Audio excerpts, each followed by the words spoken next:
Steve and the Steam Engine by Sara Ware Bassett. Chapter 1. An Unpremeditated Folly. Steve Tolman had done a wrong thing, and he knew it. While his father, mother, and sister Doris had been absent in New York for a weekend visit, and Havens, the chauffeur, was ill at the hospital, the boy had taken the big 6-cylinder car from the garage without anybody's permission and carried a crowd of his friends to Torrington to a football game. And that was not the worst of it either. At the foot of the long hill leading into the village, the mighty Leviathan, so unceremoniously borrowed, had come to a halt, refusing to move another inch, and Stephen now sat helplessly in it, awaiting the aid his comrades had promised to send back from the town.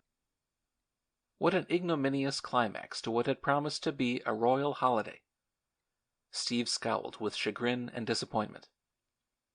The catastrophe served him right. Unquestionably, he should not have taken the car without asking. He had never run it all by himself before, although many times he had driven it when either his father or Havens had been at his elbow. It had gone all right then. What reason had he to suppose a mishap would befall him when they were not by? It was infernally hard luck. Goodness only knew what was the matter with the thing. Probably something was smashed, something that might require days or even weeks to repair, and would cost a lot of money. Here was a pretty dilemma. How angry his father would be. The family were going to use the automobile Saturday to take Doris back to Northampton for the opening of college, and had planned to make quite a holiday of the trip. Now it would all have to be given up, and everybody would blame him for the disappointment. A wretched hole he was in. The boys had not given him much sympathy either. They had been ready enough to egg him on into wrongdoing, and had made of the adventure the jolliest lark imaginable. But the moment fun had been transformed into calamity, they had deserted him with incredible speed, climbing out of the spacious tonneau and trooping jauntily off on foot to see the town. It was easy enough for them to wash their hands of the affair and leave him to the solitude of the roadside. The automobile was not theirs, and when they got home they would not be confronted by irate parents. How persuasively, reflected Stephen, they had urged him on. "Oh, be a sport, Steve," Jack Curtis had coaxed. "Who's going to be the wiser if you do take the car? Anyhow, you have run it before, haven't you? I don't believe your father will mind." "Take a chance, Stevie," his chum Bud Taylor pleaded. "What's the good of being such a boob? Do you think if my father had a car and it was standing idle in the garage when a bunch of kids needed it to go to a school game, I would hesitate? You bet I wouldn't." "It isn't likely your dad would balk at your using the car if he knew the circumstances," piped another boy. "We have got that match to play off, and now that the electric cars are held up by the strike, how are we to get to Torrington? Don't be a ninny, Steve." Thus they had ridiculed, cajoled, and wheedled Steve until his conscience had been overpowered, and, yielding to their arguments, he had set forth for the adjoining village with the triumphant throng of tempters. At first all had gone well. The 14 miles had slipped past with such smoothness and rapidity that Stephen, proudly enthroned at the wheel, had almost forgotten that any shadow rested on the hilarity of the day. He had been dubbed a good fellow, a true sport, a benefactor to the school, every complimentary pseudonym imaginable, and had glowed with pleasure beneath the avalanche of flattery. As the big car with its rollicking occupants had spun along the highway, many a passer-by had caught the merry mood of the cheering group and waved a smiling salutation in response to their shouts. In the meanwhile, exhilarated by the novelty of the escapade, Steve had increased the speed until the red car fairly shot over the level macadam, its blurred outlines lost in the scarlet of the autumn foliage. Then suddenly, when the last half-mile was reached, and Torrington village, the goal of the pilgrimage, was in sight, quite without warning the panting monster had stopped, and all attempts to urge it farther were of no avail. There it stood, its motionless engine sending out odors of hot varnish and little shimmering waves of heat. Immediately a hush had descended upon the boisterous company. There was a momentary pause, followed by a clamor of advice.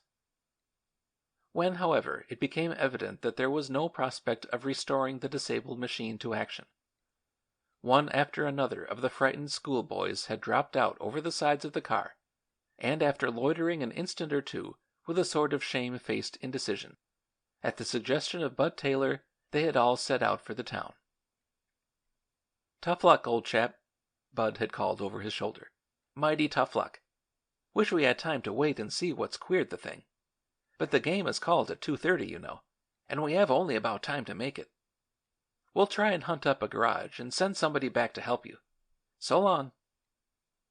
And away they had trooped without so much as a backward glance, leaving Stephen alone on the country road, worried, mortified, and resentful. There was no excuse for their heartless conduct, he fumed indignantly. They were not all on the 11. 5 of the team had come over in Tim Barkley's Ford, so that several of the fellows Steve had brought were merely to be spectators of the game. At least Bud Taylor, his especial crony, was not playing. He might have remained behind. How selfish people were, and what a fleeting thing was popularity. Why, half an hour ago he had been the idol of the crowd. Then Bud had shouted, "Come ahead, kids, let's hoof it to Torrington." And in the twinkling of an eye the tide had turned. The mob had shifted its allegiance and gone tagging off at the heels of a new leader. They did not mean to have their pleasure spoiled. Not they. Scornfully Stephen watched them mount the hill, their crimson sweaters making a zigzag line of color in the sunshine. Even their laughter, carefree as if nothing had happened, floated back to him on the still air, demonstrating how little concern they felt for him and his refractory automobile. Well might they proceed lightheartedly to the village, spend their money on sodas and ice cream cones, and shout themselves hoarse at the game. No thought of future punishment marred their enjoyment, and the program was precisely the one he had outlined for himself before fate had intervened and raised a prohibitory hand. The fun he had missed was, however, of scant consequence now. All he asked was to get the car safely back to his father's garage before the family returned from New York on the afternoon train. Now that his excitement had cooled into sober second thought, he marveled that he had been led into committing such a monstrous offense. He must have been mad. Often he had begged to do the very thing he had done, and his father had always refused to let him, insisting that an expensive touring car was no toy for a boy of his age. Perhaps there had been some truth in the assertion, too, he now admitted. Yet were he to hang for it, he could not see why he had not run the car exactly as his elders were wont to do. Of course he had had a pretty big crowd aboard, and the heavy load might have strained the machinery. And possibly, just possibly, he had speeded a bit. He certainly had made phenomenally good time, for he did not want the fellows to think he was afraid to let out the engine. Well, whatever the matter was, the harm was done now, and he was in a most unenviable plight. No doubt it would cost a small fortune to get the automobile into shape again. More money than he had in the world. Certainly far more than he had in his pocket at the present moment. What was he to do? Even suppose the boys did remember to send back help. They probably wouldn't, but suppose they did. How was he to pay a machinist? As he pictured himself being towed to a garage and the car being left there, he felt an uncomfortable sensation in his throat. He certainly was in for it now. It would be ignominious to charge the repairs to his father, but that would be the only course left him. Fortunately, Mr. Tolman, who was a railroad official, was well known in the locality, and therefore there would be no trouble about obtaining credit. But to ask his father to pay the bills for this escapade was anything but a manly and honorable way out, and Steve wished with all his heart he had never been persuaded into the wretched affair. If there were only some escape possible, some alternative from being obliged to confess his wrongdoing. But to hope to conceal or make good the disaster was futile. And even if he could cover up what had happened, how contemptible it would be. He detested doing anything underhanded.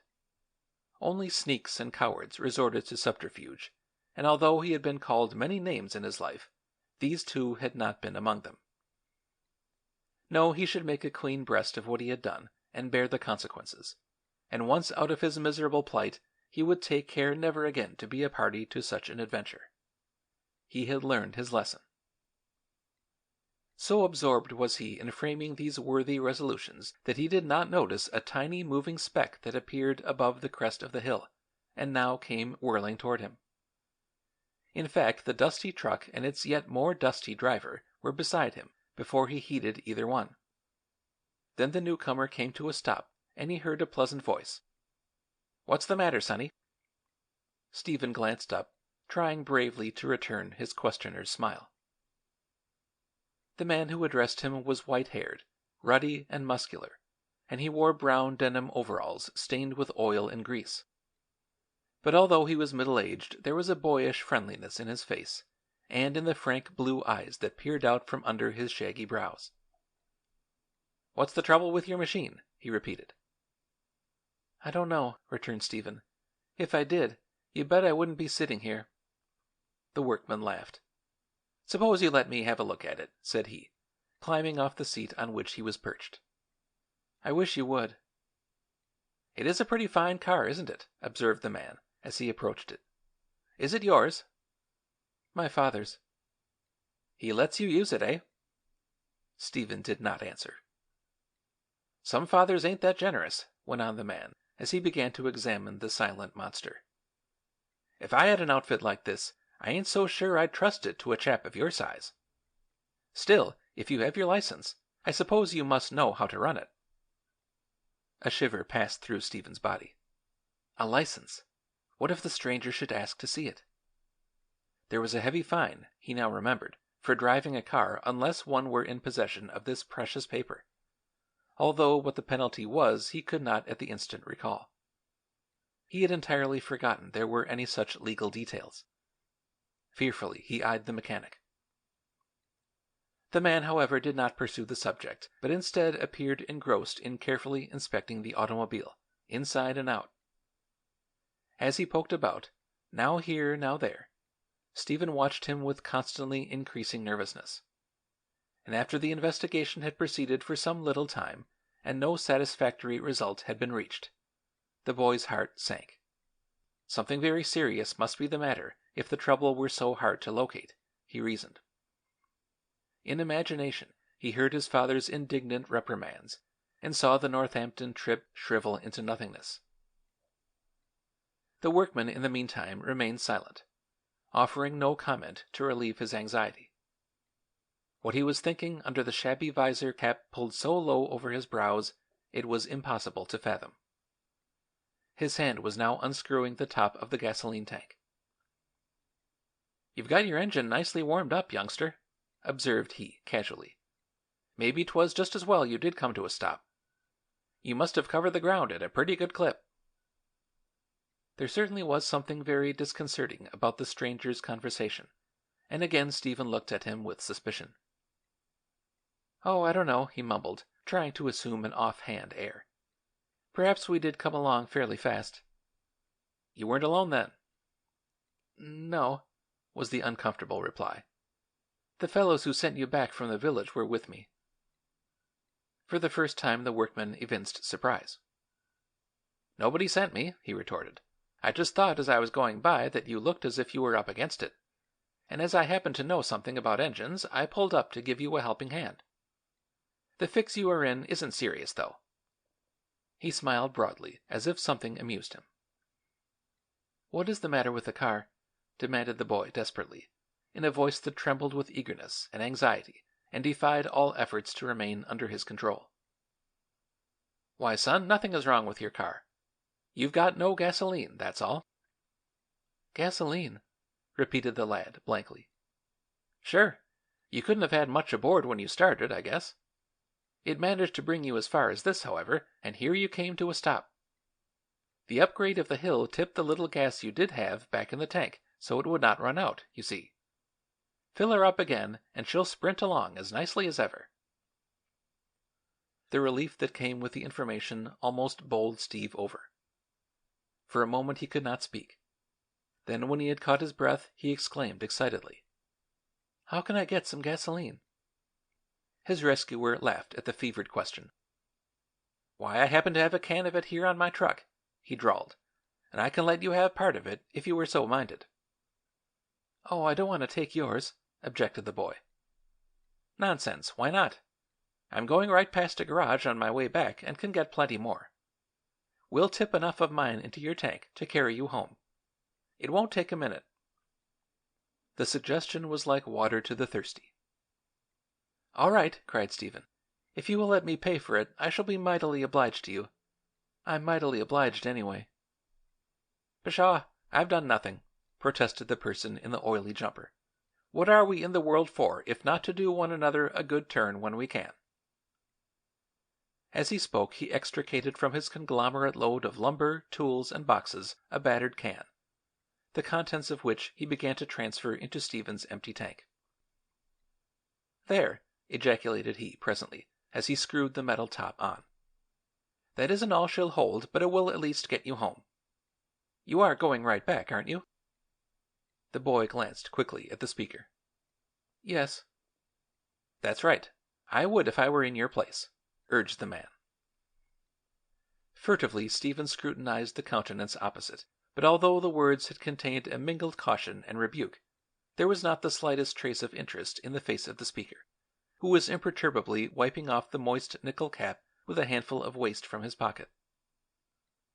"Yes," he repeated half absently, "I take it that amount of gas will just about carry you back to Coventry. It won't allow for any detours, to be sure, but if you follow the straight road it ought to fetch you up there all right." Stephen started, and again an interrogation rose to his lips. Who was this mysterious mechanic, and why should he assume with such certainty that Coventry was the abiding place of the car?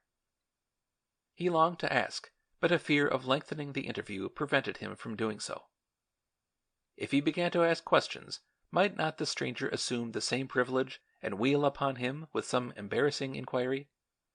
No, the sooner he was clear of this wizard in the brown overalls, the better. But for the sake of his peace of mind, he should like to know whether the man really knew who he was, or whether his comments were simply matters of chance.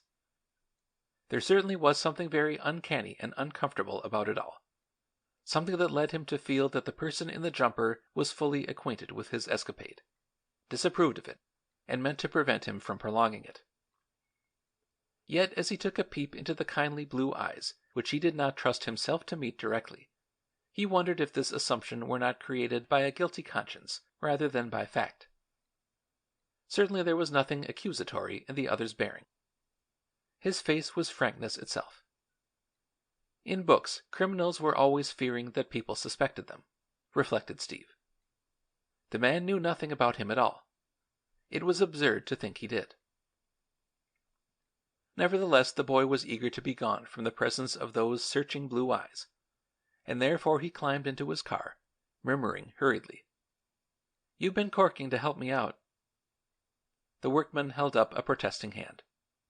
"Don't think of it again," he answered. "I was glad to do it. Good luck to you." With nervous hands Stephen started the engine and, backing the automobile about, headed it homeward. Now that danger was past, his desire to reach Coventry before his father should arrive drove every other thought from his mind, and soon the mysterious hero of the brown jumper was forgotten. Although he made wonderfully good time back over the road, it seemed hours before he turned in at his own gate and brought the throbbing motor to rest in the garage. A sigh of thankfulness welled up within him. The great red leviathan that had caused him such anguish of spirit stood there in the stillness as peacefully as if it had never stirred from the spot it occupied. If only it had remained there, how glad the boy would have been. He ventured to look toward the windows fronting the avenue. No one was in sight, it was true, but to flatter himself that he had been unobserved was ridiculous, for he saw by the clock that his father, mother, and Doris must already have reached home. Doubtless they were in the house now and fully acquainted with what he had done. If they had not missed the car from the garage, they would at least have seen it whirl into the driveway with him at the wheel. Any moment his father might appear at his shoulder. To delay was useless. He had had his fun, and now in manly fashion he must face the music, and pay for it. How he dreaded the coming storm! Once, twice he braced himself, then moved reluctantly toward the house, climbed the steps, and let himself in at the front door. He could hardly expect anyone would come to greet him under the circumstances. An ominous silence pervaded the great dim hall, but after the glare of the white ribbon of road on which his eyes had been so intently fixed, he found the darkness cool and tranquilizing. At first he could scarcely see. Then, as he gradually became accustomed to the faint light, he espied on the silver card tray a telegram addressed to himself, and with a quiver of apprehension tore it open. Telegrams were not such a common occurrence in his life that he had ceased to regard them with misgiving. The message on which his gaze rested, however, contained no ill tidings. On the contrary, it merely announced that the family had been detained in New York longer than they had expected, and would not return until noon tomorrow. He would have almost another day, therefore, before he would be forced to make confession to his father. The respite was a welcome one, and with it his tenseness relaxed. He even gained courage on the strength of his steadier nerves to creep into the kitchen and confront Mary, the cook, whom he knew must have seen him shoot into the driveway, and who, having been years in the home, would not hesitate to lecture him roundly for his conduct. But Mary was not there, and neither was Julia, the waitress. In the absence of the head of the house, the two had evidently ascended to the third story, there to forget in sleep the cares of daily life. Stephen smiled at the discovery. It was a coincidence. Unquestionably, fate was with him. It helped his self-respect to feel that at least the servants were in ignorance of what he had done. Nobody knew. Nobody at all. With an interval of rest and a dash of cold water upon his face, gradually the act he had committed began to sink back into normal perspective and loom less gigantic in his memory. After all, was it such a dreadful thing, he asked himself. Of course he should not have done it, and he fully intended to confess his fault and accept the blame. But was the folly so terrible? He owned that he regretted it, and admitted that he was somewhat troubled over the probable consequences. And every time he awoke in the night, a dread of the morrow came upon him. In the morning he rushed off to school, found the team had won the game, and came home feeling even more justified than before. Why, if he had not taken the car, the school might have forfeited that victory. All the afternoon, as he sat quietly at his books, he tried to keep this consideration uppermost in his mind. Then at dinner time there was a stir in the hall, and he knew the moment he feared had arrived. The family were back again. Slowly he stole down over the heavily carpeted stairs. Yes, there they were, just coming in at the door, laughing and chatting gaily with Julia, who would let them in. The next instant his mother had espied him on the landing and had called a greeting. There was a smile on her face that reproached him for having yielded to the temptation to deceive her, even for a second. "Such a delightful trip as we have had, Steve," she called. "We wished a dozen times that you were with us. But some vacation you shall have a holiday in New York with your father to pay for what you have missed this time. You shall not be cheated out of all the fun, dear boy." "Everything been all right here, son?" inquired his father from the foot of the stairs. "Yes, Dad." "Havens has not showed up yet, I suppose?" The boy flushed. "No, sir. It seems to take him an interminable time to have his tonsils out. If he does not appear pretty soon, I shall have to get another man to run the car. We can't be left high and dry like this," fretted the elder man irritably. "Suppose I knew nothing about it, where would we be? I wish today you were old enough to have a license and could have come to the station to meet us. I believe with a little more instruction you could manage that automobile all right. Not that I should let you go racing over the country with a lot of boys. But you might be very useful in taking your mother and sister about, and helping when we were in a fix like this. I think you would enjoy doing it, too." "I'm sure I should," replied the lad, avoiding his father's eye and studying the toe of his shoe intently. It passed through his mind as he stood there that now was the moment for confession.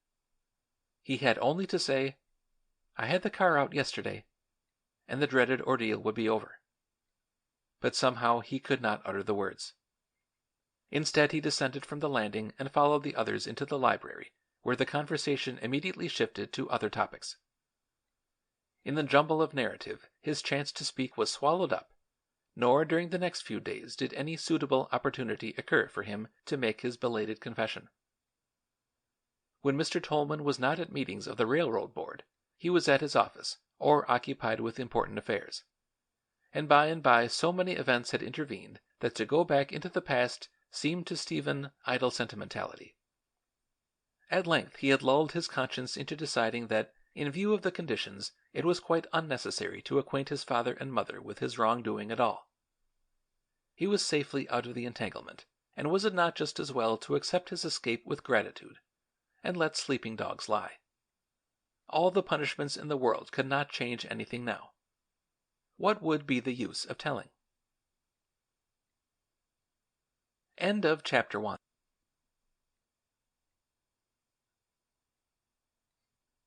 Chapter 2.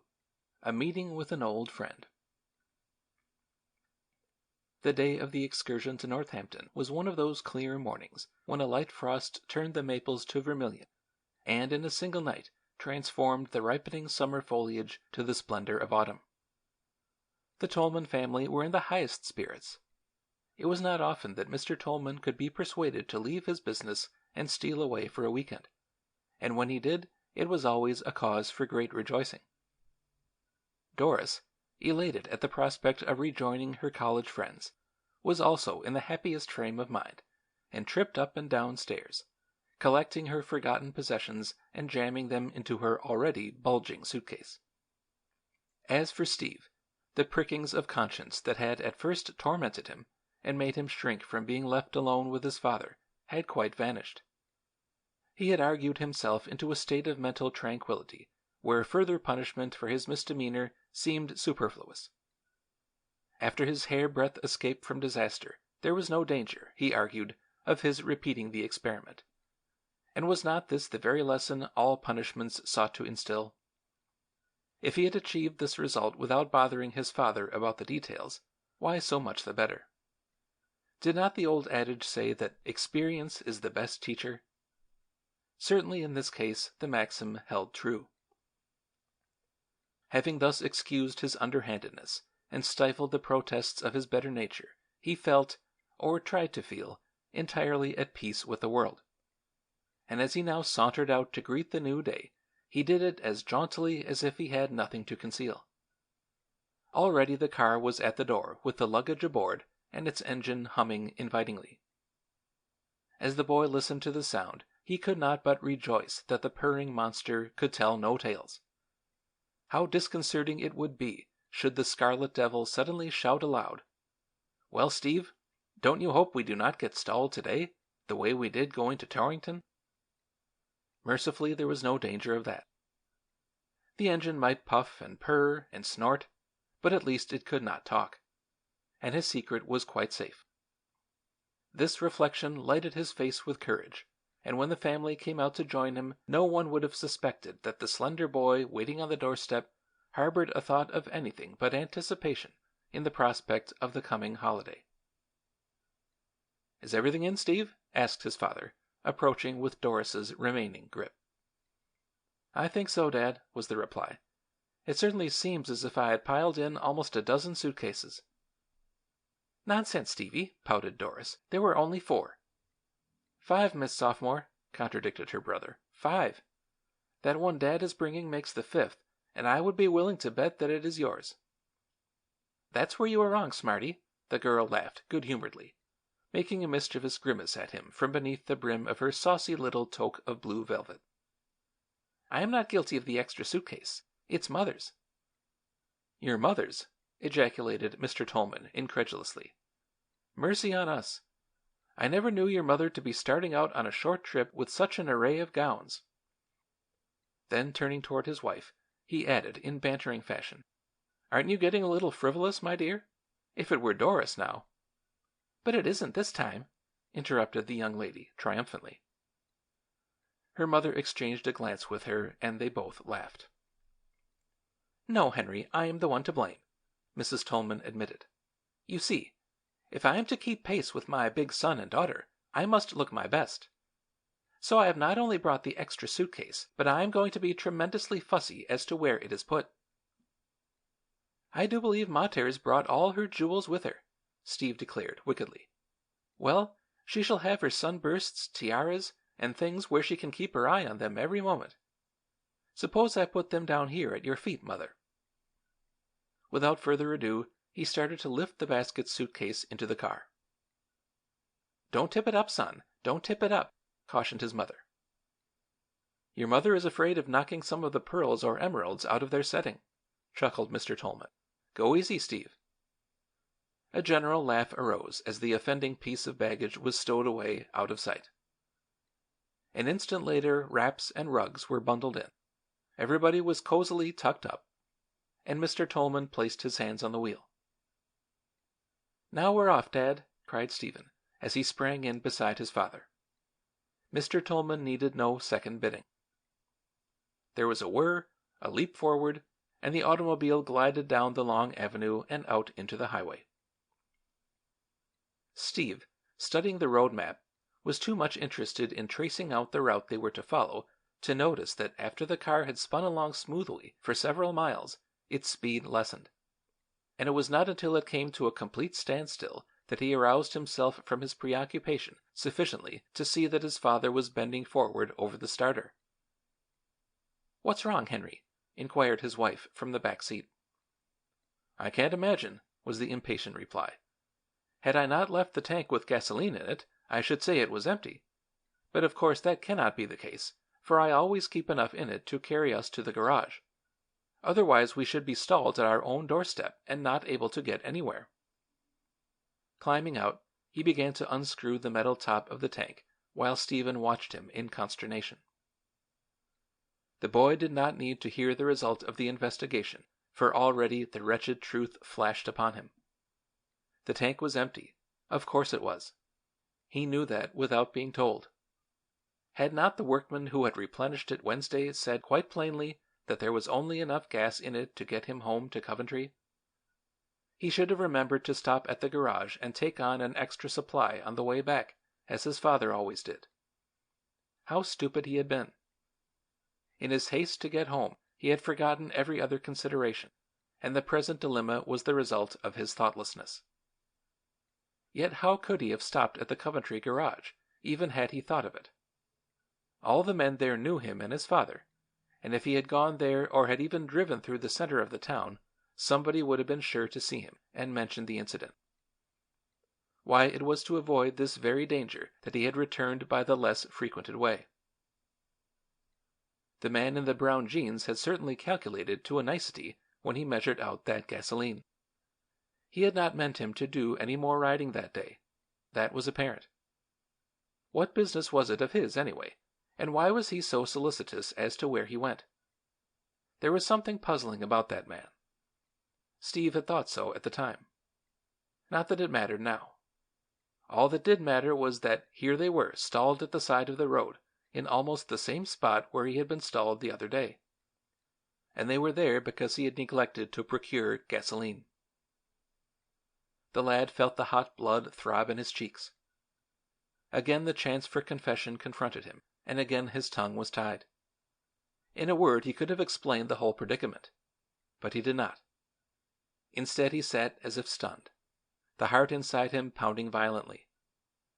He saw that his father was not only deeply annoyed, but baffled to solve the incident. "The gas is all out. That's the trouble," he announced. "What are we going to do, Dad?" inquired Doris anxiously. "Oh, we can get more all right, daughter," returned her father reassuringly. "Don't worry, my dear. But what I can't understand is how we come to be in such a plight." "Doesn't gasoline evaporate, Henry?" suggested Mrs. Tolman. "To some extent, yes, but there could be no such shrinkage as this unless there was a leak in the tank. I never dreamed the supply was so low. Well, it is my own fault. I should have made sure everything was right before we started."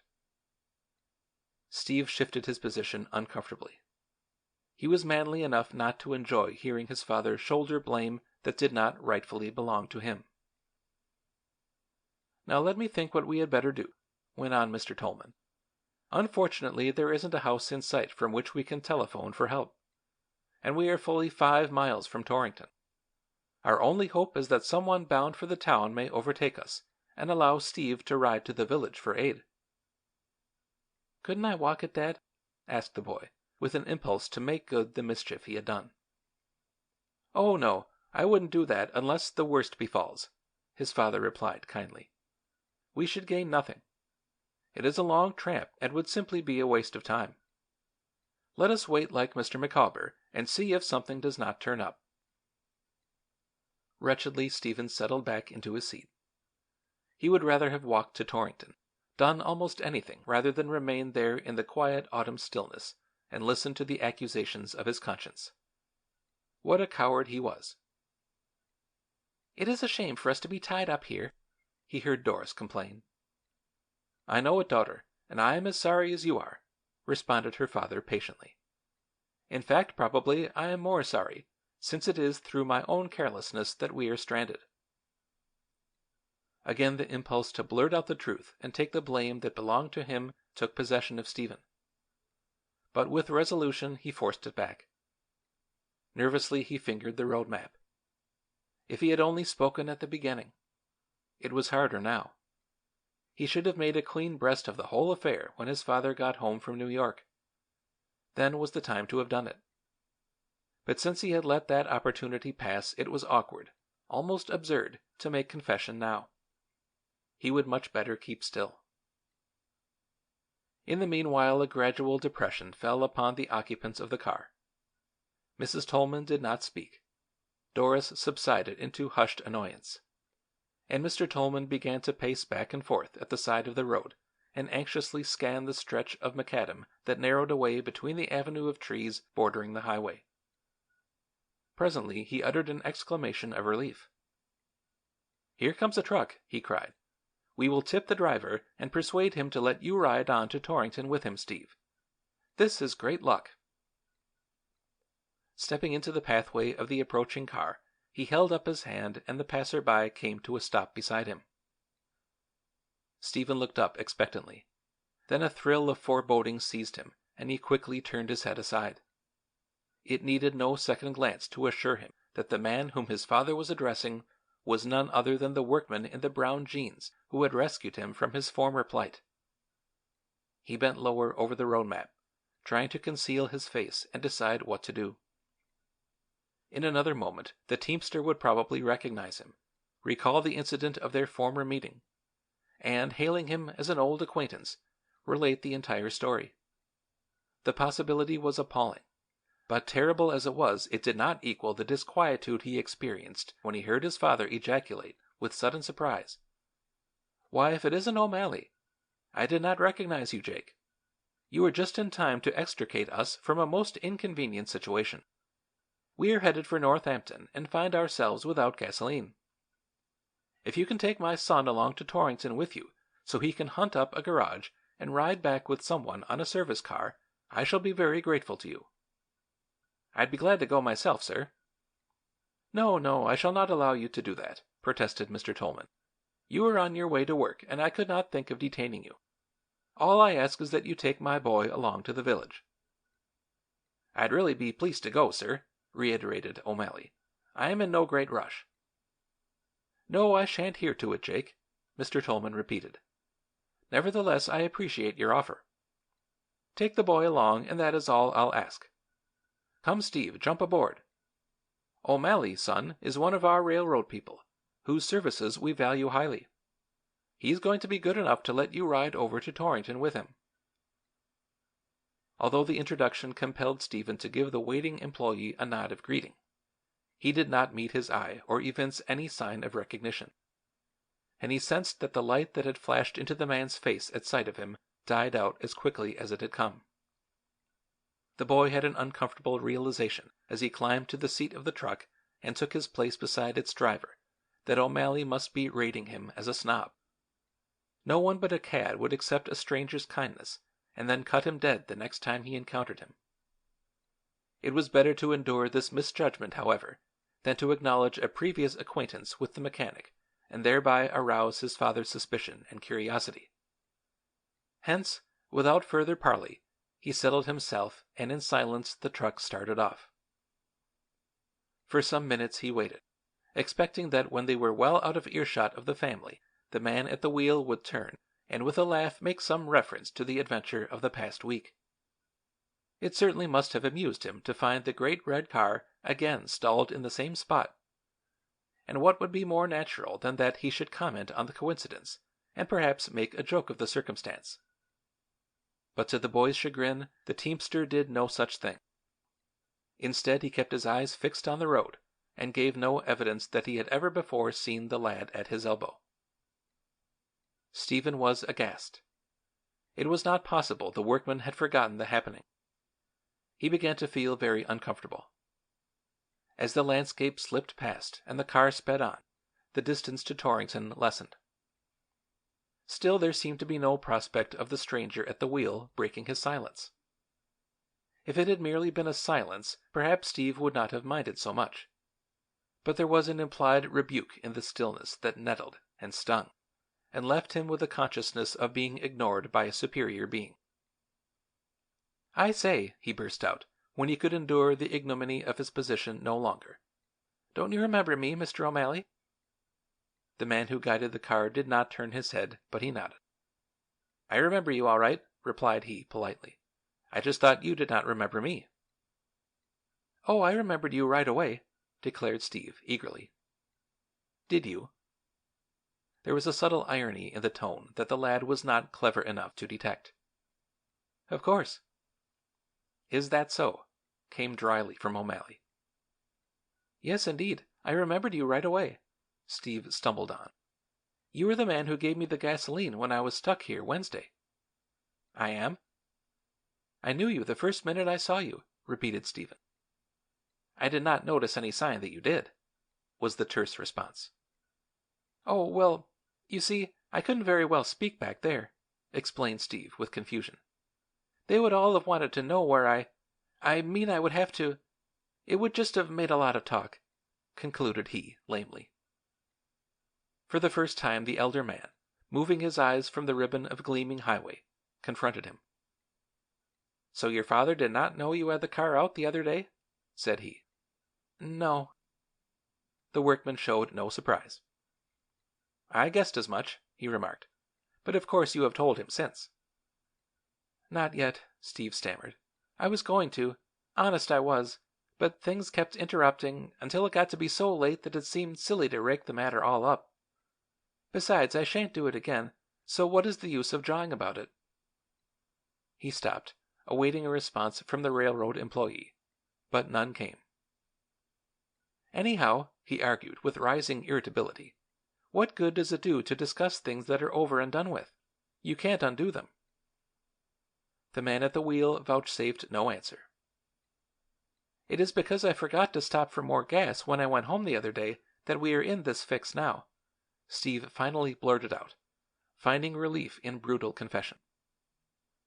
Still the only reply to his monologue was the chugging of the engine. At last his voice rose to a higher pitch, and there was anger in it. "I'm talking to you," he shouted in exasperation. "I am listening." "Well, why don't you say something?" "What is there to say?" "Why, you could tell me what you think." "I guess you know that already." Stephen's face turned scarlet. "I did intend to tell my father," repeated he, instantly on the defensive. "Straight goods, I did." The man shrugged his shoulders. "It was only that it didn't seem to come right. You know how things go sometimes." He saw the workman's lip curl. "You think I ought to have told." "Have I said so?" "No, but I know you do think so." "I wasn't aware I'd expressed any opinion."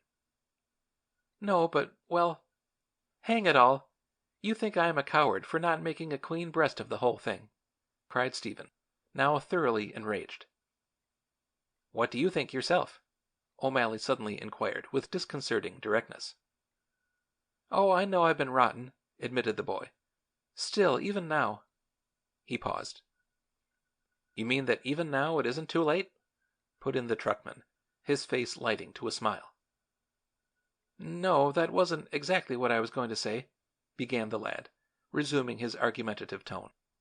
"What I mean is that—" A swift frown replaced the elder man's smile. "Here we are at the garage," he broke in. "They will do whatever you want them to." He seemed in a hurry, and as Stephen could find no excuse for lingering, he climbed reluctantly out of the truck and stood balancing himself on the curb that edged the sidewalk. "I'm much obliged to you for bringing me over," he observed awkwardly. "That's all right." The man in the brown jeans started his engine. "Say, Mr. O'Malley," called Stephen desperately. "Well?" You won't tell my father about my taking the car, will you?" he pleaded wretchedly. "I tell him?" Never had he heard so much scorn compressed into 3 words. "You need have no worries," declared the man over his shoulder, a contemptuous sneer curling his lips. "I confess my own wrongdoing, but I do not tattle the sins of other people. Your father will never be the wiser about you, so far as I am concerned. Whatever you want him to know, you will have to tell him yourself." Baffled, mortified, and stinging with humiliation, as if he had been whipped, Stephen watched him disappear round the bend of the road. O'Malley despised him, that he knew, and he did not at all relish being despised. End of Chapter 2.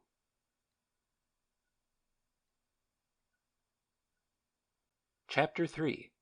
A Second Calamity. While hunting up the garage and negotiating for gasoline, Steve thrust resolutely from his mind his encounter with O'Malley and the galling sense of inferiority it carried with it. But once on the high road again, the smart returned, and the sting lingering behind the man's scorn was not to be allayed. It required every excuse his wounded dignity could muster to bolster up his pride and make out for himself the plausible case that had previously comforted him and lulled his conscience to rest. It was now more impossible than ever for him to make any confession, he decided. For, having denied in his father's presence O'Malley's acquaintance, it would be ridiculous to acknowledge that he had known the truck driver all along. Of course he could not do that. Whatever he might have said or done at the time, it was entirely too late to go back on his conduct now. One event had followed on the heels of another, until to slip out a single stone of the structure he had built up would topple over the whole house. If he had spoken in the beginning, that would have been quite simple. All he could do now was to let bygones be bygones, and in the pleasure of today forget the mistakes of yesterday. Consoled by this reflection, he managed to recapture such a degree of his self-esteem that by the time he rejoined the family he was once more holding his head in the air and smiling with his wonted lightness of heart. "We shall get you to Northampton now, daughter, without more delay, I hope," Mrs. Tolman affirmed when the car was again skimming along. "We may be a bit behind schedule. Nevertheless, a late arrival by motor will be pleasanter than to have made the trip by train." "I should say so," was the fervent ejaculation. "Come, come," interrupted Mr. Tolman. "I shall not sit back and allow you 2 people to cry down the railroads. They are not perfect, I will admit, and unquestionably trains do not always go at the hours we wish they did. A touring car is perhaps a more comfortable and luxurious method of travel, especially in summer. But just as it is an improvement over the train, so the train was a mighty advance over the stagecoach of olden days." "Oh, I don't know, Dad," Stephen mused. "I'm not so sure that I should not have liked stagecoaches better. Think what jolly sport it must have been to drive all over the country." "In fine weather, yes. That is, if the roads had been as excellent as they are now. But you must remember that in the old coaching days road building had not reached its present perfection. Traveling by stage over a rough highway in a conveyance that had few springs was not so comfortable an undertaking as it is sometimes pictured. Furthermore, you must not forget that it was also perilous. For not only was there danger from accident on these poorly constructed, unlighted thoroughfares, but there was, in addition, the menace from highwaymen in the less populated districts. It took a great while to make a journey of any length, too, and to sleep in a coach where one was cramped, jolted, and either none too warm or miserably hot was not an unalloyed delight, as I am sure you will agree. I had not thought of any of those things, owned Stephen. It just seemed on the face of it as if it must have been fun to ride on top of the coach and see the sights, as one does from the Fifth Avenue or London buses. Oh, laughed his father, a few hours' adventure like that is quite a different affair from making a stagecoach journey. I grant that to ride on a clear morning through the streets of a great city, or bowl along the velvet roads of a picturesque countryside, as one frequently does in England, is very delightful. To read Dickens' descriptions of journeys up to London is to long to don a greatcoat, wind a muffler about one's neck, and amid the cracking of whips and tooting of horns dash off behind the horses for the fairy city his pen portrays. Who would not have liked, for example, to set out with Mr. Pickwick for the Christmas holidays at Dingley Dell? Why, you cannot even read about it without seeing in your mind's eye the envious throng that crowded the inn-yard and watched while the stable boys loosed the heads of the leaders and the steeds galloped away. And those marvelous country taverns he depicts, with their roaring fires, their steaming roasts, their big platters of fowl deluged in gravy, and their hot puddings. Was there ever writer more tantalizing? "You will have us all hungry in 2 minutes, Dad, if you keep on," exclaimed Stephen. "And Dickens has us hungry, too," declared Mr. Tolman. "Nevertheless, we must not forget that he paints but one side of the picture.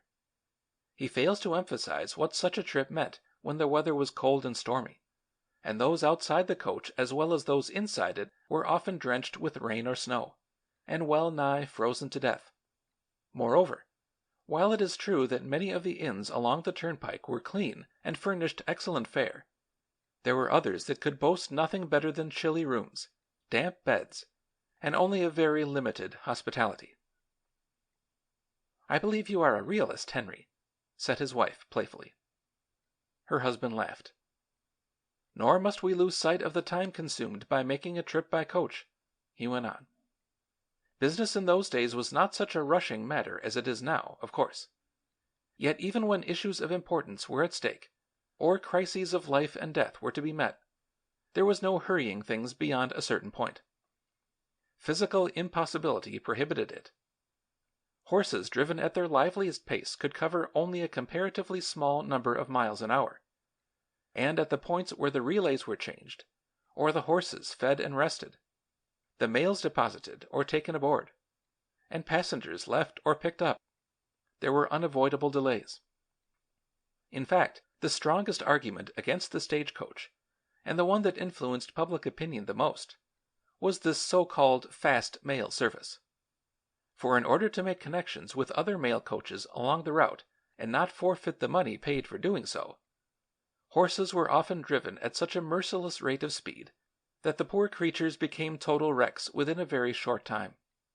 Many a horse fell in its tracks in the inn-yards, having been lashed along to make the necessary 10 miles an hour and reach a specified town on schedule. Other horses were maimed for life.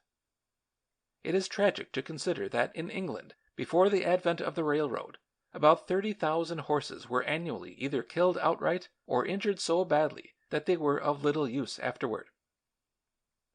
"Great Scott, Dad!" ejaculated Stephen. And England was no more guilty in this respect than was America. For in the early days of our own country, when people were demanding quicker transportation and swifter mail service, thousands of noble beasts offered up their last breath in making the required rate of speed. "I suppose nobody thought about the horses," murmured the boy. "I'm sure I didn't." "If the public thought at all, it was too selfish to care, I am afraid, until threatened by the possibility of the total extermination of these creatures," was his father's reply. This danger, blended with a humane impulse which rose from the gentler-minded portion of the populace, was the decisive factor in urging men to seek out some other method of travel. Then, too, the world was waking up commercially, and it was becoming imperative to find better ways for transporting the ever-increasing supplies of merchandise. The quick moving of troops from one point to another was also an issue. Although the canals of England enabled the government to carry quite a large body of men, the method was a slow one. In 1806, for instance, it took exactly a week to shift troops from Liverpool to London, a distance of 34 miles. Why, they could have marched it in less time than that, couldn't they? Questioned Doris derisively. Yes, the journey might easily have been made on foot in 2 days, nodded her father. But in wartime, a long march which exhausts the soldiers is frequently an unwise policy, for the men are in no condition when they arrive to go into immediate action, as reinforcements often must. I see, answered Doris. When the Liverpool and Manchester Railroad was opened in 1830, this 34 miles was covered in 2 hours, continued Mr. Tolman. Of course, the quick transportation of troops was then, as now, of very vital importance. We have had plenty of illustrations of that in our recent war against Germany. Frequently the fate of a battle has hung on large reinforcements being speedily dispatched to a weak point in the line. Moreover, by means of the railroads, vast quantities of food, ammunition, and supplies of all sorts can constantly be sent forward to the men in action. During the late war, our American engineers laid miles and miles of track under fire, thereby keeping open the route to the front so that there was no danger of the fighters being cut off and left unequipped. It was a service for which they, as well as our nation, won the highest praise. And not only was there a constant flow of supplies, but it was by means of these railroads that hospital trains were enabled to carry to dressing stations far behind the lines thousands of wounded men whose lives might otherwise have been lost. I suppose the slightly wounded could be made more comfortable in this way, too, Mrs. Tolman suggested. Yes, indeed, was the reply. Not only were the men better cared for in the roomier hospitals behind the lines, but as there was more space there, the peril from contagion, always a menace when large numbers of sick are packed closely together, was greatly lessened. For there is nothing army doctors dread so much as an epidemic of disease when there is not enough room to isolate the patients. When did England adopt railroads in place of stagecoaches, Dad? Asked Doris presently. At the question, her father laughed. See here, he protested good-humoredly. What do you think I am? Just because I happen to be a superintendent, do you think me a volume of railroad history, young woman? The topic, I confess, is a fascinating one, but I am off for a vacation today. Oh, tell us, Dad, do, urged the girl. Nonsense. What is the use of spoiling a fine morning like this talking business? Objected her father. But it is not business to us, interrupted Mrs. Tolman. It is simple a story, a sort of fairy tale. It is not unlike a fairy tale, that's a fact, reflected her husband gravely. Imagine yourself back then in 1700, before steam power was in use in England. Now you must not suppose that steam had never been heard of, for an ancient Alexandrian record, dated 120 B.C., describes a steam turbine, steam fountain, and steam boiler. Nevertheless, Hero, the historian who tells us of them, leaves us in doubt as to whether these wonders were actually worked out, or if they were, whether they were anything but miniature models. Still, the fact that they are mentioned goes to prove that there were persons in the world who, at a very early date, vaguely realized the possibilities of steam as a force, whether turned to practical uses or not. For years the subject remained an alluring one, which led many a scientist into experiments without number. In various parts of the world, men played with the idea and wrote about it. But no one actually produced any practical steam contrivance until 1650, when the second Marquis of Worcester constructed a steam fountain that could force the water from the moat around his castle as high as the top of one of the towers. The feat was looked upon as a marvel, and afterward a larger fountain, similar in principle, was constructed at Vauxhall, and from that time on the future of steam as a motive power was assured. Did the Marquis of Worcester go on with his experiments and make other things? Demanded Stephen. Apparently not, replied his father. He did nevertheless furnish a basis for others to work on. Scientists were encouraged to investigate with redoubled zeal this strange vapor which, when controlled and directed, could carry water to the top of a castle tower. When in 1698 Savery turned Worcester's crude steam fountain to draining mines and carrying a water supply, every vestige of doubt that this mighty power could be applied to practical uses vanished. "Did the steam engine come soon afterward?" queried Doris, who had become interested in the story. "No, not immediately," answered Mr. Tolman, pausing to shift the gear of the car. "Before the steam engine, as we know it, saw the light, there had to be more experimenting and improving of the steam fountain. It was not until 1705 that Thomas Newcomen and his partner, John Cally, invented and patented the first real steam engine. Of course it was not in the least like the engines we use now. Still, it was a steam device with moving parts which would pump water, a tremendous advance over the mechanisms of the past, where all the power had been secured by the alternate filling and emptying of a vacuum, or vacant receptacle, attached to the pump. Now, with Newcomen's engine, a complete revolution took place. The engine with moving parts, the ancestor of our modern exquisitely constructed machinery, speedily crowded out the primitive steam fountain idea. The new device was very imperfect, there can be no question about that. But just as the steam fountain furnished the inspiration for the engine with moving parts, so this forward step became the working hypothesis for the engines that followed." "What engines did follow?" Doris persisted. "And who did invent our steam engine?"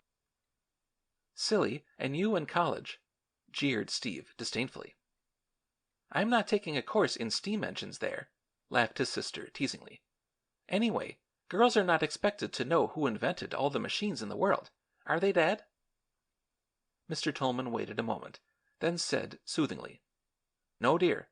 Girls are not usually so much interested in scientific subjects as boys are, although why they should not be I never could quite understand. Nevertheless, I think it might be as well for even a girl to know to whom we are indebted for such a significant invention as the steam engine." "It was James Watt," Stephen asserted triumphantly. "It certainly was," his father agreed. "And since your brother has his information at his tongue's end, suppose we get him to tell us more about this remarkable person." Stephen flushed. "I'm afraid," began he, lamely, "that I don't know much more. You see, I studied about him quite a long time ago, and I don't remember the details. I should have to look it up. I do recall the name, though." His father looked amused. "I don't know which of you children is the more blameworthy," remarked he in a bantering tone. "Doris, who never heard of Watt, or Stephen, who has forgotten all about him." Both the boy and the girl chuckled good-humoredly. "At least I knew his name, Dad. Give me credit for that," piped Steve. "That was something, certainly," Mrs. Tolman declared, joining in the laugh. "Well, since neither of us can furnish the story, I don't see but that you will have to do it, Dad," Doris said mischievously. "It would be a terrible humiliation if I should discover that I could not do it, wouldn't it?" replied Mr. Tolman with a smile. "In point of fact, there actually is not a great deal more that it is essential for one to know.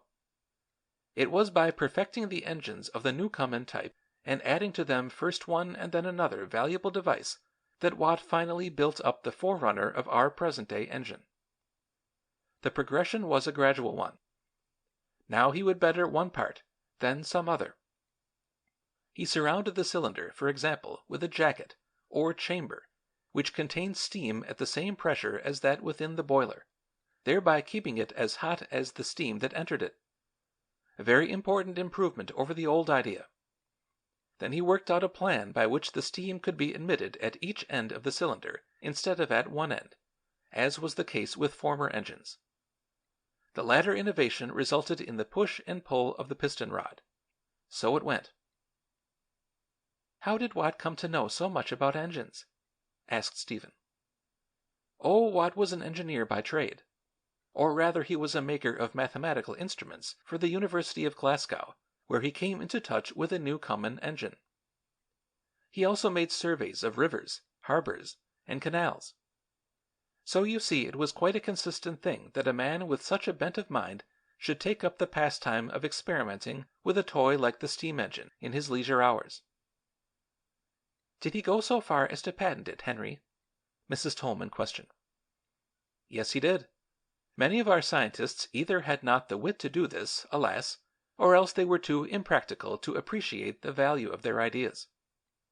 In consequence, the glory and financial benefit of what they did was often filched from them. But Watt was a Scotchman and canny enough to realize to some extent what his invention was worth. He therefore obtained a patent on it which was good for 25 years, and when in 1800 this right expired, he retired from business with both fame and fortune. "It is nice to hear of one inventor who got something out of his toil," Mrs. Tolman observed. "Indeed it is. Think of the many men who have slaved day and night, forfeited health, friends, and money to give to the world an idea, and never lived to receive either gratitude or financial reward, dying unknown or entirely forgotten. There is something tragic about the injustice of it. But Watt, I am glad to say, lived long enough to witness the service he had done mankind and enjoy an honored place among the great of the world." "Is the kind of engine Watt invented now in use?" Doris inquired. "Yes, that is a double-acting or reciprocating engine of a more perfect type," her father returned. "Mechanics and engineers went on improving Watt's engine just as he had improved those that had preceded it. It is interesting, too, to notice that after thousands of years scientists have again worked around to the steam turbine described so long ago in the Alexandrian records. This engine, although it does away with many of the moving parts introduced by Newcomen, preserves the essential principles of that early engine combined with Watt's later improvements. Today we have a number of different kinds of engines, their variety differing with the purpose to which they are applied. Their cost, weight, and the space they require have been reduced and their power increased, and in addition we have made it possible to run them not only by means of coal or wood, but by gasoline, oil, or electricity. We have small, lightweight engines for navigation use, mighty engines to propel our great warships and ocean liners, stationary engines for mills and power plants, to say nothing of the wonderful locomotive engines that can draw the heaviest trains over the highest of mountains. The principle of all these engines is, however, the same, and for the brain behind them we must thank James Watt." "Was it Watt who invented the locomotive, too?" ventured Doris. Her father shook his head. "The perfecting of the locomotive, my dear, is, as Kipling says, another story." "Tell it to us." "Not now, daughter," protested Mr. Tolman. "I am far too hungry, and more than that I am eager to enjoy this beautiful country and forget railroads and locomotives." "Did you say you were hungry, Henry?" asked Mrs. Tolman. "I am, starved," her husband said apologetically. "Isn't it absurd to be hungry so early in the day?" "It is nearly noon, Dad," said Steve, glancing down at the clock in the front of the car. "Noon? Why, I thought it was still the middle of the morning." "No, indeed. While you have been talking we have come many a mile, and the time has slipped past," his wife said. "If all goes well—" The shot from a bursting tire rent the air. "Which evidently it does not," interrupted Mr. Tolman grimly, bringing the car to a stop. "How aggravating. We were almost into Palmer, where I had planned for us to lunch. Now it may be some little time before we can get anything to eat." "Motorist's luck. Motorist's luck, my dear," cried Mrs. Tolman gaily. "An automobilist must resign himself to taking cheerfully what comes." "That is all very well," grumbled her husband, as he clambered out of the car. "Nevertheless, you must admit that this mishap on the heels of the other one is annoying." Stephen also got out, and the two bent to examine the punctured tire. "I should not mind so much if I were not so hungry," murmured Mr. Tolman. "How are you, Steve? Fainting away?" The boy laughed. "Well, I could eat something if I had it," he confessed. "I wish I hadn't mentioned food," went on Mr. Tolman, humorously. "It was an unfortunate suggestion." "I'm hungry, too," piped Doris. "There, you see the epidemic you have started, Henry," called Mrs. Tolman accusingly. "Here is Doris vowing she is in the last throes of starvation." Nobody noticed that in the meanwhile the mother had reached down and lifted into her lap the small suitcase hidden in the bottom of the car. She opened the cover and began to remove its contents. At length, when a remark her husband made to her went unheeded, he sensed her preoccupation and came around to the side of the car where she was sitting. Immediately he gave a cry of surprise. "My word!" he exclaimed. "Steve, come here and see what your mother has." Stephen looked. There sat Mrs. Tolman, unpacking with quiet enjoyment sandwiches, eggs, cake, cookies, and olives. A shout of pleasure rose from the famished travelers. "So it was not your jewels after all, mater," cried Stephen. "No, and after the way you have slandered me and my little suitcase, none of you deserve a thing to eat," his mother replied. "However, I am going to be magnanimous if only to shame you. Now climb in and we will have our lunch. You can fix the tire afterward." The men were only too willing to obey. As with brightened faces they took their seats in the car, Stephen smiled with affection at his mother. "Well, mater, Watt was not the only person who lived to see himself appreciated, and I don't believe people were any more grateful to him for his steam engine than we are to you right now for this luncheon. You are the best mother I ever had." End of Chapter 3.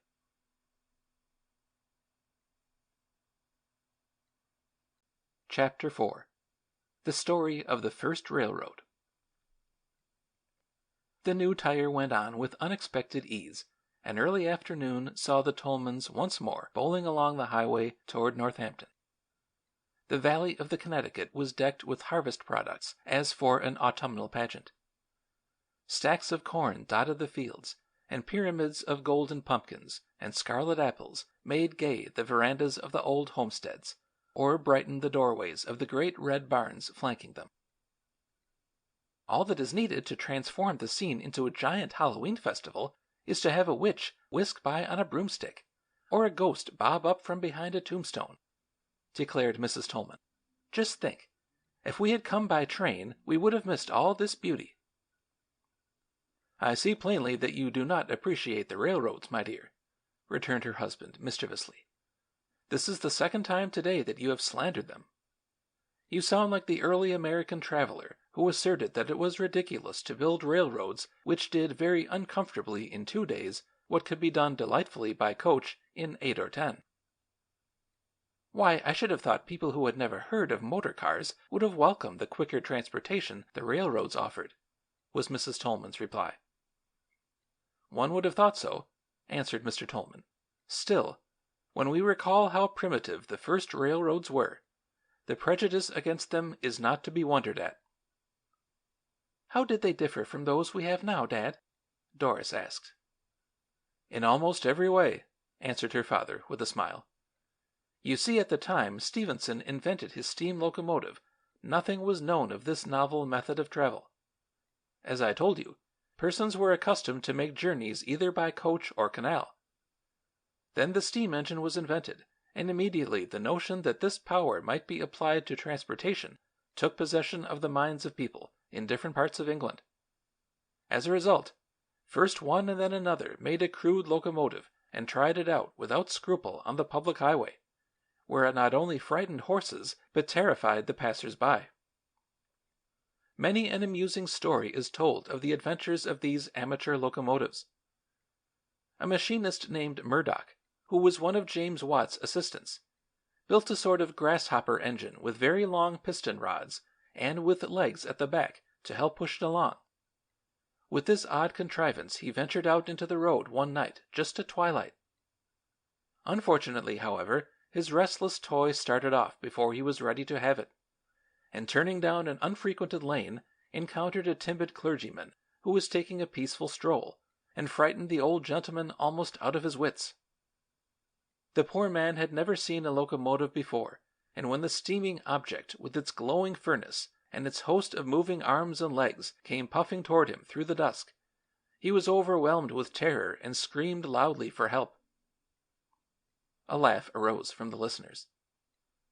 And that is but one of the many droll experiences of the first locomotive makers. continued Mr. Tolman.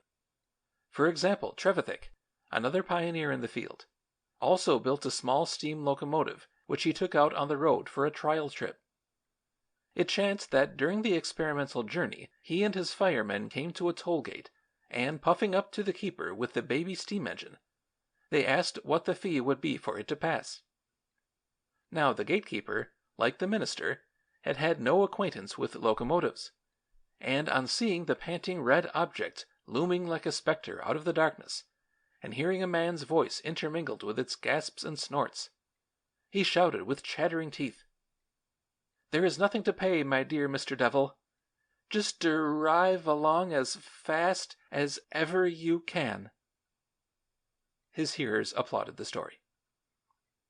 "Who did finally invent the railroad?" inquired Doris, after the merriment had subsided. "George Stephenson, an Englishman," replied her father.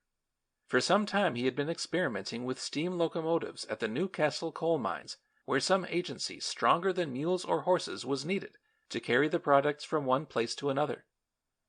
He had no idea of transporting people when he began to work out the suggestion. All he thought of was a coal train which would run on short lengths of track from mine to mine. But the notion assumed unexpected proportions until the Darlington road, the most ambitious of his projects, reached the astonishing distance of 37 miles. When the rails for it were laid, the engineer intended it should be used merely for coal transportation, as its predecessors had been. But some of the miners who lived along the route and were daily obliged to go back and forth to work begged that some sort of a conveyance be made that could also run along the track and enable them to ride to work instead of walking. So a little log house, not unlike a log cabin, with a table in the middle and some chairs around it, was mounted on a cart that fitted the rails, and a horse was harnessed to the unique vehicle. "And it was this log cabin on wheels that gave Stephenson his inspiration for a railroad train," gasped Doris. "Yes," nodded her father. "When the engineer saw the crude object, the first question that came to him was, why could not a steam locomotive propel cars filled with people, as well as cars filled with coal? Accordingly he set to work, and had several coach bodies mounted on trucks, installing a lever brake at the front of each one beside the coachman's box. In front of the grotesque procession he placed a steam locomotive, and when he had fastened the coaches together, he had the first passenger train ever seen." "It must have been a funny-looking thing," Steve exclaimed, smiling with amusement at the picture the words suggested. "It certainly was," agreed his father. "If you really wish to know how funny, sometime look up the prints of this great-great-grandfather of our present-day Pullman, and you will be well repaid for your trouble. The contrast is laughable." "But was this absurd venture a success?" queried Mrs. Tolman incredulously. "Indeed it was," returned her husband. "In fact, Stephenson, like Watt, was one of the few world benefactors whose gift to humanity was instantly hailed with appreciation. The railroad was, to be sure, a wretched little affair when viewed from our modern standpoint, for there were no gates at the crossings, no signals, springless cars, and every imaginable discomfort. Fortunately, however, our ancestors had not grown up amid the luxuries of this era, and being of rugged stock that was well accustomed to hardships of every variety, they pronounced the invention a marvel, which in truth it was." "You've said it," chuckled Steve in the slang of the day. "In the meantime," went on Mr. Tolman, "conditions all over England were becoming more and more congested, and from every direction a clamor arose for a remedy.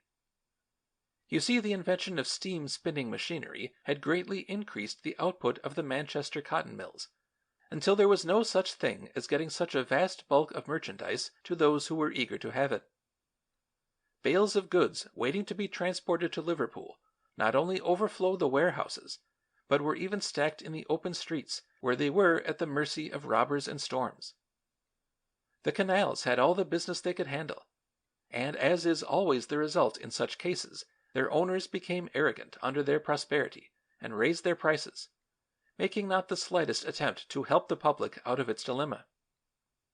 Undoubtedly something had to be done, and in desperation a committee from Parliament sent for Stephenson that they might discuss with him the feasibility of building a railroad from Manchester to Liverpool. The committee had no great faith in the enterprise. Most of its members did not believe that a railroad of any sort was practical, or that it could ever attain speed enough to be of service. However, it was a possibility, and as they did not know which way to turn to quiet the exasperated populace, they felt they might as well investigate this remedy. It could do no harm. Mr. Tolman paused as he stooped to change the gear of the car. So Stephenson came before the board, and one question after another was hurled at him. When, however, he was asked, half in ridicule, whether or not his locomotive could make 30 miles an hour, and he answered in the affirmative, a shout of derision arose from the Parliament members. Nobody believed such a miracle possible. Nevertheless, in spite of their skeptical attitude, it was finally decided to build the Liverpool-Manchester road, and about a year before its opening a date was set for a contest of locomotives to compete for the £500 prize offered by the directors of the road. "I suppose ever so many engines entered the lists," ventured Steve with interest. "There were 4," returned his father. "And Stephenson drove one of them?" "Yes." "Oh, I hope it got the prize," put in Doris eagerly. Her father smiled at her earnestness. "It did," was his reply. "Stephenson's engine was called the Rocket, and was a great improvement over the locomotive he had used at the mines, for this one had not only a steam blast, but a multi-tubular boiler, a tremendous advance in engine building." "I suppose that the winner of the prize not only got the money the road offered, but his engine was the one chosen as a pattern for those to be used on the new railroad," ventured Stephen. "Precisely. So you see a great deal depended on the showing each locomotive made. Unluckily, in the excitement, a tinder box had been forgotten, and when it came time to start, the spark to light the fires had to be obtained from a reading glass borrowed from one of the spectators. This, of course, caused some delay. But once the fires were blazing and steam up, the engines puffed away to the delight of those looking on." "I am glad Stephenson was the winner," put in Doris. "Yes," agreed her father. "He had worked hard and deserved success. It would not have seemed fair for someone else to have stolen the fruit of his toil and brain. Yet notwithstanding this, his path to fame was not entirely smooth. Few persons win out without surmounting obstacles, and Stephenson certainly had his share. Not only was he forced to fight continual opposition, but the opening of the Manchester and Liverpool road, which one might naturally have supposed would be a day of great triumph, was, in spite of its success, attended by a series of catastrophes. It was on September 15, 1830, that the ceremonies took place, and long before the hour set for the gaily decorated trains to pass, the route was lined with excited spectators. The cities of Liverpool and Manchester also were thronged with those eager to see the engine start or reach their destination. There were, however, mingled with the crowd many persons who were opposed to the new venture. "Opposed to it?" Steve repeated with surprise. "Yes. It seems odd, doesn't it?" "But why didn't they want a railroad?" persisted the boy. "I thought that was the very thing they were all demanding." "You must not forget the condition of affairs at the time," said his father. "Remember the advent of steam machinery had deprived many of the cotton spinners of their jobs, and in consequence they felt bitterly toward all steam inventions. Then in addition there were the stagecoach drivers who foresaw that if the railroads supplanted coaches they would no longer be needed. Moreover, innkeepers were afraid that a termination of stage travel would lessen their trade." "Each man had his own axe to grind, eh?" smiled Steve. "I'm afraid so," his father answered. "Human nature is very selfish, and then as now, men who worked for the general welfare, regardless of their own petty preferences, were rare. To the side of the enemies of the infant invention flocked everyone with a grievance.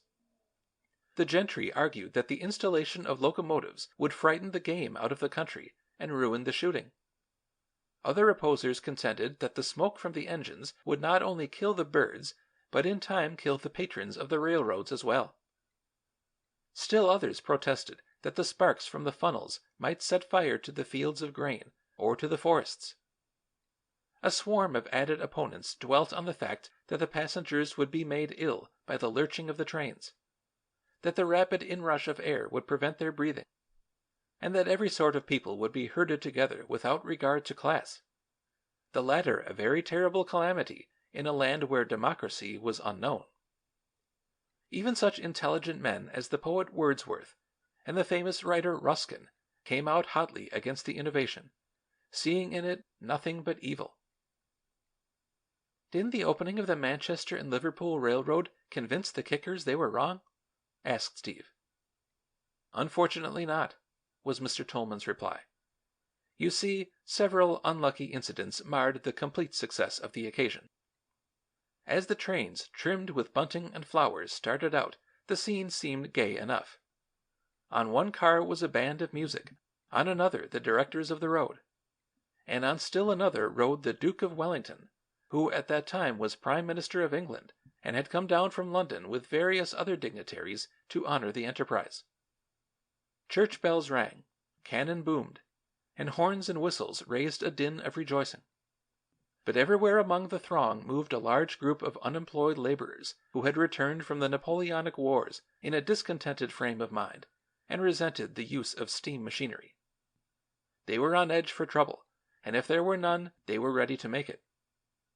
So strong was the resentment of this element against the government that it seemed tempting Providence for the Prime Minister to venture into the manufacturing district of Manchester. At first it was decided that he would better omit the trip altogether. But on second thought it seemed wiser for him not to add fuel to the flames by disappointing the mill workers. The audience was in too ugly a mood to be angered. Therefore Wellington bravely resolved to carry out the program and ride in one of the open cars. "I hope nothing happened to him, Dad," gasped Doris breathlessly. "Nothing beyond a good many minor insults and indignities," responded her father. "He was, however, in constant peril, and to those who bore the responsibility of the function he was a source of unceasing anxiety. But in spite of the jeers of the mob, their crowding and pushing about his car, he kept a smiling face like the true gentleman he was. Some of the rougher element even went so far as to hurl missiles at him. You can imagine how worried his friends were for his safety, and how the directors who had invited him fidgeted. And as if this worry were not enough, by and by a fine rain began to fall, and those persons riding in the open coaches, as well as the decorations and the spectators, got well drenched. Then there were delays on the turnouts while one train passed another, and as a climax to these discouragements, Mr. Hickson, a member of Parliament from Liverpool, got in the path of an approaching engine, became confused, and was run over. And although Stevenson himself carried him by train to Liverpool, he died that evening. "I should call the fate to introduce the steam engine into England a most disastrous and forlorn one," remarked Mrs. Tolman. "Well, in reality it was not such a failure as it sounds," replied her husband, "for only those most closely connected with it sensed the misfortunes that attended it. The greater part of the people along the route were good-humored and pleased. They marveled at the trains as they passed, cheered the Duke and the authorities with him, listened with delight to the band, and made a jest of the rain. A holiday crowd, you know, is usually quite patient.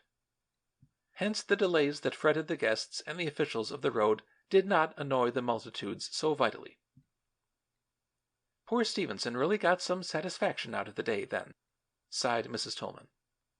"Oh, yes, indeed," said her husband, "although I fancy the death of Mr. Hickson must have overshadowed his rejoicings. Notwithstanding this, however, the railroad proved itself a practical venture, which was the main thing. Such slight obstacles as the terror of the horses and the fact that the tunnels into Liverpool were so low that the engines had to be detached and the trains hauled into the yards by mules could be remedied." A flicker of humor danced in Mr. Tolman's eyes. "And did England begin to build railroads right away?" Steve inquired. "Yes, and not only England, but France also. Frenchmen who crossed the Channel took home glowing accounts of the novel invention, and immediately the French government realized that that country must also have railroads. But just as the conservative element in England had been skeptical and blocked Stephenson's progress, or tried to, so a corresponding faction in France did all it could to cry down the enterprise. Even those who upheld the introduction of the roads advocated them for only short distances out of Paris.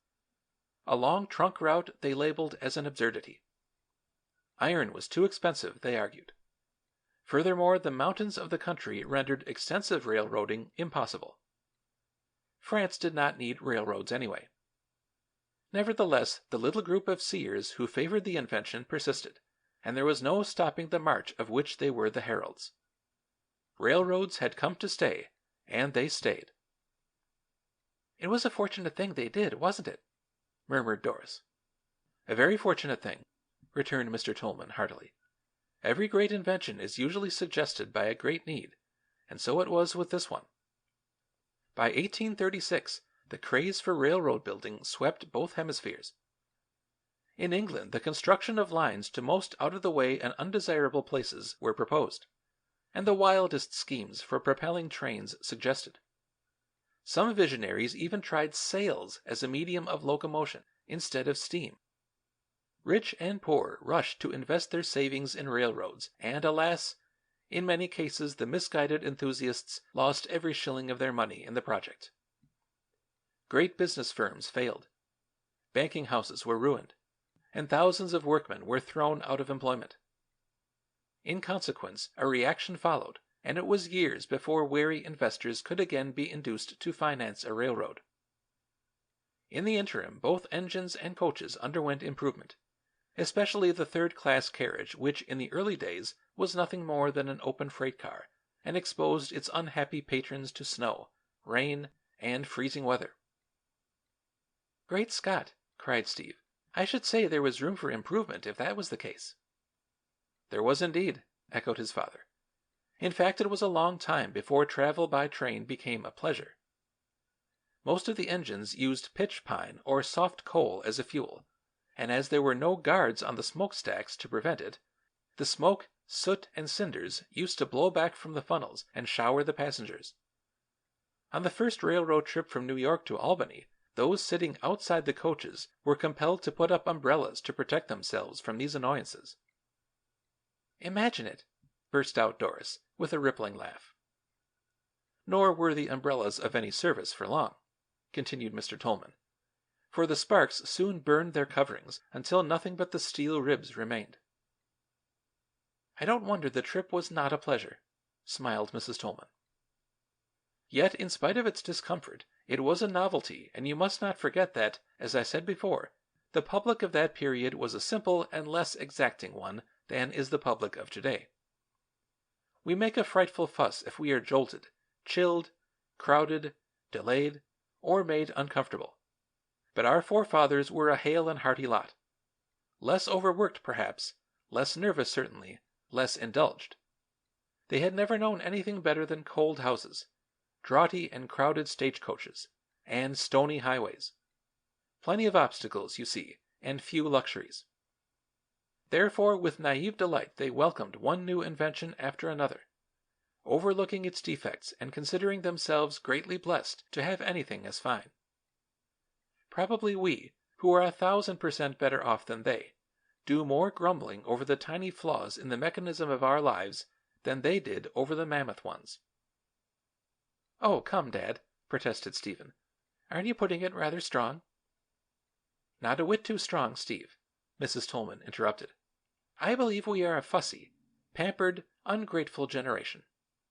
It is rather pathetic, too, to think it is we who now reap the benefits of all those perfected ideas which our ancestors enjoyed only in their most primitive beginnings. It seems hardly fair that Stephenson, for example, should never have seen a modern Pullman." "He was spared something, wasn't he, Dad?" chuckled Steve mischievously. But Mr. Tolman did not heed the remark. "He had the vision," returned he softly, "the joy of seeing the marvel for the first time, imperfect as it was. Perhaps that was compensation enough. It is the reward of every inventor. Remember, it is no mean privilege to stand upon the peak in Darien which Keats pictures. End of Chapter 4.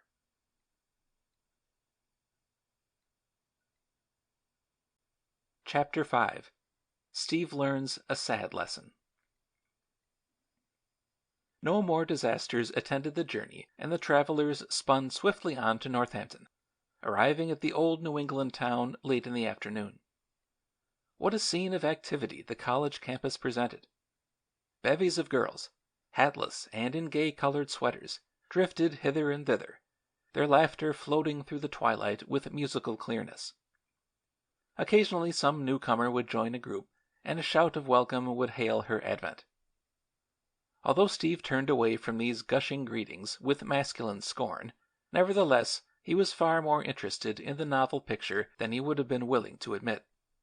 More than once he caught his eyes following a slender figure in white, across whose hair the sunset slanted, turning its blowing masses to a glory of gold.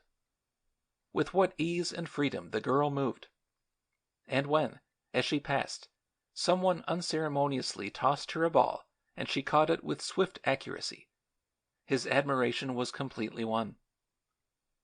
Steve speculated as to whether she would prove to be as pretty at close range as she was at a distance, and decided not. Distance always brings a glamour with it. However, pretty or not, there was no disputing that she was a great favorite, for every circle of students opened its magic ring at her approach and greeted her with a noisy clamor of affection. That she held herself with quiet reserve and was less demonstrative than those about her did not appear to lessen in the least their regard for her, and as Stephen watched, he registered the wager that she was a person of more common sense than most girls. Until recently it had been his habit to condemn the entire sex, but of late he had discovered that exceptions might be made to his rule. There were girls in the world worth noticing, even some worth talking to, and he felt certain that this attractive creature in white was one of them. However, it was an absurdity to be thinking about her now, and quite beneath his dignity. But he meant sometime, when he could do so in casual fashion, to find out from Doris who she was. He had a curiosity to know what this person who looked as if she could row a boat, swim, and play tennis well, was called. Doris was always raving about her roommate, Jane Harden. She had said so much about her that he fairly detested the sound of her name. Now if only Jane Harden were a girl like this one, there would be some reason and excuse for being enthusiastic over her. To have this guest brought home to spend the Christmas holidays would be a pleasure to look forward to. How well she would skate, and how gracefully. And how pretty she would be, especially if she had her hat off as she had now. It was Doris who interrupted his reverie with the words, "I hate to have you dear people go, but I suppose you will have to. But do just wait long enough for me to see if I can't find Jane somewhere. She is crazy to meet my family, and will scold me to death if I let you get away." "I am afraid we can't stay but a moment or two, dear," objected Mrs. Tolman. "It is growing late, you know, and we must get to the hotel before it is too dark." "But I won't delay you a second, Mother. Truly, I won't. I do want you to meet Jane. I'll ask the girls if they have seen her anywhere." "If you get out into that mob, they'll fall all over you, and you'll never get back," growled Steve, who was beginning to feel hungry and was none too graciously inclined toward the prospective stranger. "Oh, yes, I will," laughed Doris as she darted away. In spite of this sanguine prediction, however, she did not return as promptly as she had promised, and Mr. Tolman began to fidget uneasily. "We really ought to be starting on," he said at last. "Where is that child?" "I knew she'd stop to admire everybody's new hat and talk over the whole summer," grumbled Steve scornfully. "You were thinking of your dinner, son," his mother put in playfully. "You bet I am. I'm hungry as a bear." A pause followed in which visions of a big beefsteak with crisply fried potatoes blotted out every other picture from Steve's mind. "Perhaps we ought not to have waited," he heard his mother murmur, "but I had not the heart to disappoint Doris. She is so fond of Jane and has talked so much about her. I had no idea it would take her so long to—" "Here she comes," Mr. Tolman broke in. Stephen glanced up. Yes, there was Doris, hurrying across the grass, and beside her, walking with the same free and buoyant swing, was the girl of the golden hair, Jane Harden. With the same reserve and yet without a shadow of self-consciousness, she came forward, and in acknowledgment of the hurried introductions extended her hand with a grave smile of welcome. But both smile and gesture carried with them a sincerity very appealing. When she greeted Steve, he flushed at being addressed as Mr. Tolman, and mentally rose 6 inches in his boots. Yes, she was decidedly pretty, far prettier than she had been in the distance even. In all his life he had never seen a more attractive girl. "I hope, Jane, that you are coming home with Doris for a visit sometime when your own family can spare you," he heard his mother say. "We all should like to have you." "And I should like to come," was the simple and direct answer. "Do plan on it then. Come any time that you can arrange to. We should very much enjoy having you, shouldn't we, Stephen?" Stephen, so suddenly appealed to, turned very red and answered, "Yes," in a tone that seemed to come gruffly from way down inside his chest. And then to the sound of hasty farewells the car started and shot out into the village street, and the campus with its rainbow-hued occupants was lost to sight. "A charming girl, isn't she?" Mrs. Tolman said to her husband. "So natural and unaffected. Doris says that she is quite the idol of the college and bids fair to be class president. I wish Doris would bring her home for the holidays." Inwardly Steve echoed the sentiment, but outwardly he preserved silence. He was too human a boy to dwell long on thoughts of any girl, and soon Jane Harden was quite forgotten in the satisfaction of a steaming dinner and a comfortable bed. And the fairy journey of the next day, when amid a splendor of crimson and gold the glories of Jacob's Ladder and the Mohawk Trail stretched before his eyes. Within the week the big red car headed for Coventry, and without a mishap rolled into the familiar main street of the town, which never had seemed dearer than after the interval of absence. As the automobile sped past, friendly faces nodded from the sidewalks, and hands were waved in greeting. Presently his mother called from the tonneau. "Isn't that the Taylor's car, Henry, coming toward us? If it is, do stop, for I want to speak to them." Mr. Tolman nodded and slowed down the engine, at the same time putting out his hand to bring the oncoming car to a standstill. Yes, there were the Taylors, and on the front seat beside the chauffeur sat Bud, the friend who had been most influential in coaxing Stephen into the dilemma of the past fortnight. It was Bud, Steve could not forget, who had been the first to drop out of the car when trouble had befallen, and who had led the other boys off on foot with him to Torrington. The memory of his chum's treacherous conduct still rankled in Steve's mind. He had not spoken to him since. But now here the two boys were face to face, and unless they were to betray to their parents that something was wrong, they must meet with at least a semblance of cordiality. The question was which of them should be the first to make the advance. Twice Bud cleared his throat and appeared to be on the verge of uttering a greeting when he encountered Stephen's scowl, and lost courage to call the customary, "Ah, there, Stevie."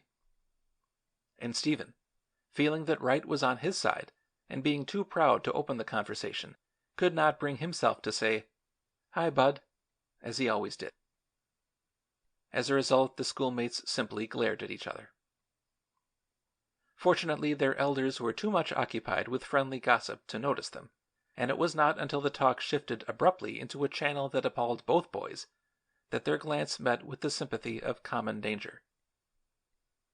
It was Bud's mother from whose lips the terrifying words innocently fell. "Haven's ill, and you in New York Wednesday," she exclaimed incredulously. "But I certainly thought I saw your car turning into the gate that very afternoon." "I guess not, my dear," asserted Mrs. Tolman tranquilly. "The car has not been out of the garage until now. It must have been somebody else you saw." "But it was your car, I am certain of it," persisted Mrs. Taylor. "Nonsense, Mary," laughed her husband. "If the car has been in the garage for a week, how could it have been? You probably dreamed it. You want a big red car so much yourself that you see them in your sleep." "No, I don't," protested Mrs. Taylor, smiling good-humoredly at her husband's banter. "Well, it may have been the Woodworths," Mrs. Tolman said with soothing inspiration. "They have a car like ours, and Mrs. Woodworth came to call while I was away. I'll ask the maid when I get home." "Yes, it may have been the Woodworths," admitted Mrs. Taylor reluctantly.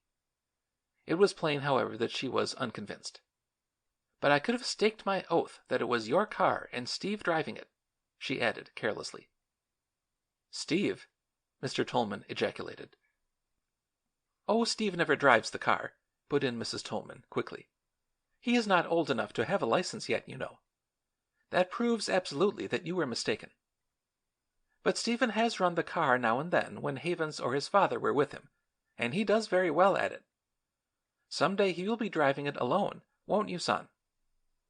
Bending forward, she patted the boy's shoulder affectionately.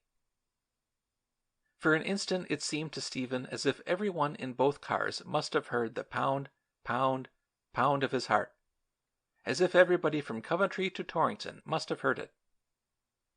Helplessly he stared at Bud, and Bud stared back. No words were needed to assure the two that once again they were linked together by misdoing, as they often had been in the past. Bud looked anxiously toward his chum. He was a mischievous, happy-go-lucky lad, but in his homely, freckled face there was a winsome manliness. Whatever the scrapes he got into through sheer love of fun, it was characteristic of him that he was always courageous enough to confess to them. This was the first inkling he had had that Stephen had not acquainted his father with the escapade of the previous week, and such a course was so at variance with his own frank nature that he was aghast. Even now he waited, expecting his pal would offer the true explanation of the mystery under discussion. He was ready to bear his share of the blame, bear more than belonged to him if he could lighten Steve's sentence of punishment. But the silence remained unbroken, and the words he expected to hear did not come. A wave of surprise swept over his face, surprise followed by a growing scorn. It came to him in a flash that Stephen Tolman, the boy he had looked up to as a sort of idol, was a coward. A coward. He was afraid. It seemed impossible. Why, Steve was always in the thick of the football skirmishes, never shrinking from the roughness of the game. He was a fearless hockey player, a dauntless fighter. Coward was the last name one would have thought of applying to him. And yet here he sat, cowering before the just result of his conduct. Bud was disappointed, ashamed. He turned away his head, but not before the wretched lad who confronted him had caught in his glance the same contemptuous expression he had seen in O'Malley's face. Again Stephen was despised and knew it. Nevertheless, it would not do to betray his secret now. He must not show that he was disconcerted. At every cost he must brazen out the affair. He had gone too far to do otherwise. He wondered as he sat there if anyone suspected him. If his father, whose eye was as keen as that of an eagle, had put together any of the threads of evidence. He might be cherishing suspicions this very moment. It seemed impossible that he shouldn't. If only he would speak and have it over. Anything would be better than this suspense and uncertainty. Mr. Tolman, however, maintained unwonted stillness, and save for a restless twitching of his fingers on the wheel of the car, did not move. If, thought Steve miserably, he could summon the nerve to look up, he would know in a second from his father's face whether he was annoyed or angry. At last the situation became unbearable, and come what might, he raised his eyes. To his amazement, his father was sitting there quite serenely, and so was everybody else. And the pause that seemed to him to stretch into hours had glided off as harmlessly and as naturally as other pauses. Apparently nobody was thinking about him, at least nobody but Bud. With a sigh of relief, his tense muscles relaxed. He could trust Bud not to betray him. Once again, he was safe. End of Chapter 5.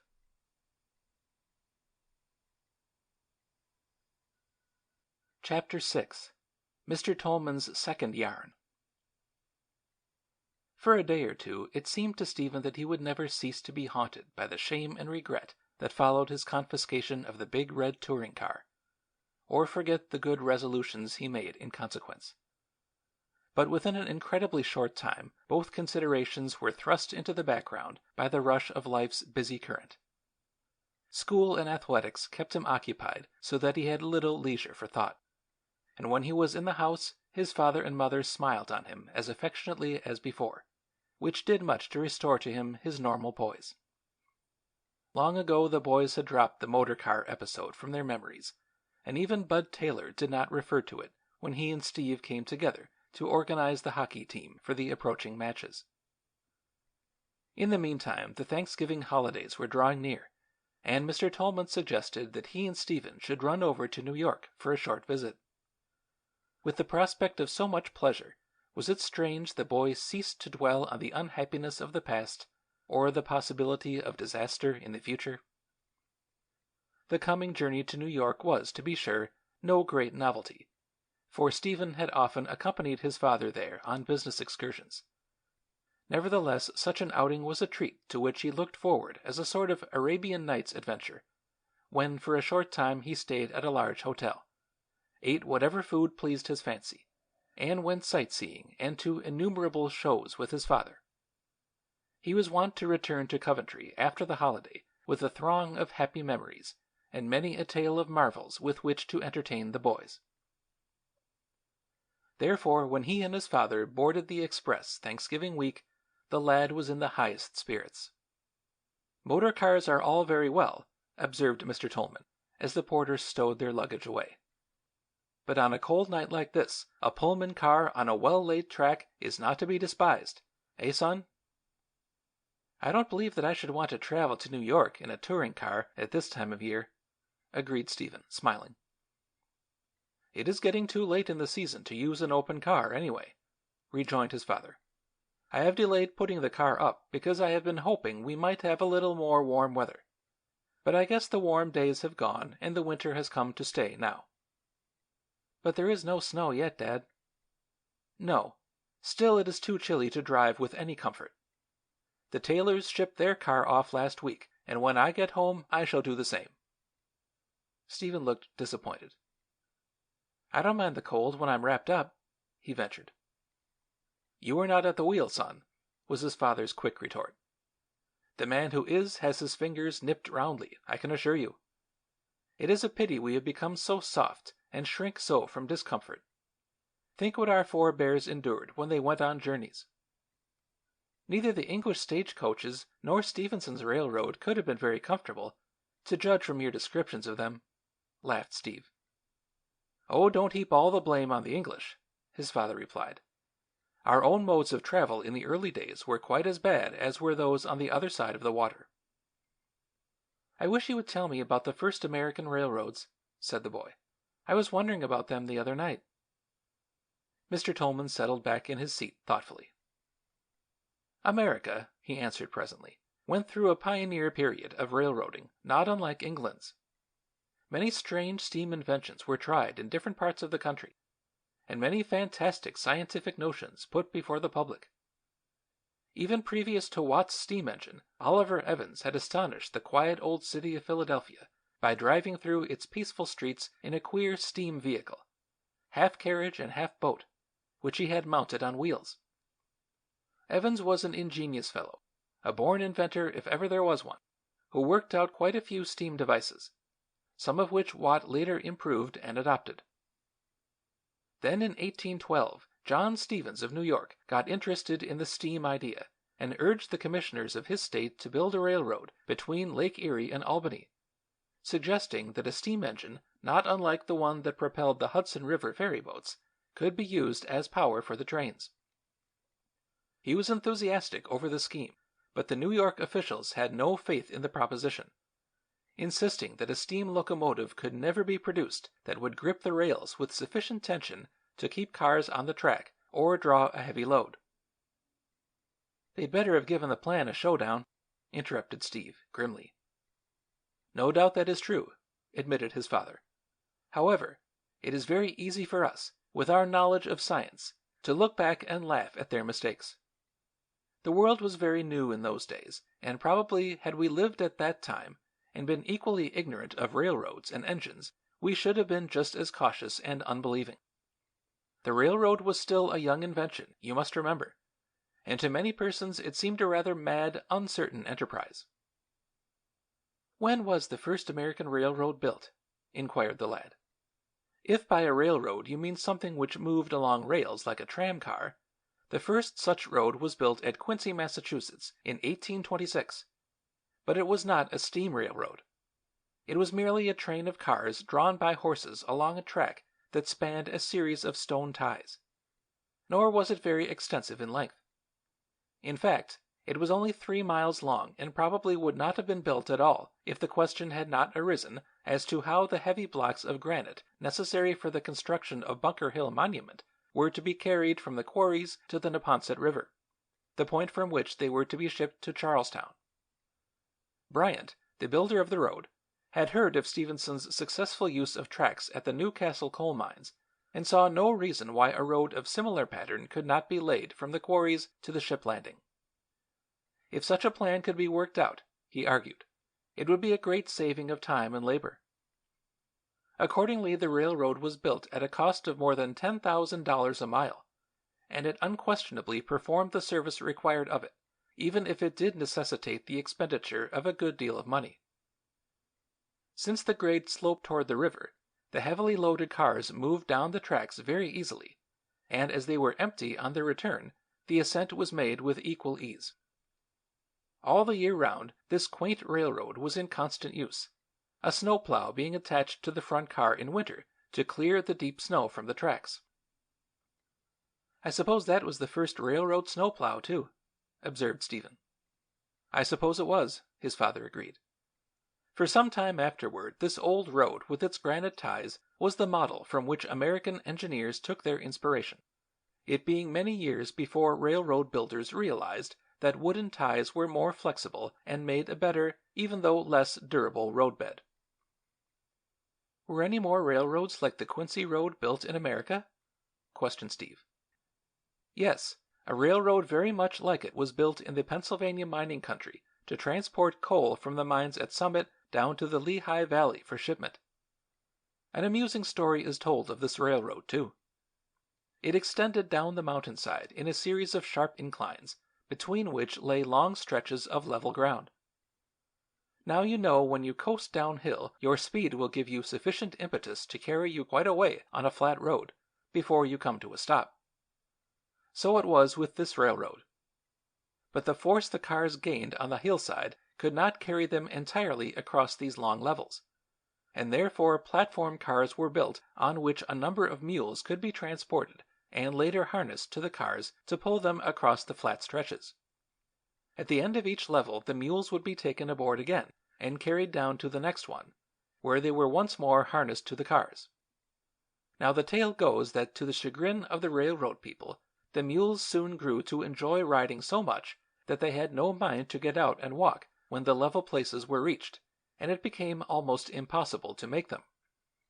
All of which proves the theory I advanced before, that too much luxury is not good for any of us, and will even spoil a perfectly good mule."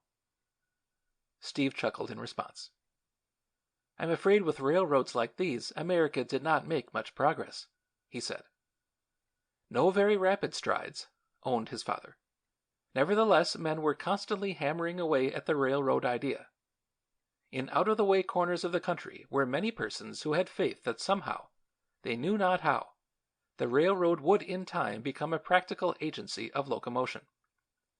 When the Rainhill contest of engines took place in England before the opening of the Liverpool-Manchester road, and Stephenson carried off the prize, Horatio Allen, one of the engineers of the Delaware and Hudson Canal Company, was sent over to examine the locomotives competing, and if possible buy one for a new railroad they hoped to put into operation. Unluckily, none of the engines were for sale, but he was able to purchase at Stourbridge a steam locomotive, and this he shipped to New York. It reached there in 1829, a ridiculous little engine weighing only 7 tons. Before its arrival, a track of hemlock rails fastened to hemlock ties had been laid, and as the Lackawanna River lay directly in the path of the proposed road, a wooden trestle about 100 feet high had been built across the river. This trestle was a very frail construction, and calculated to sustain only a 4-ton engine, and therefore, when the 7-ton locomotive from Stourbridge arrived, and was found to weigh nearly double that specification, there was great consternation. "Did they tear the trestle down and build another?" asked Steve with much interest. Mr. Tolman did not heed the question.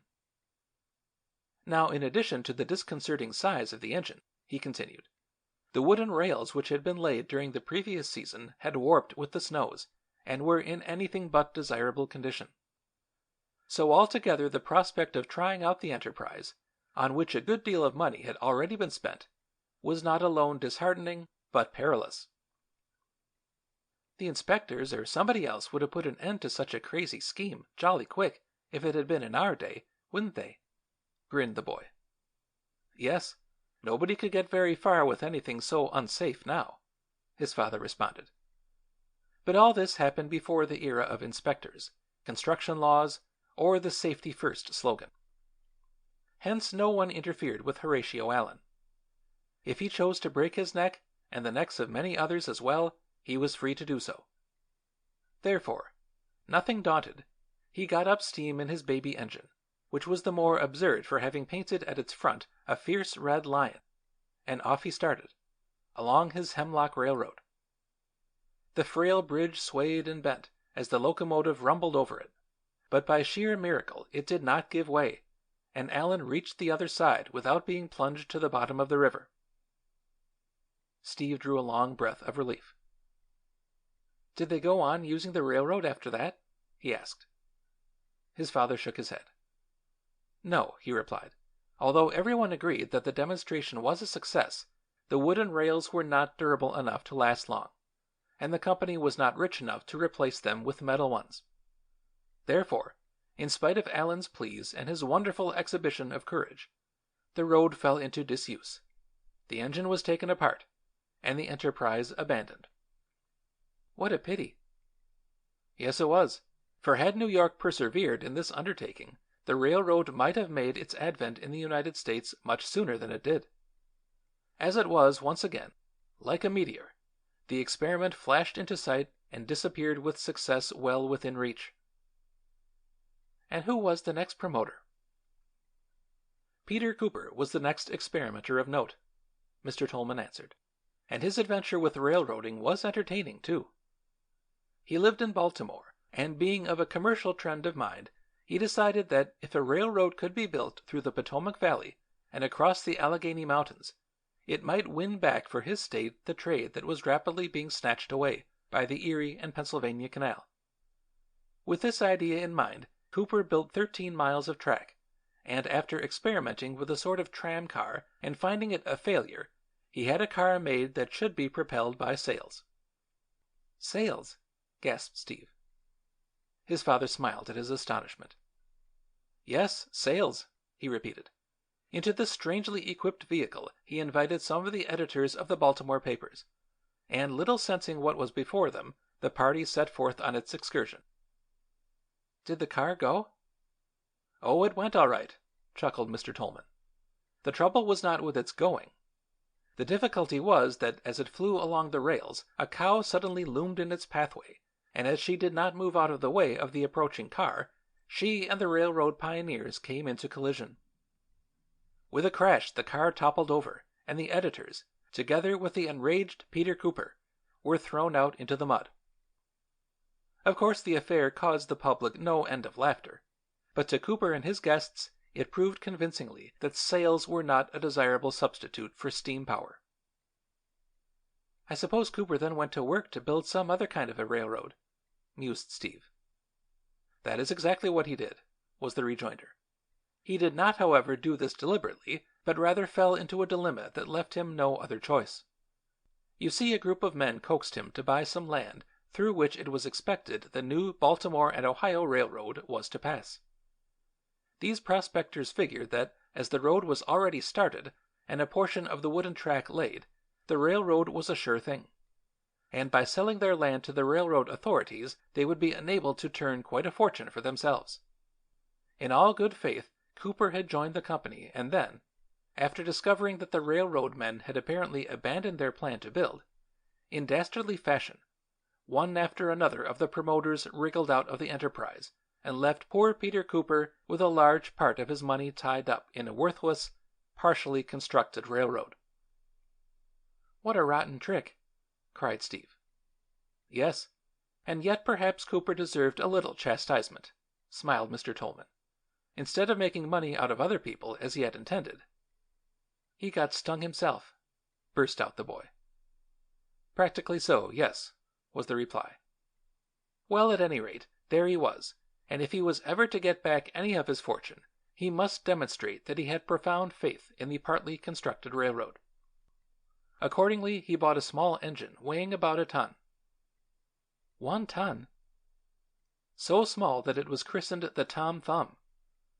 He now had his wooden rails and his pygmy engine, but was confronted by still another perplexity. The railroad must pass a very abrupt curve. It was unavoidable that it should do so. A curve so dangerous that everybody who saw it predicted that to round it without the engine jumping the track and derailing the cars behind would be impossible. Poor Peter Cooper faced a very discouraging problem. There was no gainsaying that the curve was a bad one. Moreover, his locomotive was not so perfect a product as he might have wished. It had been built under his direction and consisted of the wee engine he had bought in New York, connected with an iron boiler about the size of an ordinary tin wash boiler. And as no iron piping was made in America at this time, Cooper had taken some old steel musket barrels as a substitute for tubing. With this crude affair, he was determined to convince the public that a steam railroad was a workable proposition. He had a nerve. It took nerve to live and accomplish anything in those days, returned Mr. Tolman.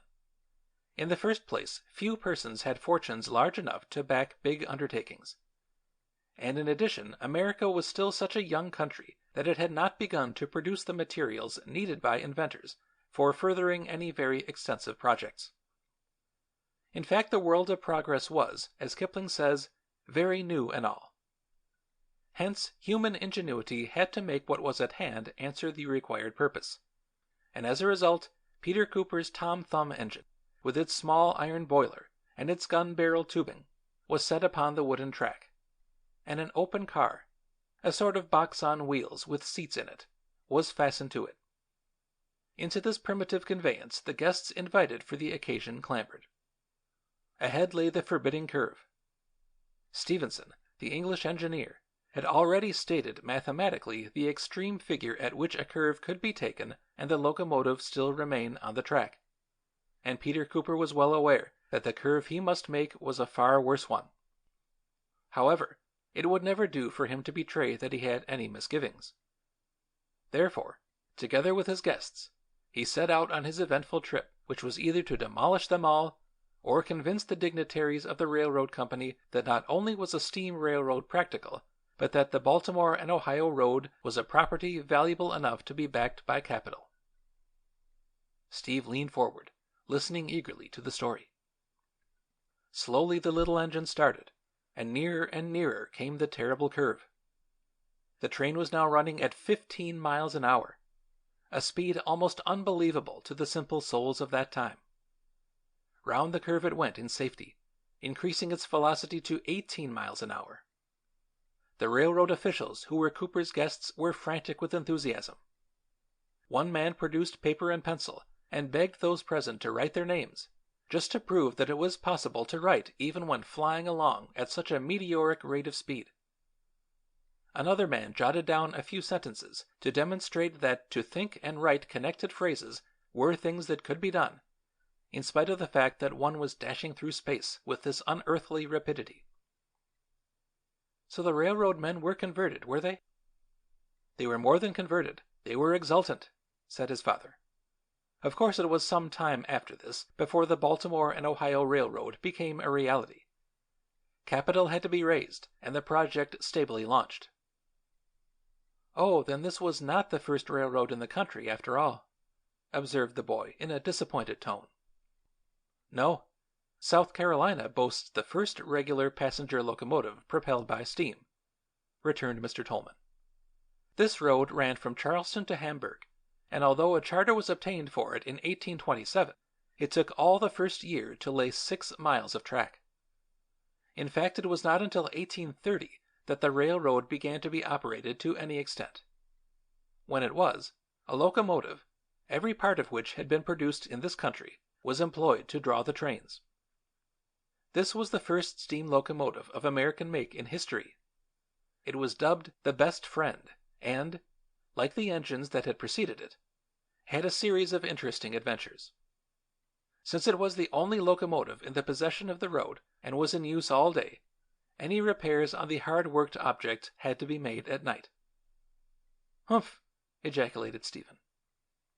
"Nevertheless, the Best Friend might have gone on its way prosperously had it not been for the ignorance of those who ran it. The engineer, to be sure, understood more or less about a steam locomotive, although he was none too wise. But the fireman, unfortunately, understood next to nothing. And one day, on being left alone in the cab and seeing the steam escaping from the safety valve, he conceived the notion that a leak was causing unnecessary waste. Therefore, he securely screwed up the space through which the steam had been issuing, and to make prevention more certain, he himself, a large and heavy man, sat down on the escape valve." "And presto!" exclaimed Steve, rubbing his hands. "Exactly so. Presto indeed. Figuratively speaking, he blew sky high, and the Best Friend with him," replied Mr. Tolman. "It was an unfortunate happening, too, for people were still ill-informed about the uses of steam, and very nervous about its mysterious power, and this accident only served to make them more so. For some time afterward, many persons refused to patronize the railroad, in spite of all the authorities could do to soothe them. In time, however, the public calmed down, although in order to reassure them, it was found necessary to put a car heaped with bales of cotton between them and the engine, not only to conceal the monster from their view, but also to convince them that it was some distance away. Whether they also had a vague notion that in case they went skyward the cotton might soften their fall when they came down, I do not know." "Railroading certainly had its troubles, didn't it?" Steve commented with amusement. "It certainly had, especially in our own country," was the reply. "In England, Stephenson and other experimenters like him had materials at hand which to some extent served their purpose. Moreover, thanks to Watt and other inventors, there were definite scientific ideas to work from. But in America, the successful railroad which might serve as a model was unknown.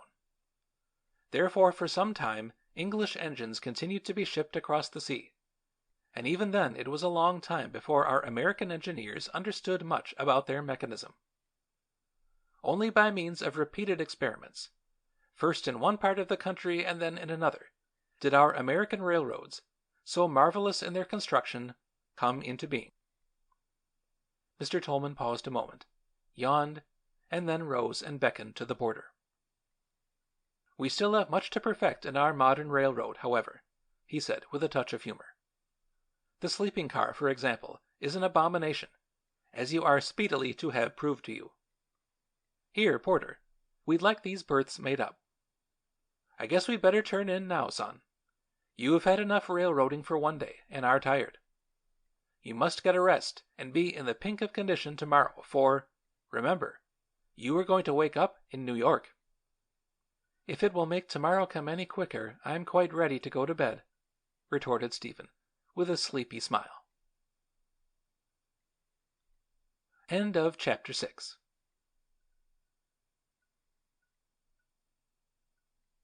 Chapter 7. A Holiday Journey. The next morning, when Steve woke to the swaying of the train and a drowsy sense of confusion and smoke, he could not for an instant think where he was. But it did not take long for him to open his eyes, recollect the happenings of the previous day, smile with satisfaction, and hurriedly wriggle into his clothes. Already he could hear his father stirring in the berth below, and presently the elder man called, "We shall be in New York in half an hour, son, so get your traps packed up. How did you sleep?"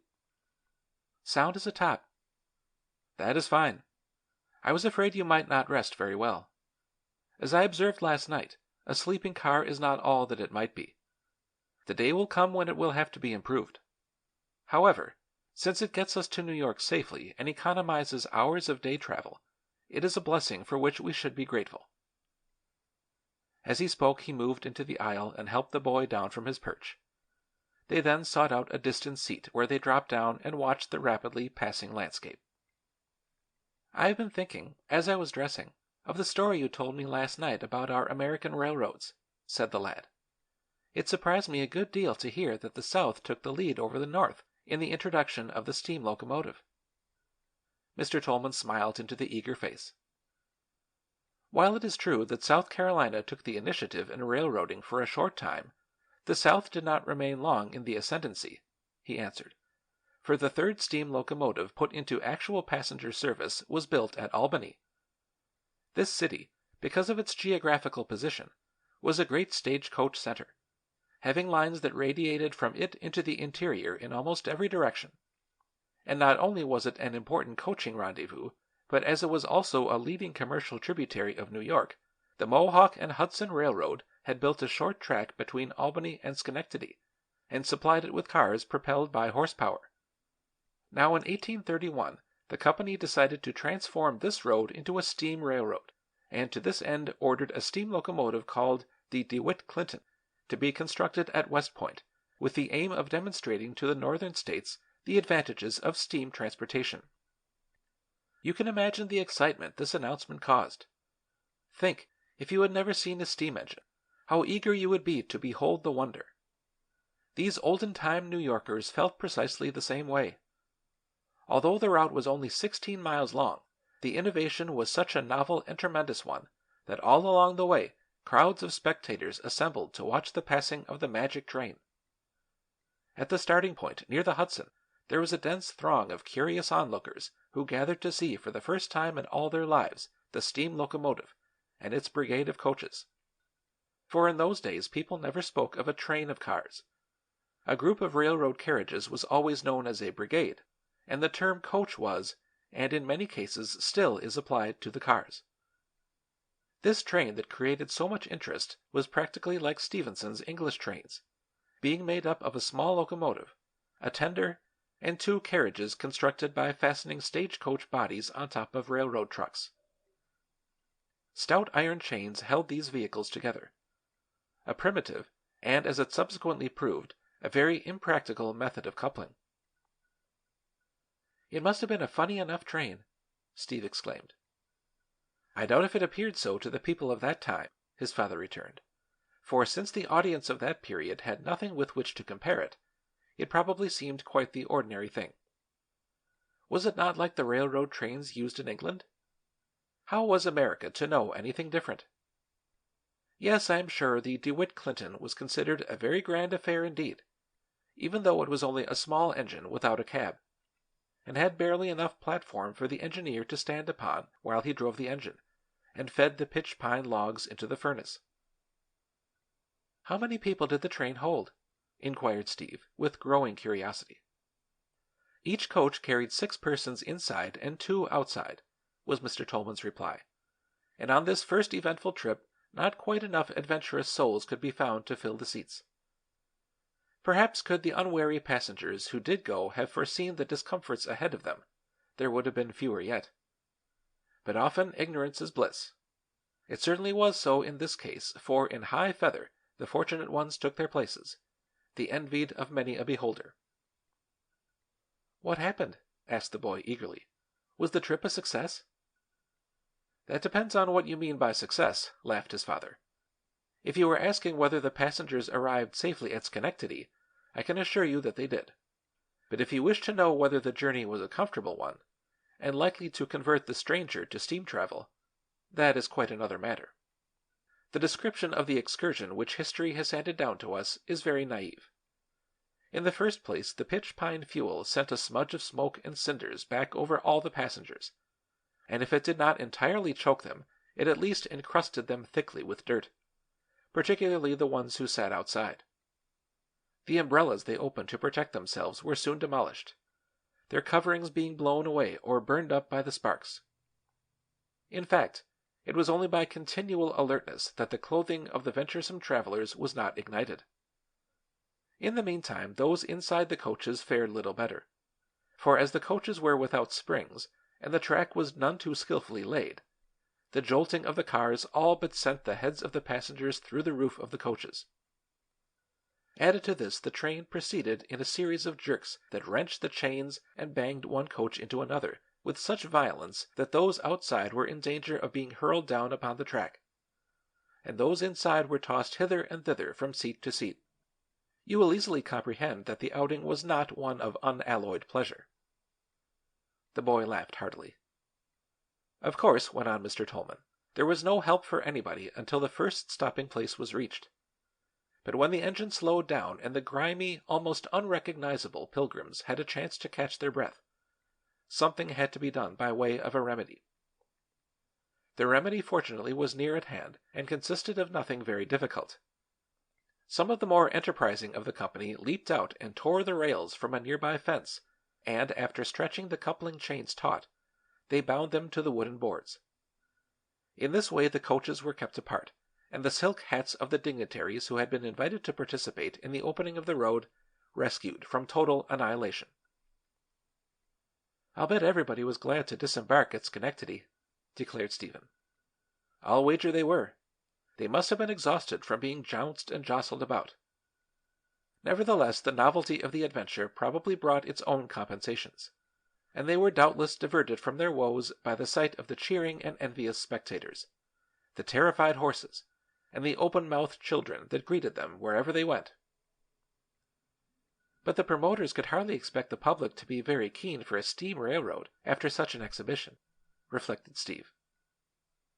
"Fortunately, our forefathers were not as critical as you," said his father, and in consequence the coach line from Albany to Schenectady was speedily supplanted by a steam railroad, as were the various coach lines into the interior of the state. As a result, hundreds of broken-down coach horses were turned out to pasture, a merciful thing. Gradually, a series of short steam railway lines were constructed from one end of the state to the other, until in 1851 these were joined together to make a continuous route to Lake Erie. Perhaps we have only scant appreciation of the revolution that came with this advance in transportation. It meant the beginning of travel and commerce between the eastern states and those in the interior of the country. It also meant the speedy shipment of eastern products to the west, where they were greatly needed, and the reception of western commodities in the east. But more than all this, it signified a bond of fellowship between the scattered inhabitants of the same vast country who up to this time had been almost total strangers to one another, and was a mighty stride in the direction of national loyalty and sympathy. Therefore it was entirely seemly that Millard Fillmore, then President of the United States, and Daniel Webster, the Secretary of State, should be honored guests at the celebration that attended the opening of the railroad. "Did the road reach no farther than Lake Erie?" asked Stephen. "Not at first," replied his father. "From that point commerce was carried on by means of ships on the Great Lakes. But in time Western railroad companies began to build short stretches of track, which later on they joined together as the other railroad builders had done." "Did the line go all the way across the country?" "Oh, no, indeed. Our transcontinental railroads were a mighty project in themselves, and their story is a romance which I will tell you some other time. Before such stupendous enterprises could be realities, our young country had a vast deal of growing to do, and its infant railroads and engineering methods had to be greatly improved. So long as we still built roads where the rails were liable to come up through the floor and injure the passengers, and where the tracks were not strongly enough constructed to resist floods and freshets, our steam locomotion could not expect any universal degree of popularity. I don't suppose, though, that the cows continued to tip the cars over and turn the passengers out into the dirt, as they did in the days of Peter Cooper," mused Steve thoughtfully. "They may not have derailed the trains," his father replied quite seriously, "but they often did delay them. Nor could the passengers be blamed for finding fault with the unheated cars, or the fact that sometimes, when it snowed hard, the engineer ran his engine under cover and refused to go on, leaving those on the train the choice of staying where they were until the storm abated, or going on foot to their destination. Not really. Yes, indeed. Such things happen quite frequently. Then there are stories of terrible gales when the snow piled up on the track until the engine had to be dug out, for snowplows did not keep the tracks clear then as they do now. Nor was it an uncommon thing for the mud from the spring washouts to submerge the rails, in which case the engines had to be pulled out of the mire by oxen. In fact, at certain seasons of the year, some trains carried oxen for this very purpose. For you must remember that the engines of that date were not powerful enough to make progress through mud, snow, or against fierce headwinds. Often a strong gale would delay them for hours, or bring them to a standstill altogether. Well, I guess it is no wonder we were not equipped to build a transcontinental road under such conditions, said the lad, with a quiet smile. Oh, these defects were only a minor part of our railroad tribulations, responded his father. For example, when Pennsylvania started her first railroad the year after the line between New York and Schenectady was laid, there was a fresh chapter of obstacles. Strangely enough, the locomotive, Old Ironsides, was built by Mr. M. W. Baldwin, whose name has since become celebrated as the founder of the Baldwin Locomotive Works. In 1832, however, the Baldwin locomotive was quite a different product from the present-day magnificently constructed steam engine. This initial attempt at locomotive building was a queer little engine with wheels so light that unless there was plenty of ballast aboard, it was impossible to keep it on the track. And besides that, the poor wee thing could not get up steam enough to start itself, and in consequence Mr. Baldwin and some of his machinists were obliged to give it a violent push whenever it set out, and then leap aboard when it was under way in order to weigh it down and keep it on the track. Imagine having to hold an engine down, ejaculated Steve with amusement. The story simply goes to prove how much in the making locomotives really were, Mr. Tolman said. And not only did this toy engine have to be started by a friendly push, but it was too feeble to generate steam fast enough to keep itself going after it was once on its way. Therefore, every now and then the power would give out, and Mr. Baldwin and his men would be forced to get out and run along beside the train, pushing it as they went, that it might keep up its momentum until a supply of steam could again be acquired. Can you ask for anything more primitive than that? It certainly makes one realize the progress locomotive builders have made, the boy replied with gravity. It certainly does, agreed his father. Think how Baldwin and his men must have struggled first with one difficulty and then with another. Think how they must have experimented and worked to perfect the tiny engine with which they began. It was the conquering of this multitude of defects that gave to the world the intricate, exquisitely made machine which at this very minute is pulling you and me into New York. There was an interval of silence during which Stephen glanced out at the flying panorama framed by the window. Where was New England all this time? Demanded he, with jealous concern. Didn't Massachusetts do anything except build the old granite road at Quincy? Railroads, for various reasons, were not popular in Massachusetts, returned his father. As usual, New England was conservative and was therefore slow in waking up to the importance of steam transportation. Boston was on the coast, you see, and had its ships as well as the canal boats that connected the city with the manufacturing districts of the Merrimack. Therefore, although the question of building railroads was agitated in 1819, nothing was done about the matter. As was natural, the Canal Company opposed the venture, and there was little enthusiasm elsewhere concerning a project that demanded a great outlay of money with only scant guarantee that any of it would ever come back to the capitalists who advanced it. Moreover, the public in general was skeptical about railroads, or else totally uninterested in them. And even had a railroad been built at this time, it would not have been a steam road, for it was proposed to propel the cars by horsepower, just as those at Quincy had been. Oh, interjected Steve scornfully, they might at least have tried steam. People had little faith in it, explained Mr. Tolman. Those who had the faith lacked the money to back the enterprise, and those who had the money lacked the faith. If a company could have gone ahead and built a steam railroad that was an unquestioned success, many persons would undoubtedly have been convinced of its value and been willing to put capital into it. But as matters stood, there was so much antagonism against the undertaking that nobody cared to launch the venture. There were many businessmen who honestly regarded a steam railroad as a menace to property, and so strong was this feeling that in 1824 the town of Dorchester, a village situated a short distance from Boston, actually took legal measures to prevent any railroad from passing through its territory. "They needn't have been so fussed," said Stephen with a grin. "Railroads weren't plenty enough to worry them." "Oh, the Quincy Road was not the only railroad in Massachusetts," his father asserted quickly, for in spite of opposition, a railroad to Lowell, modeled to some extent after the old Granite Road, had been built.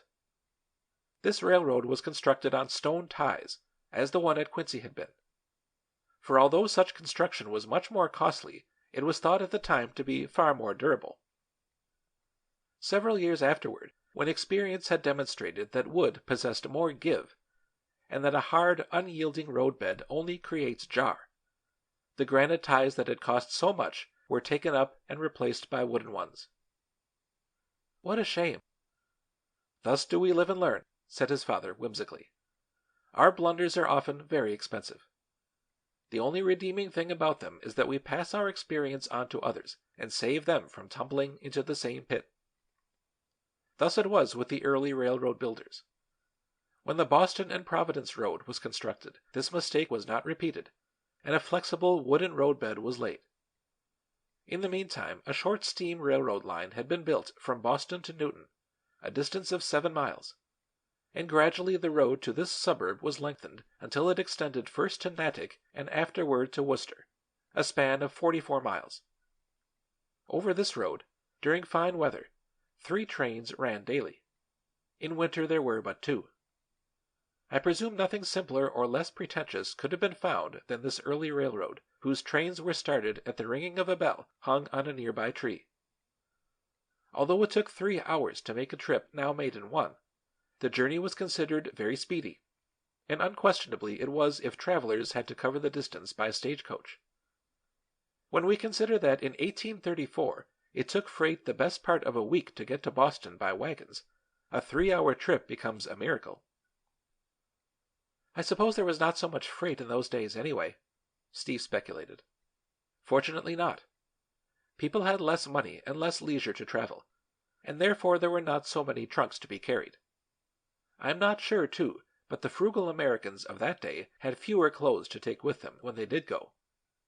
Then, as each town or district was of necessity more or less isolated, people knew fewer persons outside of their own communities, did a less extensive business, and had less incentive to go a-visiting. Therefore, although the Boston and Worcester Railroad could boast only 2 baggage cars, or burthen cars as they were called, the supply was sufficient, which was fortunate, especially since the freight house in Boston was only large enough to shelter these 2. "And out of all this grew the Boston and Albany Railroad?" questioned the boy. "Yes, although it was not until 1841, about 8 years later, that the line was extended to New York State. By that time, tracks had been laid through the Berkshire Hills, opening up the western part of Massachusetts. The story of that first momentous 15-hour journey of the Boston officials to the New York capital, where they were welcomed and entertained by the Albany dignitaries, is picturesque reading indeed. One of the party who set out from Boston on that memorable day carried with him some spermaceti candles, which on the delegates' arrival were burned with great ceremony at the evening dinner. "I suppose it seemed a wonderful thing to reach Albany in 15 hours," remarked Steve. "It was like a fairy tale," his father answered. "To estimate the marvel to the full, you must think how long it would have taken to drive the distance, or make the journey by water. Therefore, the Boston officials burned their spermaceti candles in triumph, and the next day, when the Albany hosts returned to Boston with their guests, they symbolized the onrush of the world's progress by bringing with them a barrel of flour which had been cut, threshed, and ground only 2 days before, and put into a wooden barrel made from a tree which was cut down, sawed, and put together while the flour was being ground. This does not seem to us anything very astounding, but it was a feat to stop the breath in those days. And what did they do with the flour? Oh, that evening, when they reached Boston, the flour was made into some sort of bread, which was served at the dinner the Boston men gave to their visitors. I wonder what they would have said if somebody had told them then that sometime people would be going from Boston to New York in 5 hours, the lad observed. I presume they would not have believed it, was the reply. Nor would they have been able to credit tales of the great numbers of persons who would constantly be traveling between these two great cities. At that time so few people made the trip that it was very easy to keep track of them, and that they might be identified in case of accident, the company retained a list of those who went on the trains. At first this rule worked very well, the passengers being carefully tabulated, together with their place of residence. But later, when traffic began to increase, and employees began to have more to do, those whose duty it was to make out these lists became hurried and careless, and in the old railroad annals we read such entries as these: Woman in green bonnet, boy, stranger, man with side whiskers, etc. A peal of laughter broke from Stephen. Railroad officials would have some job to list passengers now, wouldn't they? He said. We should all just have to wear identification tags, as the men did during the war. His father acquiesced whimsically. I have sometimes feared we might have to come to that anyway, he replied. With the sky populated with aeroplanes, and the streets filled with automobiles, man stands little chance in these days of preserving either his supremacy or his identity. When we get on Fifth Avenue today, you see if you do not agree with me, he added, as the train pulled into the big station. End of Chapter 7.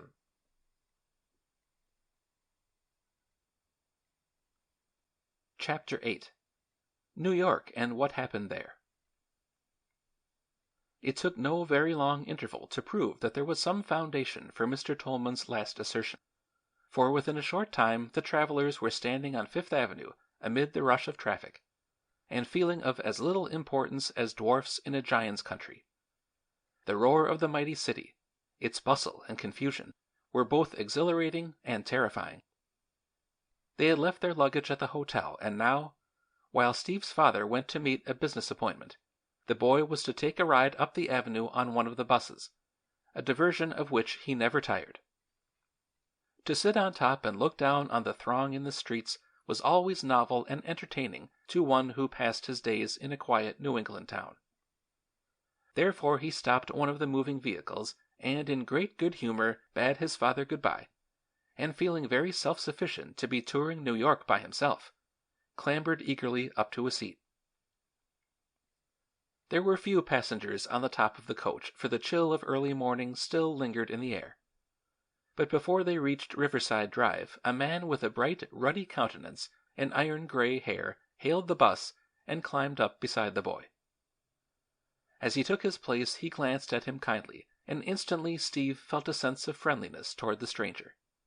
And after they had ridden a short distance in silence, the man spoke. "What a beautiful river the Hudson is," he remarked. "Although I am an old New Yorker, I never cease to delight in its charm and its fascinating history. It was on this body of water, you know, that the first steamboat was tried out." "I didn't know it," Stephen confessed, with an honest blush. "You will be learning about it some day, I fancy," said the other, with a smile. "An interesting story it is, too. All the beginnings of our great industries and inventions read like romances." "My father's just been telling me about the beginnings of some of our railroads," observed Steve shyly, "and certainly his stories were as good as fairy tales." "Is your father especially interested in railroads?" inquired the New Yorker. "Yes, sir. He is in the railroad business." "Ah, then that accounts for his filling your ears with locomotives instead of steamboats," declared the man, with a twinkle in his eyes. "Now, if I were to spin a yarn for you, it would be of steamboats, because that happens to be the thing I am interested in. I believe their history to be one of the most alluring tales to which a boy could listen. Sometime you get a person who knows the drama from start to finish to relate to you the whole marvelous adventure of early steamboating, and you see if it does not beat the railroad story all out." He laughed a merry laugh, in which Stephen joined. "I wish you would tell it to me yourself," suggested the lad. The man turned with an expression of pleasure on his red-cheeked face. "I should like nothing better, my boy," he said quickly, "but you see it is a long story, and I'm getting out at the next corner. Sometime, however, we may meet again. Who knows? And if we do, you shall hold me to my promise to talk steamboats to you until you cry for mercy." Bending down, he took up a leather bag which he had placed between his feet. "I am leaving you here, Sonny," he said. "I take it you are in New York for a holiday." "Yes, sir, I am," returned Steve with surprise. "My father and I are staying here just for a few days." "I hope you will have a jolly good time during your visit," the man said, rising. Stephen murmured his thanks and watched the erect figure descend from the coach and disappear into a side street. It was not until the New Yorker was well out of sight and the omnibus on its way that his eye was caught by the red bill book lying on the floor at his feet. None of the few scattered passengers had noticed it, and stooping, he picked it up and quietly slipped it into his pocket. What should he do with it? Of course he could hand it over to the driver of the bus and tell him he had found it. But the man might not be honest, and instead of turning it in to the company, might keep it. There was little doubt in Steve's mind that the pocketbook belonged to the stranger who had just vacated the place, and it was likely his address was inside it. If so, what a pleasure it would be to return the lost article to its rightful owner himself. By so doing, he would not only be sure the pocketbook reached its destination, but he might see the steamboat man again. He longed to open the bill book and investigate its contents. What was in it, he wondered? Well, the top of a Fifth Avenue coach was no place to be looking through pocketbooks. There was no question about that. Let alone the fact that persons might be watching him. There was danger that in the fresh morning breeze something might take wing, sail down to the Hudson, and never be seen again. Therefore he decided to curb his impatience and wait until he reached a more favorable spot to examine his suddenly acquired treasure. Accordingly, he tucked the long red wallet farther down into the breast pocket of his ulster, and feeling assured that nothing could be done about it at present, gave himself up to the pleasure and excitement of the drive. It was not until he had rejoined his father at the hotel, and the two were sitting at lunch in the great dining room, that the thought of it again flashed into his mind. "Gee, Dad," he suddenly exclaimed, looking up from his plateful of fried chicken with fork suspended in midair. "I meant to tell you I found a pocketbook in the bus this morning." "A pocketbook?" "Yes, sir. I think the man who had been sitting beside me must have dropped it when he stooped over to get his bag. At any rate, it was lying there after he got out." "What did you do with it?" Mr. Tolman inquired, with no great warmth of interest. "Gave it to the conductor, I suppose." The boy shook his head. "No, I didn't," was the answer. "I was afraid he might not turn it in, and as I liked the man who lost it, I wanted to be sure he got it, so I brought it back with me." "And where is it now?" demanded Mr. Tolman, now all attention. "I hope you are not so careless as to leave it upstairs in our room." "No, I didn't leave it in the room," returned the lad. "It is out in my coat pocket. I meant to take it out and see what was in it, but so many things happened that I forgot about it until this very minute." "You don't mean that you left it in your ulster pocket and let them hang it out there on the rack?" "Yes." "You checked your coat and left it there?" "Why, yes," came the faltering reply. Mr. Tolman was on his feet. "Wait here until I come back," he said in a sharp tone. "Where are you going?" "Give me your check, quickly," went on his father, without heeding the question. "Hurry!" Steve fumbled in his jacket pocket. "Be quick, son, be quick," commanded Mr. Tolman, impatiently. "Don't you know it is never safe to leave anything of value in your coat when you are staying at a large city hotel? Somebody may have taken the pocketbook already." Scarlet with consternation, the lad produced the check. "If nothing has happened to that pocketbook, you will be very fortunate," asserted the man severely. "Stay here. I will be right back." With beating heart, the boy watched him thread his way between the tables and disappear from the dining room into the lobby. Suppose the bill book should be gone? What if there had been valuable papers in it? Money. A great deal of money. And now, through his carelessness, it had all disappeared. How stupid he had been not to remember about it and give it to his father the instant they had met. In fact, he would much better have taken a chance and handed it to the bus conductor than to have done the foolish thing he had. He had meant so well and blundered so grievously. How often his father had cautioned him to be careful of money when he was traveling. Tensely he sat in his chair and waited with miserable anxiety, his eyes fixed on the dining-room door. Then presently, to his great relief, he saw his father returning. "Did you—" he began. "You will have to come yourself, Steve," said the elder man, whose brow was wrinkled into a frown of annoyance. "The maid who checked the coats is not there, and the one who is insists that the ulster is not mine, and in spite of the check will not allow me to search the pockets of it." Stephen jumped up. "I suppose she is right, too," went on Mr. Tolman breathlessly, "but the delay is very unfortunate." They made their way into the corridor, where by this time an office clerk and another man had joined the maid who was in charge of the coat rack. Stephen presented his check, and without comment the woman handed him his coat. With trembling hand he dived into the deep pocket and from it drew forth the red bill book, which he gave to his father. "There it is, Dad, safe and sound," he gasped. Instantly the clerk was in their path. "I beg pardon, sir," said he with deference, "but does that pocketbook belong to you?" Mr. Tolman wheeled about. "Eh, what did you say?" he inquired. "I asked, sir, if that pocketbook was your property," repeated the clerk. Mr. Tolman faced his inquisitor. "What business is that of yours?" he demanded, curtly. "I'm sorry, sir, to appear rude," the hotel employee replied, "but we have been asked to be on the lookout for a young lad who rode this morning on one of the Fifth Avenue buses, where a valuable pocketbook was lost. Your son tallies so well with the description that—" "It was I," put in Stephen, eagerly, without regard for consequences. "Who wants me?" With a smile of eagerness he turned, expecting to encounter the genial face of his acquaintance of the morning. Then he would smile, hold out the pocketbook, and they would laugh together as he explained the adventure, and perhaps afterward have luncheon in company. Instead, no familiar form greeted him. On the contrary, the slender man who had been standing beside the clerk came forward. Mr. Tolman sensed the situation in a second. "You mean somebody thinks my son took the pocketbook?" asked he indignantly, as he confronted the clerk and his companion. "It is not my affair, sir, and I am sorry it should happen in our hotel," apologized the clerk.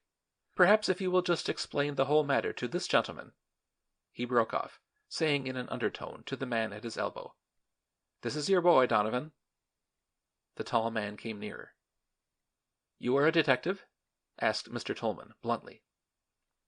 "Well, something of the sort, sir," admitted the man called Donovan. "It is occasionally my business to hunt people up." "And you have been sent to hunt my son up?" Donovan nodded. Stephen turned white, and his father put a reassuring hand on his shoulder. "My son and I," he replied, addressing the detective quietly, "can explain this entire affair to you, and will do so gladly. The boy did find the pocketbook, but he was ignorant of its value because he has not even looked inside it. In fact, that he had the article in his possession did not come into his mind until a few moments ago. If he had known the thing was valuable, do you suppose he would have left it in his ulster pocket and checked the coat in a public place like this?" The detective made no reply. "We both shall be very glad," went on Mr. Tolman firmly, "to go with you to headquarters and straighten the matter out." "There may be no need of that, sir," Donovan responded with a pleasant smile. "If we can just talk the affair over in a satisfactory way." "Suppose you come upstairs to our room," suggested Mr. Tolman. "That will give us more quiet and privacy.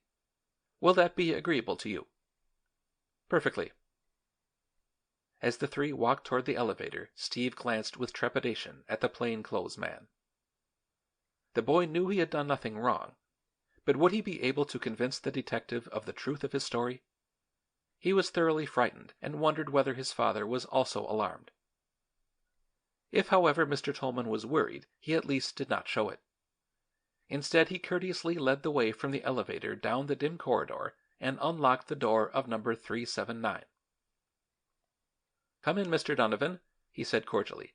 "Here is a chair and a cigar. Now, son, tell us the story of this troublesome pocketbook from beginning to end." In a trembling voice Stephen began his tale. He spoke slowly, uncertainly, for he was well scared. Gradually, however, he forgot his agitation, and his voice became more positive.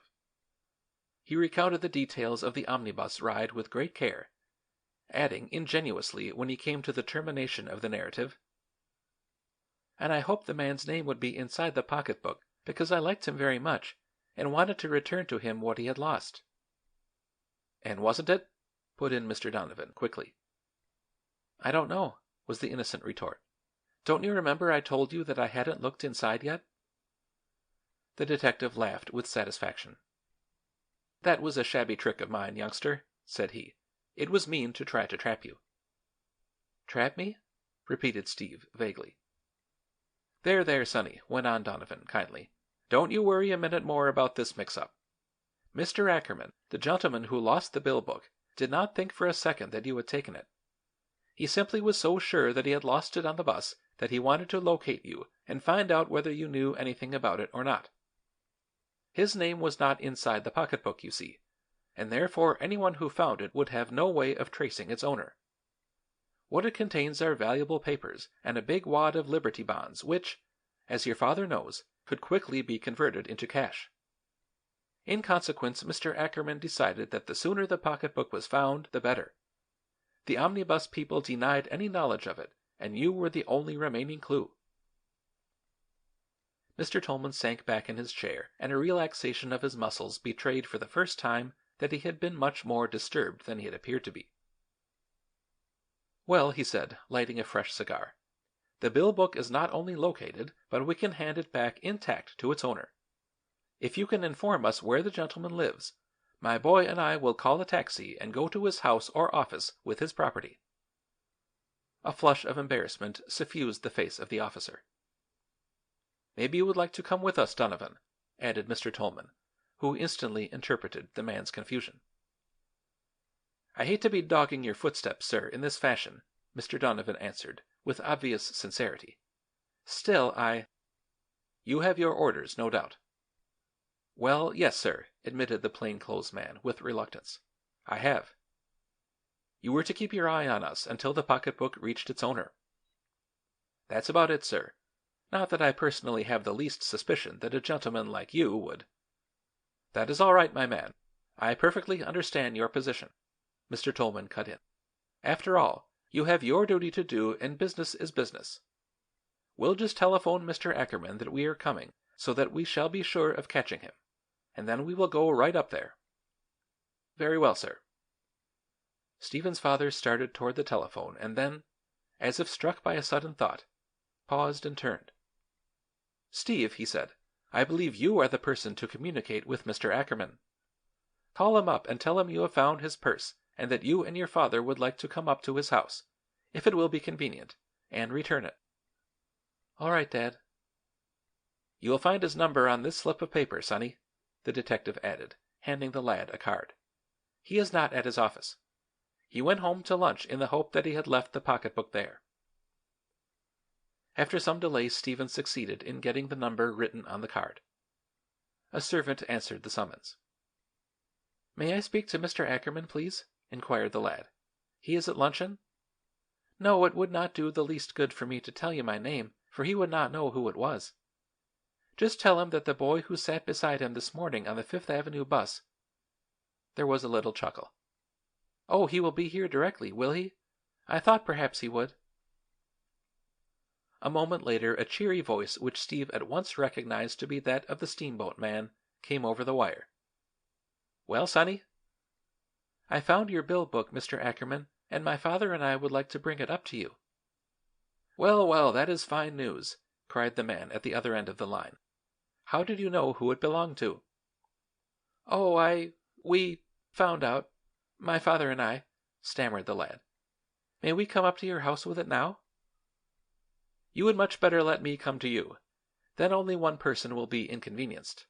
The New Yorker returned pleasantly. "Where are you staying?" "At the Manhattan." "You must not think of taking the trouble of coming way up here. Let me join you and your father at your hotel." "Very well, Mr. Ackerman. If you'd rather—" "I certainly should rather," was the emphatic answer. "I could not think of bringing two people so far out of their way." "There are 3 of us," squeaked Stephen. "3?" "Yes, sir. We have another person, a friend, with us," explained the boy, with quiet enjoyment. How easy it was to laugh now. "All the more reason why I should come to you, then," asserted Mr. Ackerman. "I will be at the Manhattan within half an hour. Perhaps if you and your father and your friend have the afternoon free, you would like to go to some sort of a show with me, after we conclude our business. Since you are here on a holiday, you can't be very busy." Stephen's eyes sparkled with merriment. "I don't know whether our friend can go or not," he replied politely, "but I think perhaps Dad and I could, and if we can, we should like to very much." "That will be excellent. I will come right along. Not only shall I be glad to get my pocketbook back again, but I shall be glad to see you once more. I told you this morning that I had a feeling we should meet sometime. Whom shall I ask for at the hotel?" "Stephen Tolman." With a click, the boy hung up the receiver. "Mr. Ackerman is coming right down," said he, addressing his father and the detective with a mischievous smile. "He has invited the 3 of us to go to the matinee with him." "The 3 of us?" echoed the plainclothes man. "Yes," returned the lad. "I told him we had a friend with us, and so he said to bring him along." "Good heavens!" Donovan ejaculated. Mr. Tolman laughed heartily. "Not all the thieves you arrest take you to a theater party afterward, do they, officer?" he asked. "I said from the first you were gentlemen," Mr. Donovan asserted with humor. "But couldn't you go?"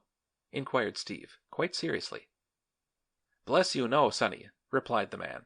"I am from headquarters, you know, and my work is chasing up crooks, not going to matinees." Nevertheless, there was an intonation of gentleness in his voice, as he added, "I'm obliged to you just the same, for in spite of my calling I am a human being, and I appreciate being treated like one." End of Chapter 8.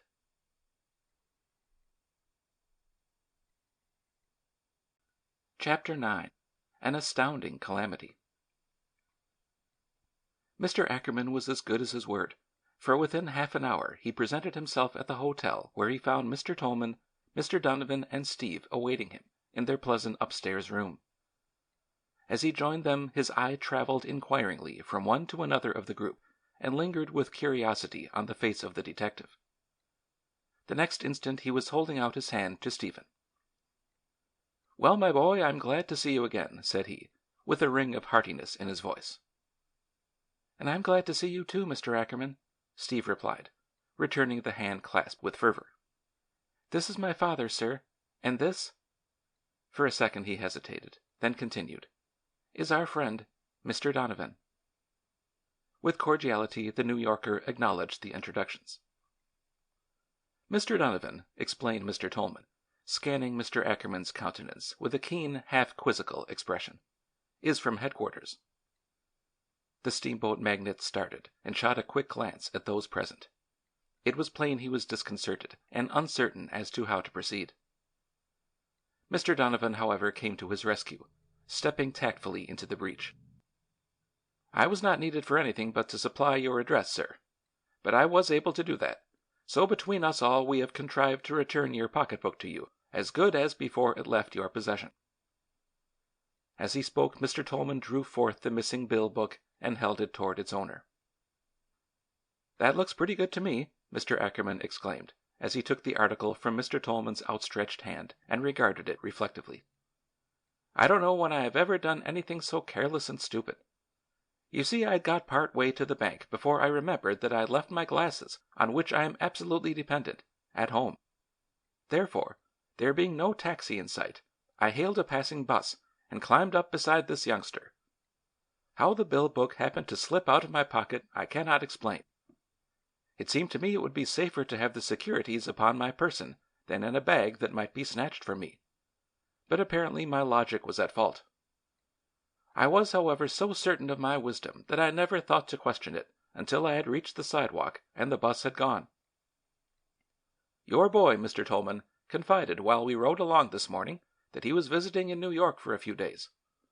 But of course I did not ask his name or address, and so when I wanted his help in tracing the missing pocketbook, I had no way of locating him beyond assuming that he must be staying at one of the hotels.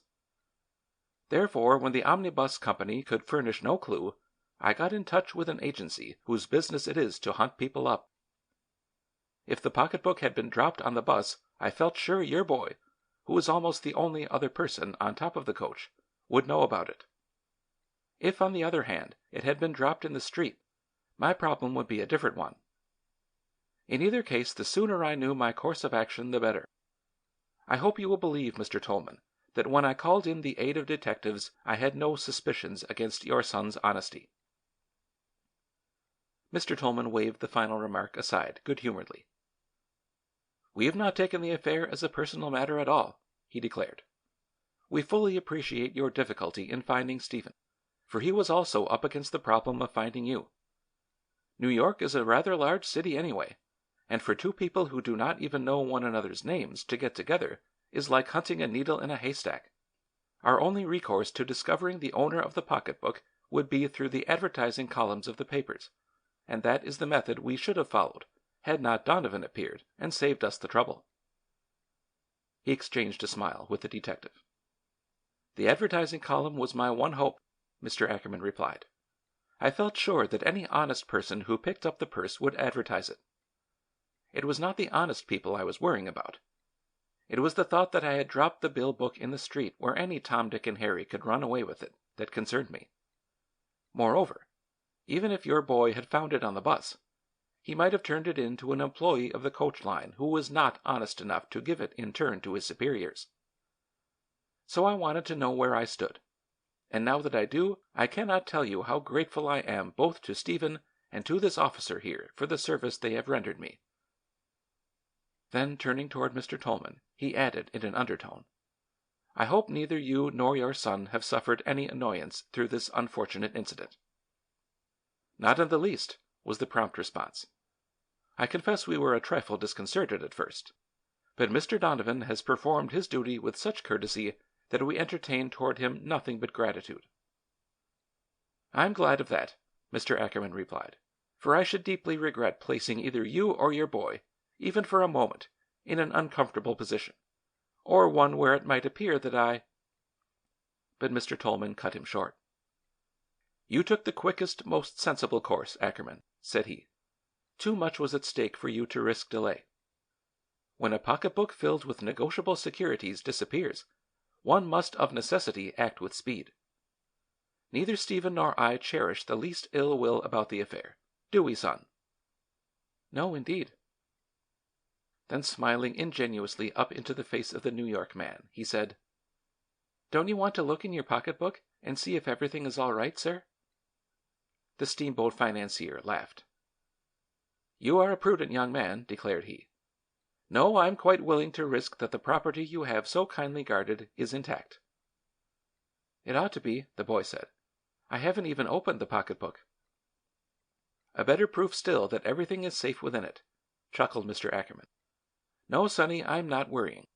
I should not worry even if you had ransacked the bill book from one end to the other. I take a chance on the honesty of a boy like you." Mr. Tolman, however, who had been listening, now came forward and broke into the conversation. "Stephen's suggestion is a good businesslike one, Ackerman," he declared. "As a mere matter of form, not as a slam against our morals. I am sure that both he and I would prefer that you examined your property while we are all here together, and assure yourself that it is all right." "Pooh, nonsense," objected the financier. "It is a wise notion, Mr. Ackerman," rejoined Mr. Donovan. "Business is business. None of us questions the honor of Mr. Tolman or his son. They know that. Nevertheless, I am sure we should all feel better satisfied if you went through the formality of an investigation." "Very well, just as you say." but I want it understood that I do it at their and your request. I am perfectly satisfied to leave things as they are." Taking the now familiar red pocketbook from his coat, he opened it unconcernedly. Then the three persons watching him saw a look of consternation banish the smile from his face. "What's wrong, Ackerman?" inquired the plain-clothes man quickly. Without a word, the other held the bill book toward him. It was empty. Bonds, securities, money were gone. A gasp of incredulity came from Stephen. "I didn't open it. Truly I didn't," exclaimed he, in a terror-stricken voice. But Mr. Ackerman did not heed the remark. "I'm afraid this looks pretty black for us, Ackerman," said Mr. Tolman slowly. "We have nothing to give you but the boy's word." Mr. Donovan, however, who had been studying the group with a hawk-like scrutiny, now sprang to his feet and caught up his hat. "I don't see how they dared put it over," he exclaimed excitedly. "But they almost got away with it. Even I was fooled." "You don't mean to insinuate," Mr. Tolman burst out, "that you think we—" "Good heavens, no," replied the detective with his hand on the doorknob. "Don't go getting hot under the collar, Mr. Tolman. Nobody is slamming you.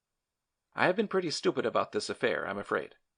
But give me credit for recognizing honest people when I see them. No, somebody has tricked you all. But the game isn't up yet. If you gentlemen will just wait here—" The sentence was cut short by the banging of the door. The detective was gone. His departure was followed by an awkward silence. Mr. Ackerman's face clouded into a frown of disappointment and anxiety. Mr. Tolman paced the floor and puffed viciously at a cigar. And Steve, his heart cold within him, looked from one to the other, chagrin, mortification, and terror in his eyes. "I didn't open the pocketbook, Mr. Ackerman," he reiterated for the 20th time. "I truly didn't." But the steamboat magnate was too deeply absorbed in his own thoughts and speculations to notice the high-pitched voice with its intonation of distress. At last Mr. Tolman could endure the situation no longer. "This is a most unfortunate happening, Ackerman," he burst out. "I am more concerned about it than I can express. My boy and I are utter strangers to you, and we have no way of proving our honesty. All I can say is that we are as much amazed at the turn affairs have taken as yourself, and we regret it with quite as much poignancy. Perhaps more, since it reflects directly upon us. If there is anything we can do—" He stopped, awaiting a reply from the other man, but none came. "Good heavens, Ackerman," he cried. "You don't mean to say you do not believe my son and me? That you suspect us of double-dealing?" "I don't know what to believe, Tolman," owned Mr. Ackerman with candor. "I want very much to credit your story. In my heart I do credit it. But head and heart seem to be at variance in this matter. Frankly, I am puzzled to know where the contents of that pocketbook have gone. Were the things taken out before the bill book fell into your son's hands, or afterward? And if afterward, who took them? Who had the chance? Donovan seems to think he has a clue, but I confess I have none." "Hadn't you looked over the bonds and stuff since you took them home?" "No," Mr. Ackerman admitted. "I got them from the broker yesterday, and as it was too late to put them into the safe deposit vault, I took them home with me instead of putting them in our office safe as I should have done. I thought it would be easier for me to stop at the bank with them this morning on my way to business. It was foolish planning, but I aimed to save time." "So the pocketbook was at your house overnight?" Mr. Ackerman nodded. "Yes," confessed he. "Nevertheless, it did not go out of my possession. I had it in the inner pocket of my coat all the time." "You are sure no one took the things out while you were asleep last night?" "Why, I don't see how they could," faltered Mr. Ackerman. "My servants are honest. At least they always have been. I have had them for years. Moreover, none of them knew I had valuable papers about me. How could they?" was the reply. Once more silence fell upon the room. "Come, Tolman," ejaculated the steamboat man presently. "You are a level-headed person. What is your theory?" "If I did not know my son and myself as well as I do," Mr. Tolman answered with deliberation, My theory would be precisely what I fancy yours is. I should reason that during the interval between the finding of the purse and its return, the contents had been extracted." He saw the New Yorker color. "That, I admit, is my logical theory," Mr. Ackerman owned with a blush, "but it is not my intuitive one. My brain tells me one thing and my heart another. And in spite of the fact that the arguments of my brain seem correct, I find myself believing my heart, and in consequence cherishing a groundless faith in you and your boy," concluded he, with a faint smile. "That is certainly generous of you, Ackerman," Mr. Tolman returned, much moved by the other's confidence. "Stephen and I are in a very compromising situation, with nothing but your belief between us, and a great deal of unpleasantness. We appreciate your attitude of mind more than we can express. The only other explanation I can offer, and in the face of the difficulties it would involve it hardly seems a possible one, is that while the coat was hanging in the lobby—" There was a sound outside and a sharp knock at the door, and an instant later Mr. Donovan entered, his face wreathed in smiles. Following him was the woman who had checked the coats, a much frightened bellboy, and a blue uniformed policeman. The woman was sobbing. "Indeed, sir," she wailed, approaching Steve, "I never meant to keep the pocketbook and make trouble for you. I have a boy of my own at home, a lad about your age. What is to become of him now? Oh dear! Oh dear!" She burst into passionate weeping. "Now see here, my good woman, stop all this crying and talk quietly," cut in the policeman in a curt but not unkind tone. "If you will tell us the truth, perhaps we can help you. In any case, we must know exactly what happened." "She must understand that anything she says can be used against her," cautioned the detective, who, in spite of his eagerness to solve the mystery, was determined the culprit should have fair play. "Indeed, I don't care, sir," protested the maid, wiping her eyes on her ridiculously small apron. "I can't be any worse off than I am now with a policeman taking me to the lockup. I'll tell the gentleman the truth. I swear I will." With the courtesy he habitually displayed toward all womanhood, Mr. Tolman drew forward a chair, and she sank gratefully into it.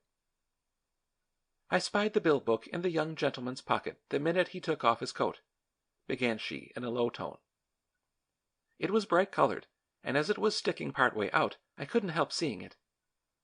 Of course I expected he would take it with him into the dining room, but when he didn't, I came to the conclusion that there couldn't be anything of value in it. But by and by I had more coats to hang up, and one of them, a big, heavy, fur-lined one, brushed against the young gentleman's ulster and knocked the pocketbook out onto the floor, so that it lay open under the coat rack. It was then that I saw it was stuffed full of papers and things."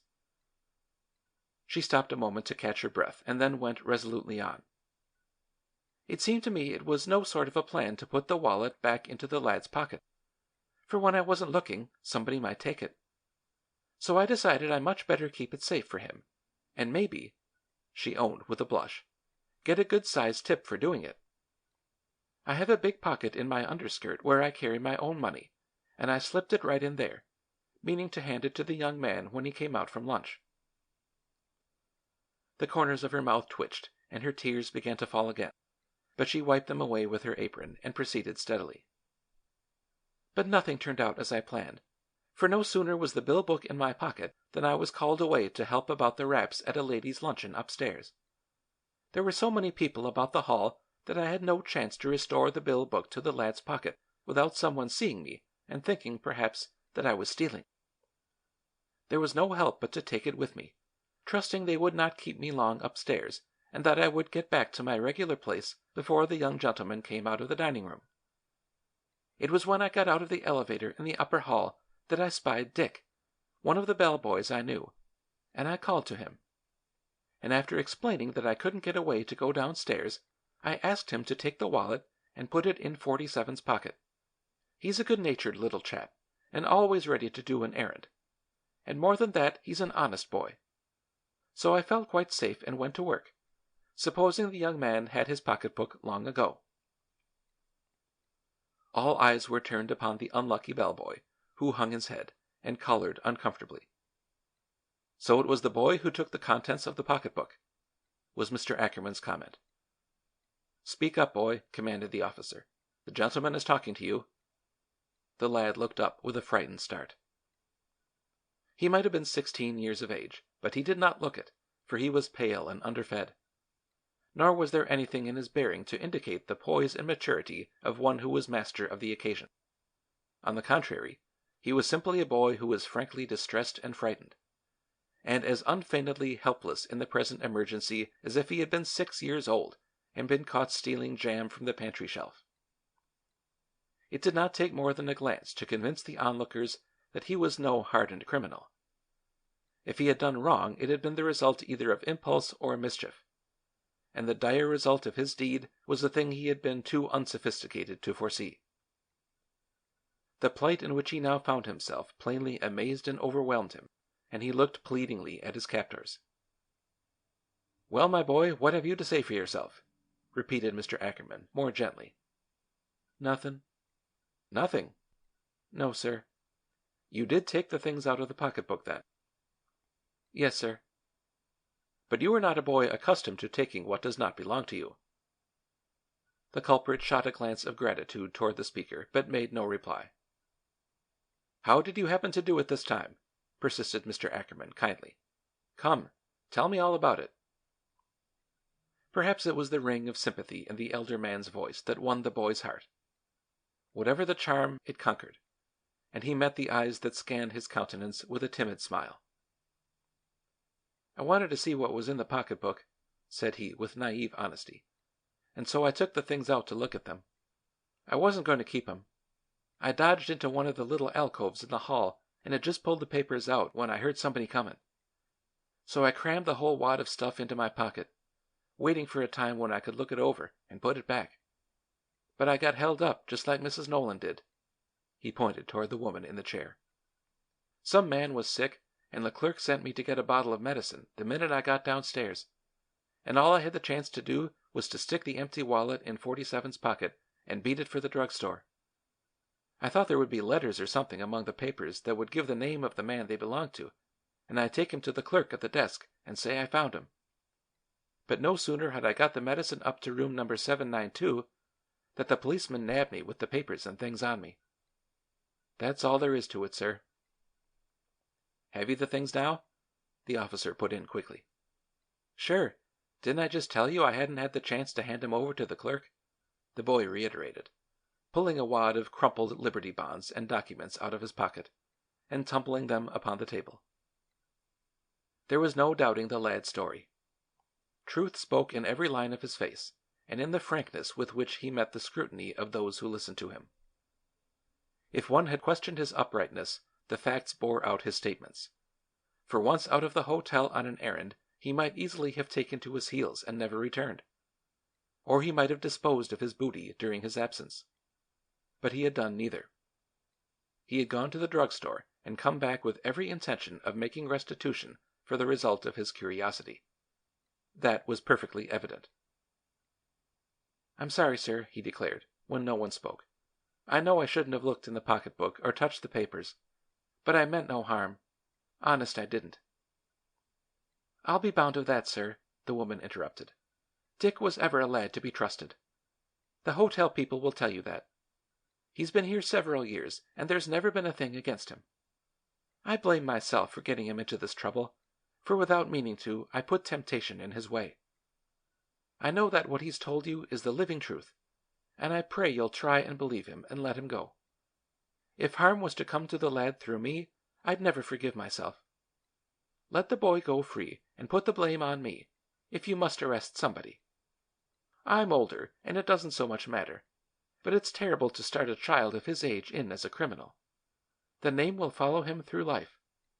He'll never get rid of it and have a fair chance.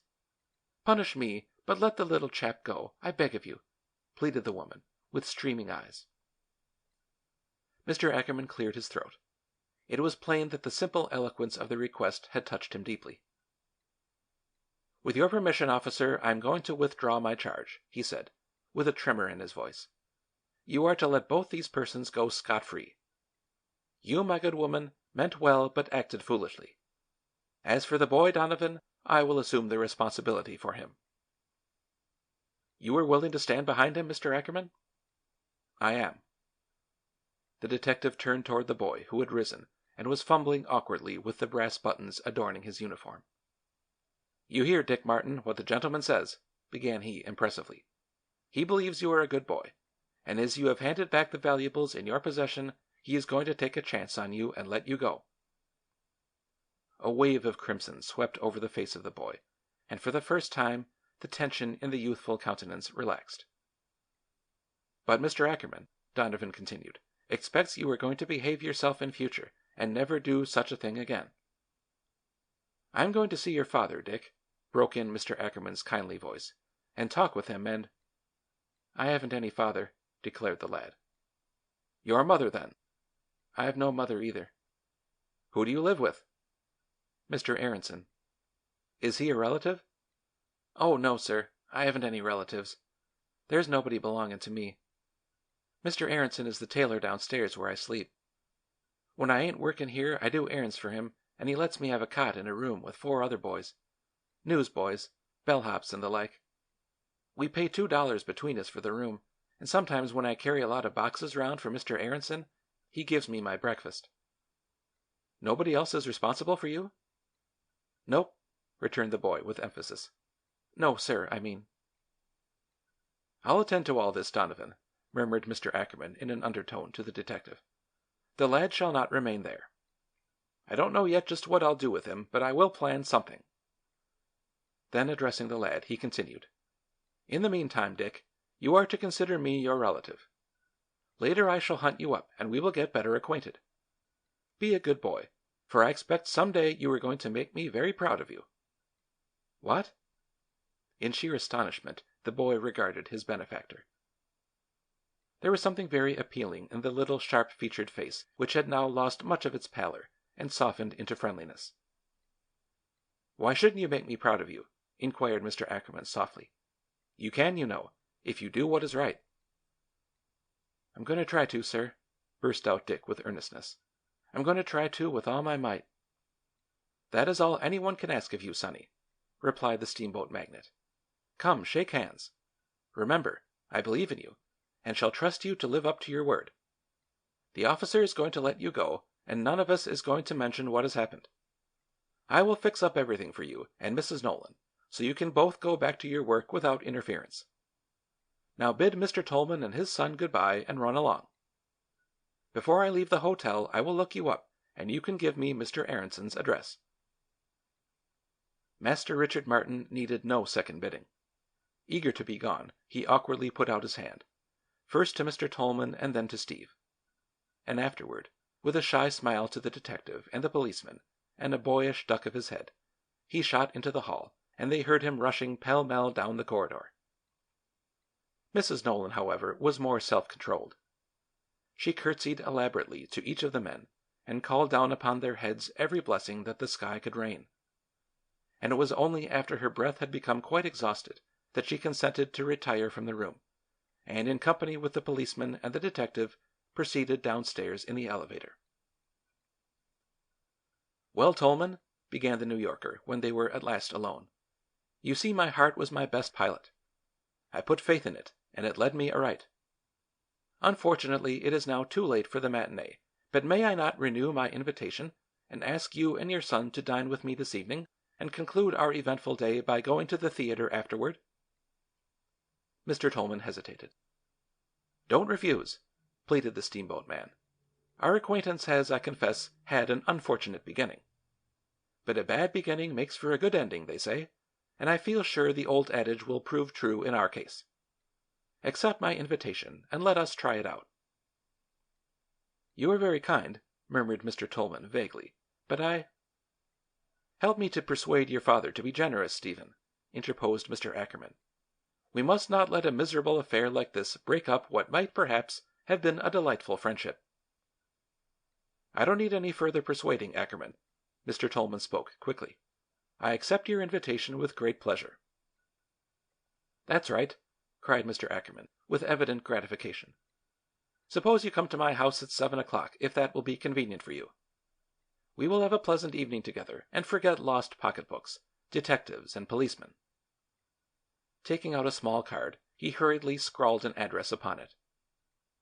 "I keep a sort of bachelor's hall out on Riverside Drive," explained he, with a shade of wistfulness. "My butler looks out for me and sees that I do not starve to death. He and his son are really excellent housekeepers and make me very comfortable." He slipped into his overcoat. "At 7 then," he repeated. "Don't fail me, for I should be much disappointed. Good-bye." And with a wave of his hand he departed, leaving Stephen and his father to themselves. End of Chapter 9.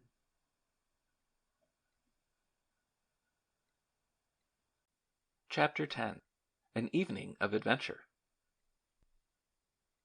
That evening Steve and his father took a taxicab and drove to the number Mr. Ackerman had given them.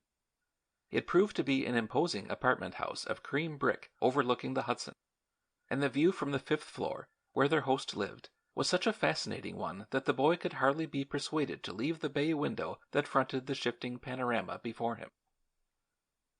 "So you like my moving picture, do you, Steve?" inquired the New Yorker merrily. "It is great. If I lived here, I shouldn't do a bit of studying," was the lad's answer. "You think the influence of the place bad, then?" "It would be for me," Stephen chuckled. Both Mr. Tolman and Mr. Ackerman laughed. "I will own," the latter confessed, "that at first those front windows demoralized me not a little. They had the same lure for me as they have for you. But by and by I gained the strength of mind to turn my back and let the Hudson River traffic look out for itself." "You might try that remedy, son," suggested Steve's father. "No, no, Tolman, let the boy alone. If he is enjoying the ferries and steamboats, so much the better." "But there seem to be plenty of steamboats here in the room to enjoy," was Mr. Tolman's quick retort. "Steamboats?" repeated Steve vaguely, turning and looking about him. Sure enough, there were steamboats galore. Wherever he looked, he saw them. Not only were the walls covered with pictures of every imaginable type of steamer, but wherever there was space enough, there were tiers of little ship models in glass cases. There were side-wheelers, awkwardly constructed boats with sprawling paddles, screw propellers, and twin-screw craft. Ferry boats, tugs, steam yachts, and ocean liners. Every known variety of sea-going contrivance was represented. The large room was like a museum of ships, and the boy gave an involuntary exclamation of delight. "Jove!" It was a laconic tribute to the marvels about him, but it was uttered with so much vehemence that there was no mistaking its sincerity. Evidently, terse as it was, its ring of fervor satisfied Mr. Ackerman, for he smiled to himself. "I never saw so many boats in all my life," burst out Steve. "I told you I was in the steamboat business," put in Mr. Ackerman mischievously. "I should think you were," was the lad's comment. "This is a wonderful collection, Ackerman," Mr. Tolman asserted, as he rose and began to walk about the room. "How did you ever get it together? Many of these prints are priceless." "Oh, I've been years doing it," Mr. Ackerman said. "It has been my hobby. I've chosen to sink my money in these toys instead of in an abandoned farm or antique furniture. It is just a matter of taste, you see." "You must have done some scouring of the country to make your collection so complete. I don't see how you ever succeeded in finding these old pictures and models. It is a genuine history lesson." "I do not deserve all the credit by any means," the capitalist protested with modesty. "My grandfather, who was one of the owners of the first of the Hudson River steamers, began collecting pictures and drawings, and at his death they came to my father, who added to them. Afterward, when the collection descended to me, I tried to fill in the gaps in order to make the sequence complete.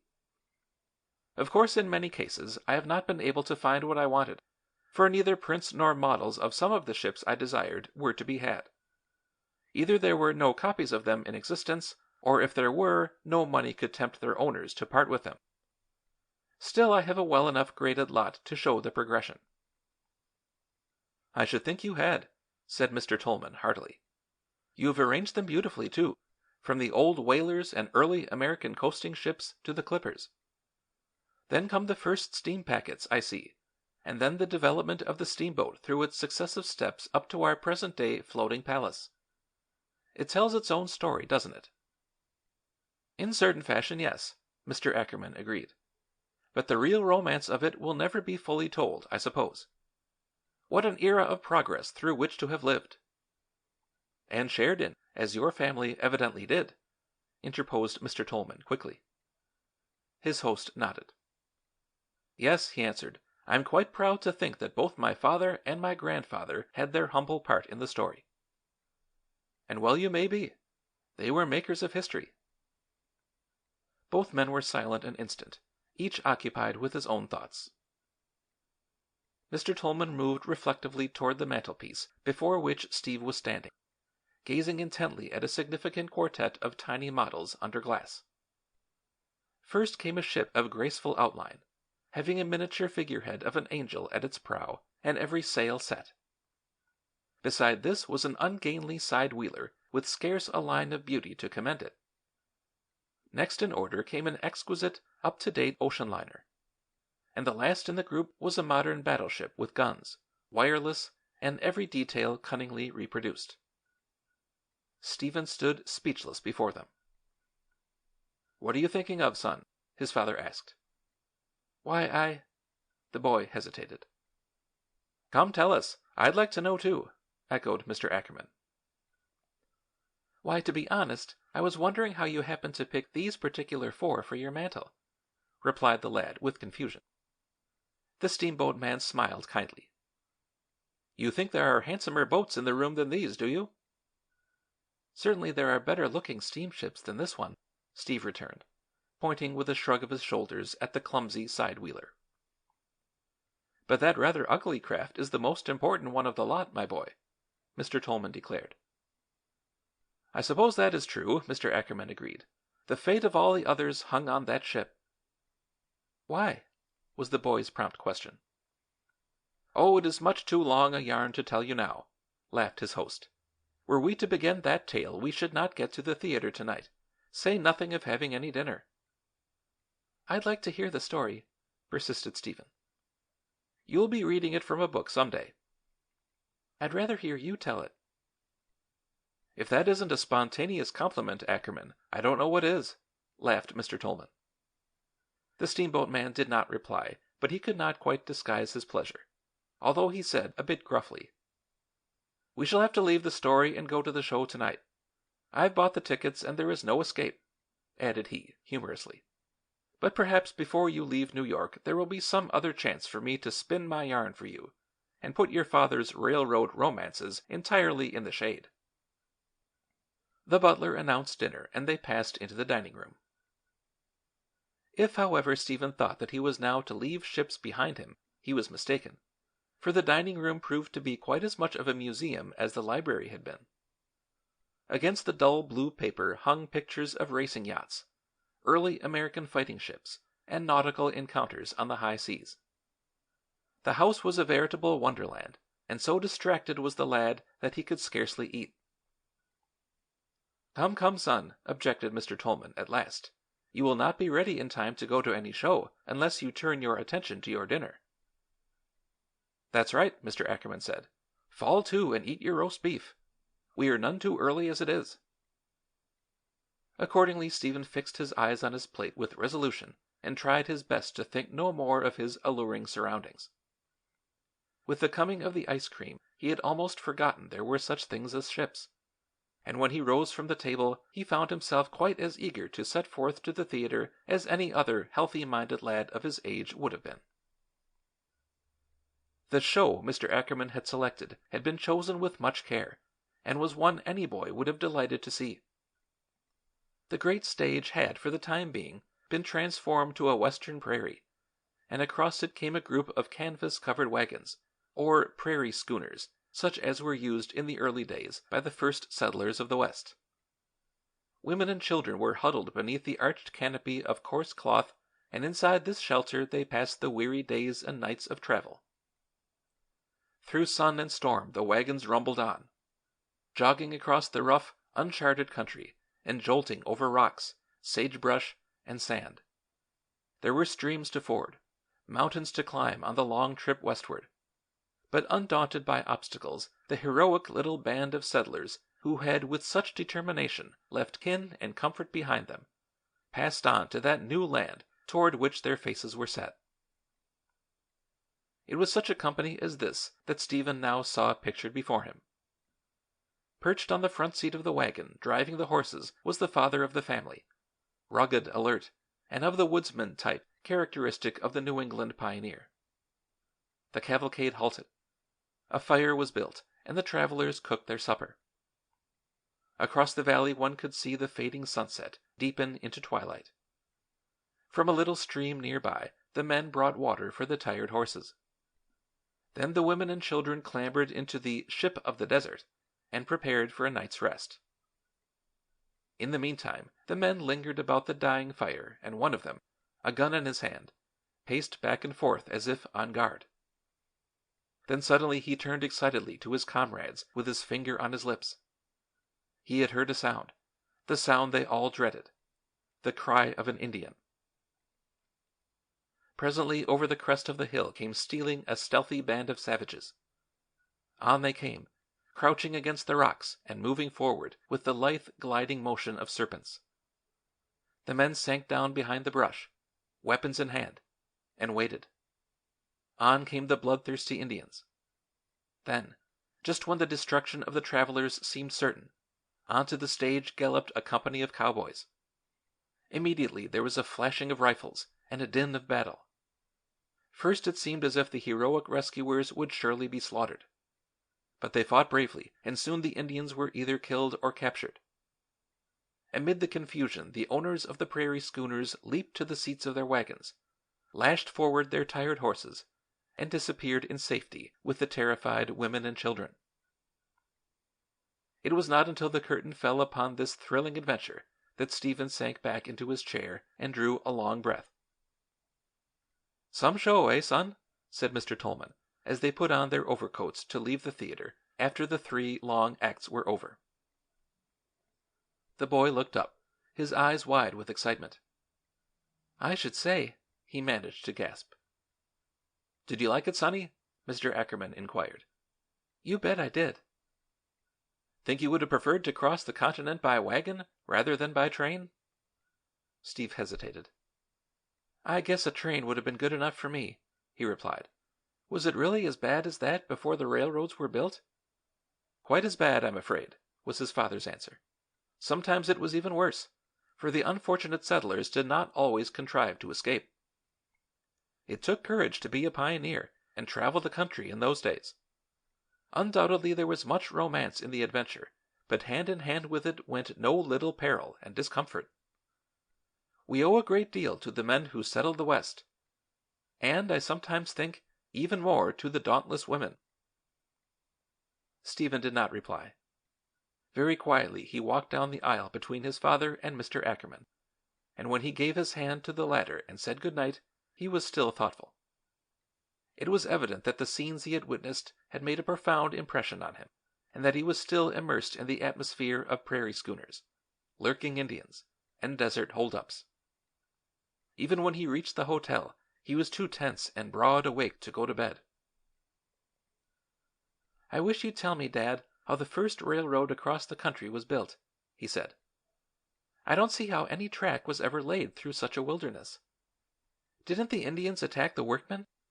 I should think they would have." His father placed a hand kindly on his shoulder. "Tomorrow we'll talk transcontinental railroad, son, if by that time you still wish to," said he. "But tonight we'll go to bed and think no more about them. I'm tired, and am sure you must be." "I'm not," was the prompt retort. "I rather fancy you will discover you are after you have undressed," smiled his father. "At any rate we'll have to call off railroading for tonight, for if you are not sleepy, I am." "But you won't have time to tell me anything tomorrow," grumbled Steve, rising unwillingly from his chair. "You will be busy and forget all about it, and—" "I have nothing to do until 11 o'clock," interrupted Mr. Tolman, "when I have a business meeting to attend. Up to that time I shall be free. And as for forgetting it, well, you might possibly remind me if the promise passes out of my mind. In spite of himself, the boy grinned. "You can bank on my reminding you, all right," he said, yawning. "Very well. Then it is a bargain. You do the reminding and I will do the storytelling. Are you satisfied and ready to go to bed and to sleep now?" "I guess so, yes." "Good night, then." "Good night, Dad. I've had a bully day." End of chapter 10.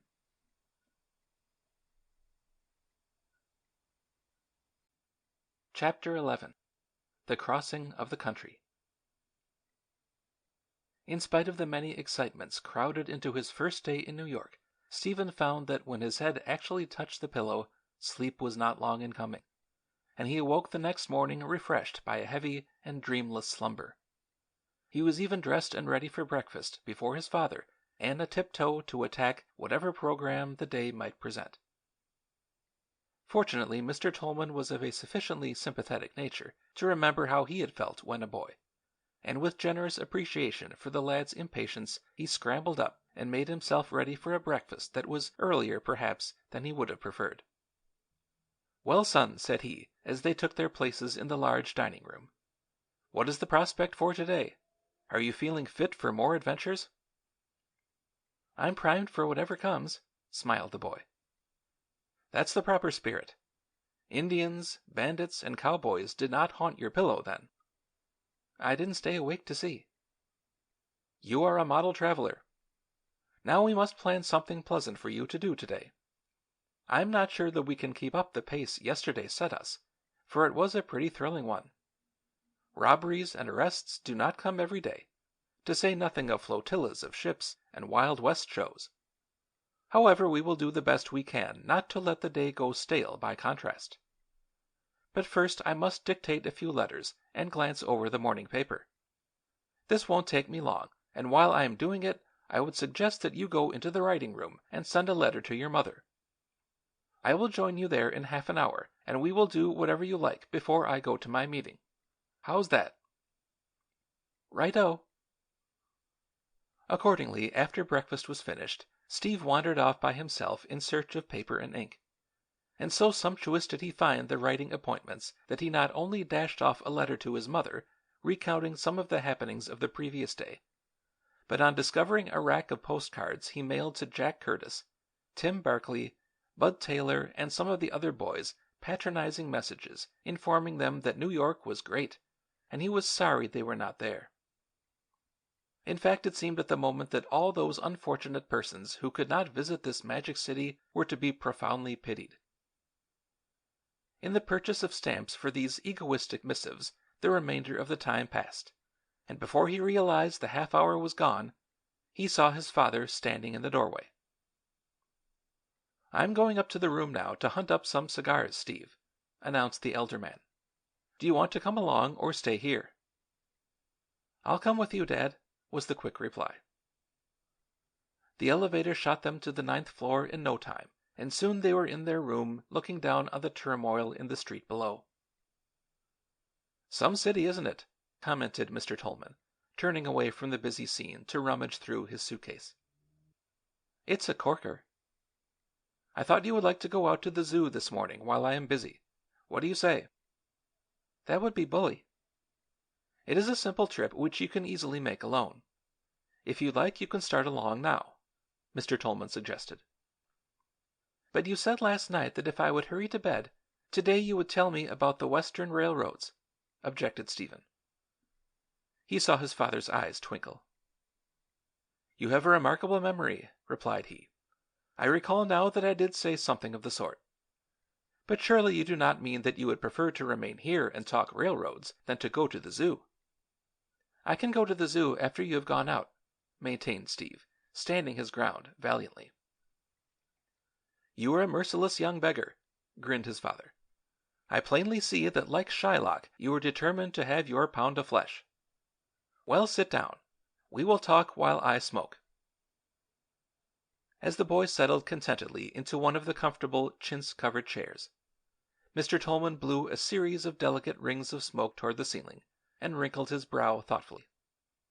"You got a pretty good idea at the theater last night what America was before we had transcontinental railroads," began he slowly. "You know enough of geography, too, I hope, to imagine to some extent what it must have meant to hew a path across such an immense country as ours, lay a roadbed with its wooden ties, and transport all this material as well as the heavy rails necessary for the project. We all think we can picture to ourselves the enormity of the undertaking, but actually we have almost no conception of the difficulties such a mammoth work represented." He paused, half closing his eyes amid the cloud of smoke. To begin with, the promoters of the enterprise received scant encouragement to attack the problem, for few persons of that day had much faith in the undertaking. In place of help, ridicule cropped up from many sources. It was absurd, the public said, to expect such a wildcat scheme to succeed. Why, over 600 miles of the area to be covered did not contain a tree, and in consequence there would be nothing from which to make cross ties. And where was the workmen's food to come from if they were plunged into a wilderness beyond the reach of civilization? The thing couldn't be done. It was impossible. Of course it was a wonderful idea, but it never could be carried out. Where were the men to be found who would be willing to take their lives in their hands and set forth to work where Indians or wild beasts were liable to devour them at any moment? Moreover, to build a railroad of such length would take a lifetime, and where was the money coming from? For you must remember that the men of that period had no such vast fortunes as many of them have now, and it was no easy task to finance a scheme where the outlay was so tremendous and the probability of success so shadowy. Even as late as 1856, the whole notion was considered visionary by the greater part of the populace. "But the fun of doing it, Dad!" ejaculated Stephen, with sparkling eyes. "The fun of it," repeated his father, with a shrug. "Yes, there was fun in the adventure, there's no denying that. And fortunately for the dreamers who saw the vision, men were found who felt precisely as you do. Youth always puts romance above danger, and had there not been these romance lovers it would have gone hard with the transcontinental railroads. We might never have had them. As it was, even the men who ventured to cast in their lot with the promoters had the caution to demand their pay in advance. They had no mind to be deluded into working for a precarious wage. At length enough toilers from the east and from the west were found who were willing to take a chance with their physical safety, and the enterprise was begun." Stephen straightened up in his chair. Had the only obstacle confronting them been the reach of uncharted country ahead, that would have been discouraging enough. Fancy pushing your way through 800 miles of territory that had never been touched by civilization. And while you are imagining that, do not forget that the slender ribbon of track left behind was your only link with home, and your only hope of getting food, materials, and sometimes water. Ah, you would have had excitement enough to satisfy you had you been one of that company of workmen. On improvised trucks they put up bunks, and here they took turns in sleeping while some of their party stood guard to warn them of night raids from Indians and wild beasts. Even in the daytime outposts had to be stationed, and more than once, in spite of every precaution, savages descended on the little groups of builders, overpowered them, and slaughtered many of the number or carried away their provisions and left them to starve. Sometimes marauders tore up the tracks, thereby breaking the connection with the camps in the rear from which aid could be summoned. And in early railroad literature we find many a tale of heroic engineers who ran their locomotives back through almost certain destruction in order to procure help for their comrades. Supply trains were held up and swept clean of their stores. Paymasters were robbed and sometimes murdered, so no money reached the employees. Every sort of calamity befell the men. Hundreds of the 10,000 Chinese imported to work at a microscopic wage died of sickness or exposure to the extreme heat or cold. "Gee," gasped Stephen, "I'd no idea it was so bad as all that." "Most persons have but a faint conception of the price paid for our railways. Paid not alone in money but in human life," answered Mr. Tolman. The route of the Western railroads, you see, did not lie solely through flat, thickly wooded country. Our great land, you must remember, is made up of a variety of natural formations, and in crossing from the Atlantic coast to that of the Pacific, we get them one after another. In contrast to the forests of mighty trees, with their tangled undergrowth, there were stretches of prairie where no hills broke the level ground. Another region contained miles and miles of alkali desert, dry and scorching, where the sun blazed so fiercely down on the steel rails that they became too hot to touch. Here men died of sunstroke and of fever, and some died for want of water. Then directly in the railroad's path arose the towering peaks of the Sierras and Rockies, whose snowy crests must be crossed, and whose cold, storms and gales must be endured. Battling with these hardships, the workmen were forced to drill holes in the rocky summits and bolt their rough huts down to the earth to prevent them from being blown away. "I don't see how the thing could have been done," Steve exclaimed, with growing wonder. "And you must not forget to add to the chapter of tribulations the rivers that barred the way, the ravines that must either be filled in or bridged, the rocks that had to be blasted out, and the mountains that must be climbed or tunneled." "I don't see how they ever turned the trick," the boy repeated. "It is the same old tale of progress," mused his father. "Over and over again, since time began, men have given their lives that the world might move forward and you and I enjoy the benefits of civilization.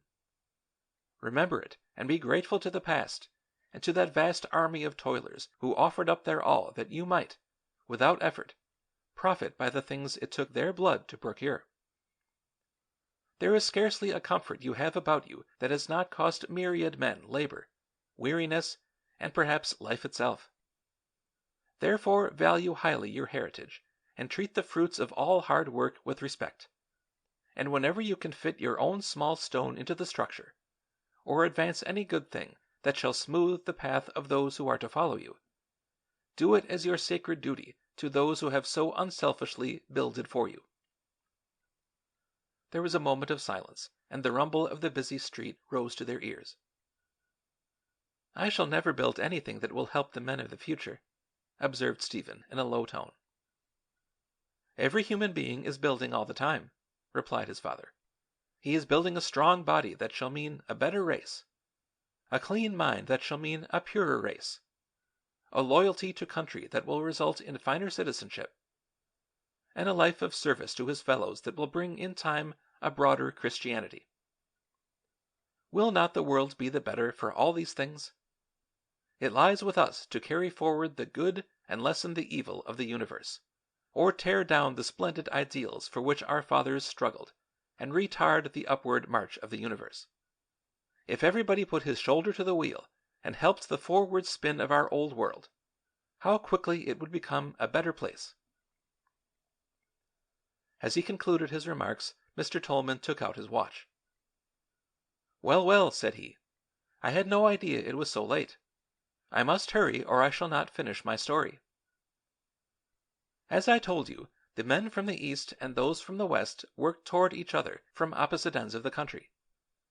As soon as short lengths of track were finished, they were joined together. Near the great salt lake of Utah, a tie of polished laurel wood, banded with silver, marked the successful crossing of Utah's territory. 5 years later, Nevada contributed some large silver spikes to join her length of track to the rest.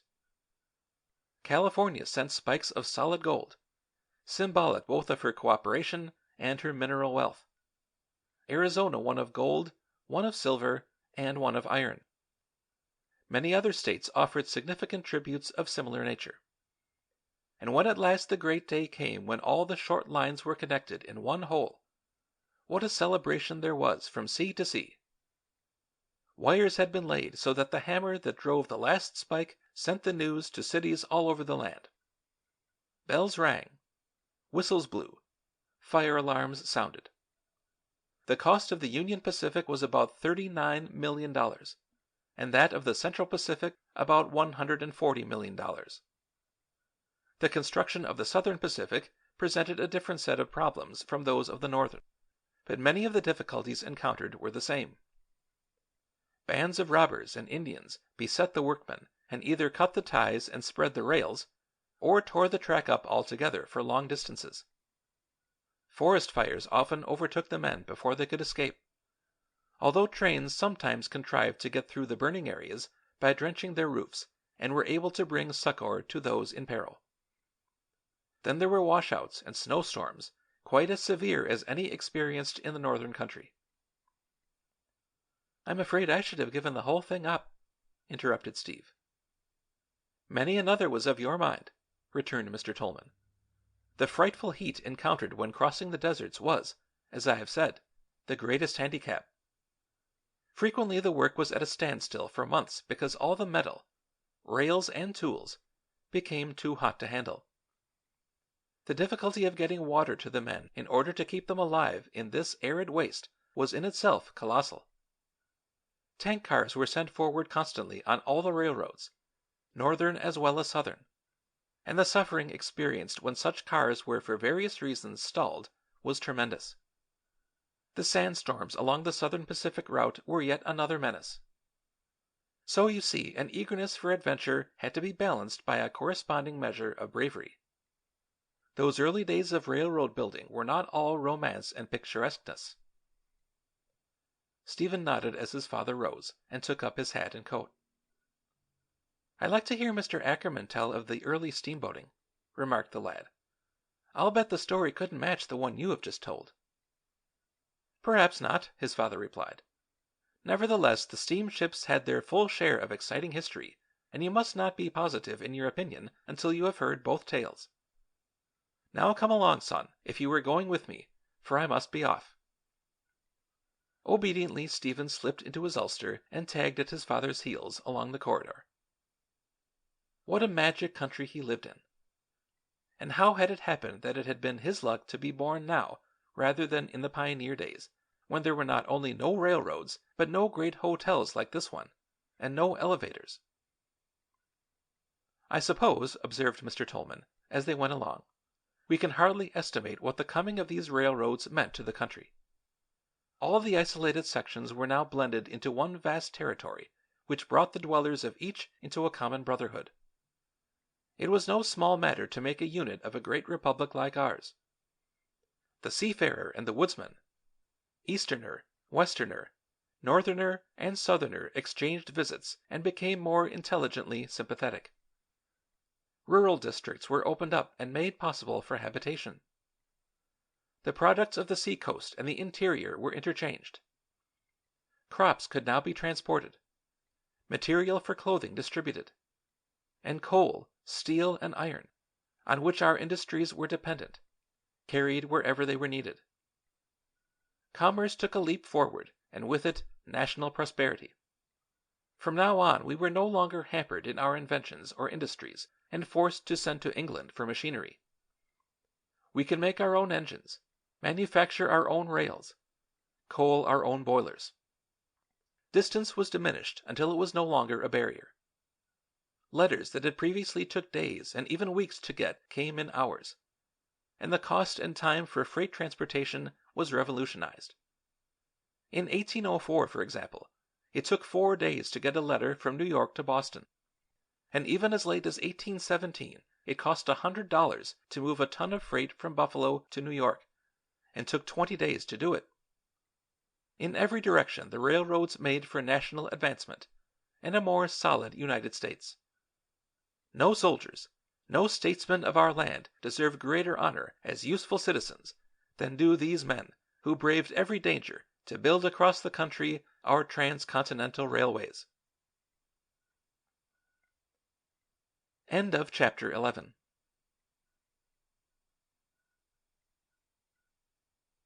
Chapter 12. New Problems. "I've been thinking, Dad," said Steve that evening, while they sat at dinner, "of the railroad story you told me this morning. It was some yarn." His father laughed over the top of his coffee cup. "It was, wasn't it?" replied he. "And the half was not told then. I was in too much of a hurry to give you an idea of all the trials the poor railroad builders encountered. Did it occur to you, for example, that after the roads to the Pacific coast were laid, their managers were confronted by another great difficulty, the difference in time between the East and the West. "I never thought of that," was Steve's answer. "Of course, the time must have differed a lot." Indeed it did. Every little branch road followed the time peculiar to its own section of the country, and the task of unifying this so that a basis for a common timetable could be adopted was tremendous. A convention of scientists from every section of the country was called to see what could be done about the 53 different times in use by the various railroads. 53! ejaculated Stephen, with a grin. Why, that was almost as many as Heinz pickles. In this case the results of the 53 varieties were far more menacing, I am afraid, than those of the 57, said his father with a smile. For travel under such a regime was positively unsafe. I can see that it would be. What did they do? Well, after every sort of suggestion had been presented, it was decided to divide the country up into 4 immense parts, separated from one another by imaginary lines running north and south. Degrees of longitude? Precisely, returned Mr. Tolman, gratified that the boy had caught the point so intelligently. The time of each of these sections jumped 15 degrees, or 1 hour, and the railroads lying in each district were obliged to conform to the standard time of their locality. Until this movement went into effect, there had been, for example, 6 so-called standard times to reckon with in going from Boston to Washington. I don't see why everybody didn't get smashed up. I don't either, and I fancy the passengers and the railroad people didn't, declared Mr. Tolman. But with the new state of things, the snarl was successfully untangled and the roads began to be operated on a more scientific basis. Then followed gradual improvements in cars, which, as time went on, were made more comfortable and convenient.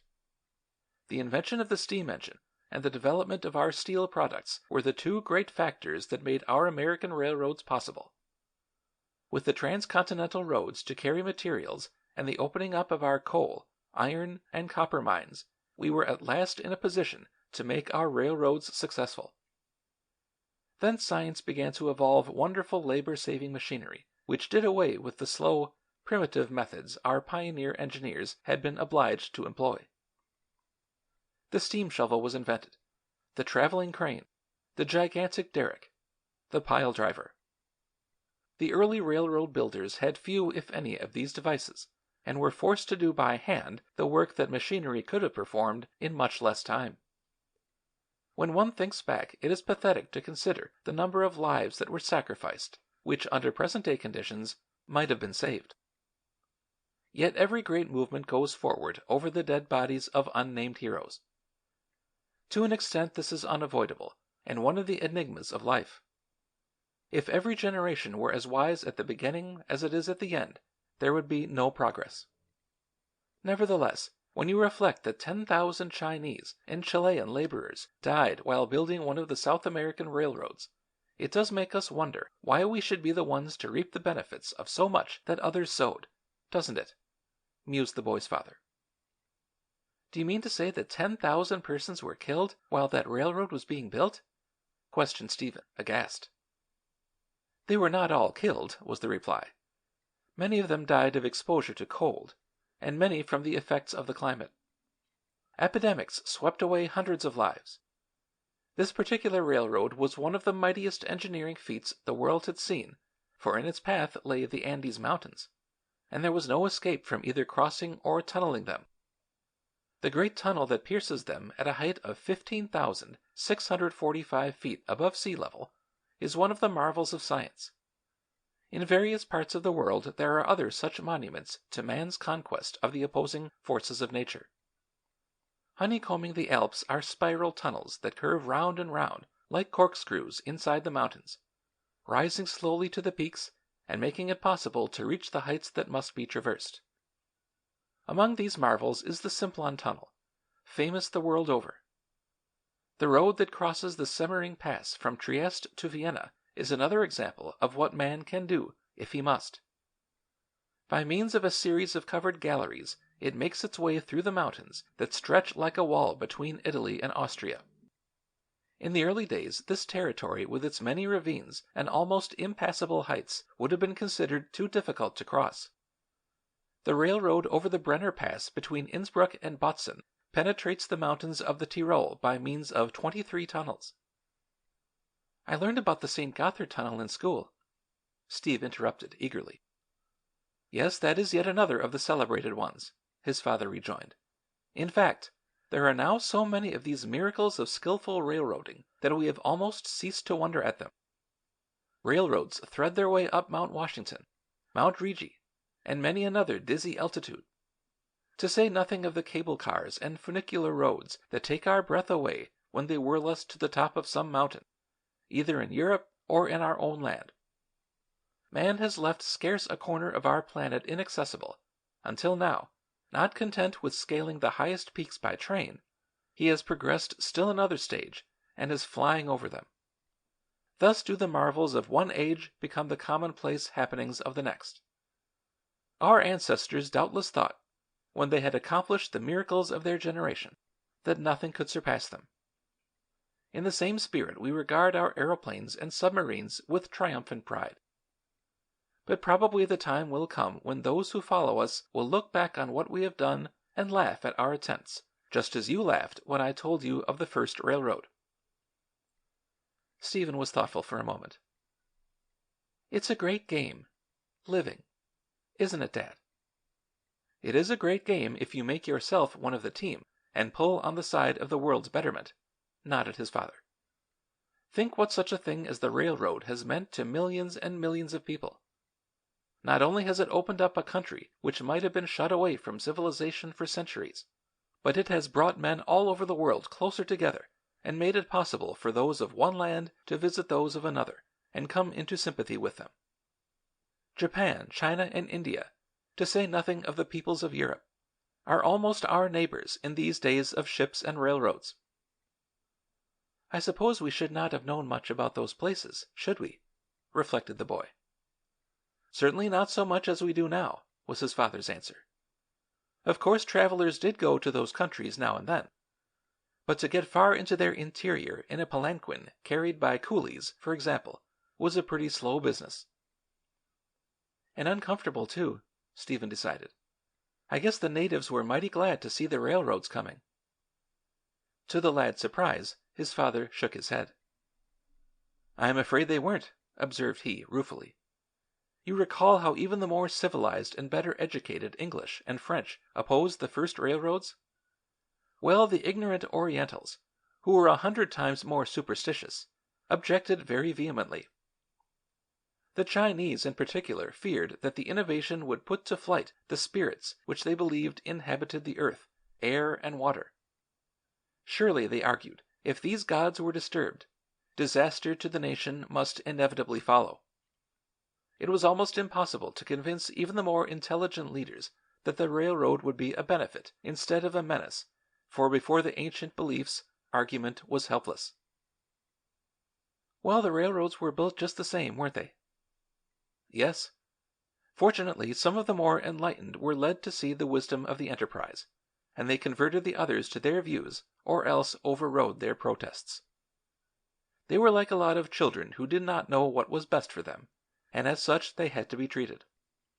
Nevertheless, you may be quite certain that the pioneer days of railroad building in the East were not pleasant ones. Materials had to be carried for great distances, both by water and by land. In 1864, when the first locomotive was taken to Ceylon, it had to be transported on a raft of bamboo and drawn from the landing place to the track by elephants. Humph, chuckled Steve. It's funny to think of, isn't it? More funny to think of than to do, I guess, asserted his father. Still, it is the battle against obstacles that makes life interesting. And in spite of all the hardships, I doubt if those first railroad men would have missed the adventure of it all. Out of their resolution, fearlessness, and vision came a wonderful fulfillment, and it must have been some satisfaction to know that they had done their share in bringing it about. I suppose that is what Mr. Ackerman meant when he spoke of the history of steamboating, said the boy slowly. Yes, he and his family had a hand in that great game, and I do not wonder he is proud of it. And speaking of Mr. Ackerman reminds me that he called up this afternoon to ask if you would like to take a motor ride with him tomorrow morning while I am busy." "You bet I would," was the fervent reply. "I thought as much, so I made the engagement for you. He is coming for you at 10 o'clock. And he will have quite a surprise for you, too." "What is it?" the boy asked eagerly. "It is not my secret to tell," was the provoking answer. "You will know it in good time." "Tomorrow?" "I think so, yes." "Can't you tell me anything about it?" "Nothing but that you were indirectly responsible for it." "I?" gasped Stephen. Mr. Tolman laughed. "That will give you something to wonder and to dream about," he responded, rising from the table. "Let us see how much of a Sherlock Holmes you are." Steve's mind immediately began to speculate rapidly on his father's enigmatic remark. All the way up in the elevator he pondered over the conundrum, and all the evening he turned it over in his mind. At last, tired with the day's activities, he went to bed, hoping that dreams might furnish him with a solution of the riddle. But although he slept hard, no dreams came, and morning found him no nearer the answer than he had been before. He must wait patiently for Mr. Ackerman to solve the puzzle. End of chapter 12.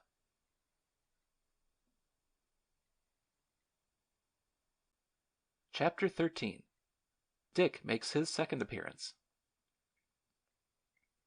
When Mr. Ackerman's car rolled up to the hotel later in the morning, the puzzle no longer lacked a solution, for in the automobile beside the steamboat magnate sat Dick Martin, the lad of the pocketbook adventure. At first glance Steve scarcely recognized the boy. Such a transformation had taken place in his appearance. He wore a new suit of blue serge, a smartly cut reefer, shiny shoes, a fresh cap, and immaculate linen. Soap and water, as well as a proper style of haircut, had added their part to the miracle, until now, with face glowing and eyes alight with pleasure, Dick was as attractive a boy as one would care to see. "I brought Dick along with me, you see," the New Yorker explained, when the three were in the car and speeding up Fifth Avenue. "He and I have been shopping, and now he is coming home to stay with me until we hear from one of the schools to which I have written. If they can find a place for him, he will start at once. Then he is going to study hard and see what sort of a man he can make of himself. I expect to be very proud of him some day." The lad flushed. "I'm going to do my best," said he, in a low tone. "That is all anyone can do, Sonny," declared Mr. Ackerman kindly. "You'll win out. Don't you worry. I'm not." He smiled, and Dick smiled back timidly. "Have you been up to Mr. Ackerman's house yet and seen the boats?" Stephen asked, to break the pause that fell between them. "His collection, you mean? Sure. I'm staying there." "Living there, Sonny," put in the financier. "Then I suppose he's told you all about them," went on Stephen, a hint of envy in his tone. "I haven't yet," laughed their host, "for there hasn't been time. Dick only left the hotel yesterday, and we have had a great deal to do since. We had to go to his lodgings and say good-bye to the people there who have been kind to him, and tell them why he was not coming back. And then there were errands and many other things to see to. So he has not been at home much yet," concluded Mr. Ackerman, with a kindly emphasis on the final sentence. Dick beamed, but it was evident that the magnitude of his good fortune had left him too overwhelmed for words. Perhaps neither of the boys minded that there was little conversation during the drive, for there was plenty to see, and to Dick Martin, at least, an automobile ride was such an uncommon experience that it needed no embellishments. They rode up Morningside Drive and back again, looking down on the river as they went, and exclaiming when some unusual craft passed them. Evidently Mr. Ackerman was quite content to let matters take their natural course, but he was not unmindful of his guests, and when at last he saw a shadow of fatigue circle Dick's eyes and give place to the glow of excitement that had lighted them, he said, "Now suppose we go back to the house for a while. We have an hour or more before Stephen has to rejoin his father, and you two chaps can poke about the suite. What do you say?" Steve was all enthusiasm. He had been quietly hoping there would be a chance for him to have another peep at the wonderful steamboats. "I'd like nothing better," was his instant reply. I did not see half I wanted to when I was there before, and we go home tomorrow, you know. If I don't see your ships and things today, I never shall." "Oh, don't say that," Mr. Ackerman said quickly. "You and Dick and I are going to be great friends. We are not going to say goodbye and never see one another any more. Sometime you will be coming to New York again, I hope. However, if he wants to have a second glimpse of our boats now, we'll let him, won't we, Dick?" Again the boy smiled a timid smile into his benefactor's face. It did not take long to reach the house, and soon the three were in the wonderful room, with its panorama of ships moving past the windows, and its flotilla of still more ships decorating the walls. "Now you boys go ahead and entertain yourselves as you please," Mr. Ackerman said. "I am going to sit here and read the paper, but if there is anything you want to ask me, you are welcome to do so." Stephen strolled over to the mantelpiece and stood before the model of the quaint side-wheeler that had held his attention at the time of his first visit. Then he stole a furtive glance at the man in the big chair. "Did you really mean, Mr. Ackerman," he faltered, "that we could ask you questions?" "Certainly." "Then I wish you'd tell me about this queer little old-fashioned boat, and how you happened to put it between this up-to-date ocean liner and this battleship." The elder man looked up. "That boat that interests you is a model of Fulton's steamboat, or at least as near a model as I could get," explained he. "I put it there to show the progress we have made in shipbuilding since that day." Steve laughed. "I see the progress all right," replied he, "but I am afraid I do not know much about Fulton and his side-wheeler." Mr. Ackerman let the paper slip into his lap. "I assumed every boy who went to school learned about Robert Fulton," answered he, half teasingly and yet with real surprise. "I suppose I ought to have learned about him," retorted Stephen, with ingratiating honesty, "and maybe I did, once, but if I did I seem to have forgotten about it. You see, there are such a lot of these old chaps who did things that I get them all mixed up." Apparently the sincerity of the confession pleased the capitalist, for he laughed. "I know," returned he sympathetically. "Every year more and more things roll up to remember, don't they? Had we lived long ago, before so many battles and discoveries had taken place, and so many books been written, life would have been much simpler. Now the learning of all the ages comes piling down on our heads. But at least you can congratulate yourself that you are not so badly off as the boys will be 100 years hence. They, poor things, will have to learn all about what we have been doing, and if the world progresses as rapidly in history and in science as it is doing now, I pity them. Not only will they have to go back to Fulton, but to him they will probably have to add a score of other inventors." Both boys joined in the steamboat man's hearty laugh. "Well, who was Fulton anyway, Mr. Ackerman?" Stephen persisted. "If you want me to tell you that Robert Fulton was the first American to make a successful steamboat, I can give you that information in a second," was the reply. "But if you wish to hear how he did it, that is a much longer story." "I like stories," piped Dick from the corner of the couch where he was sitting. "So do I," echoed Steve. "Then I see there is no help for me," Mr. Ackerman answered, taking off his spectacles and putting them into the case. With an anticipatory smile, Stephen seated himself on the great leather divan beside the other boy. "Before the steamboat came," began Mr. Ackerman, "you must remember that paddle wheels had long been used, for both the Egyptians and the Romans had built galleys with oars that moved by a windlass turned by the hands of slaves or by oxen. Later there were smaller boats whose paddle wheels were driven by horses. So you see, paddle wheels were nothing new. The world was just waiting for something that would turn them around. After the Marquis of Worcester had made his steam fountain, he suggested that perhaps this power might be used to propel a boat, but unfortunately he died before any experiments with the idea could be made. Various scientists, however, in Spain, France, England, and Scotland caught up the plan, but after struggling unsuccessfully with it for a time, abandoned it as impractical. In 1802, Lord Dundas, a proprietor in one of the English canals, made an encouraging start by using a towboat with a paddle wheel at its stern. But alas, this contrivance kicked up such a fuss in the narrow stream that it threatened to tear the banks along the edge all to pieces, and therefore it was given up, and for 10 years afterward there was no more steamboating in England. The boys on the couch chuckled. In the meantime, in America, thoughtful men were mulling over the problem of steam navigation. Watt's engine had opened to the minds of inventors endless possibilities, and the success of the early railroads made many persons feel that a new era of science, whose wonders had only begun to unfold, was at hand. In Connecticut there lived a watchmaker by the name of John Fitch, who, although he knew little of the use of steam, knew much about machinery. Through the aid of a company that furnished him with the necessary money, he built a steamboat which was tried out in 1787 and made 3 miles an hour.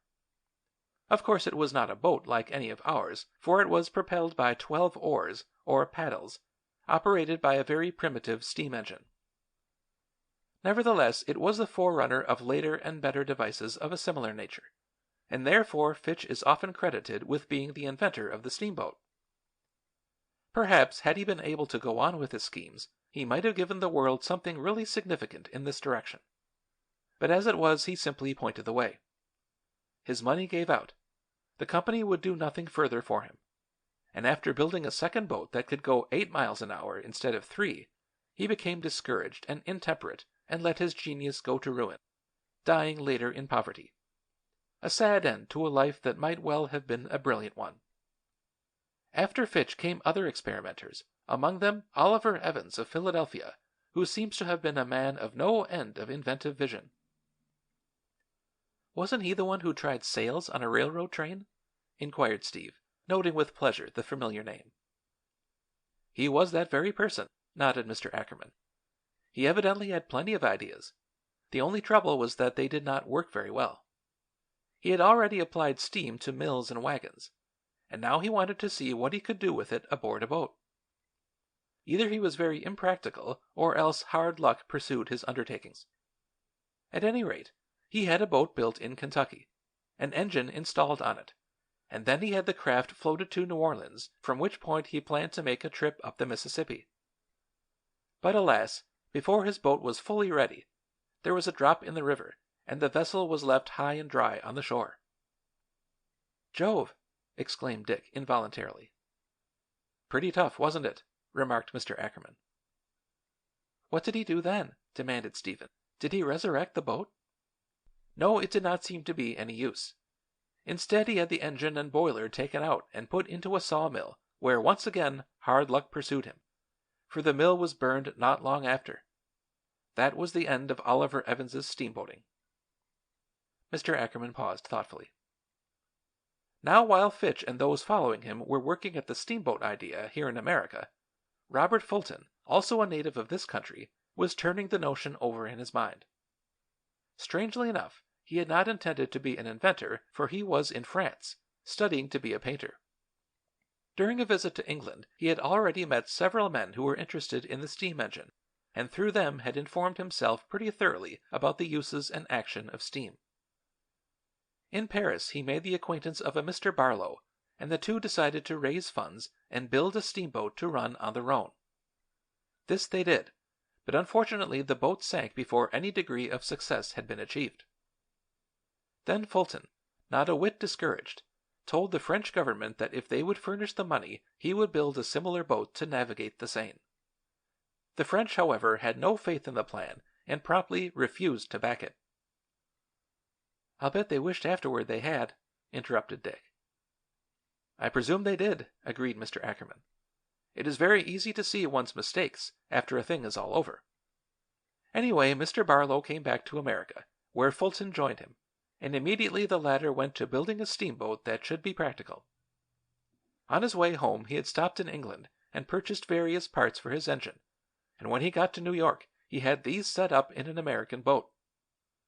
You must not for a moment imagine that everything about this first steamboat of Fulton's was original. On the contrary, he combined what was best in the experiments of previous inventors.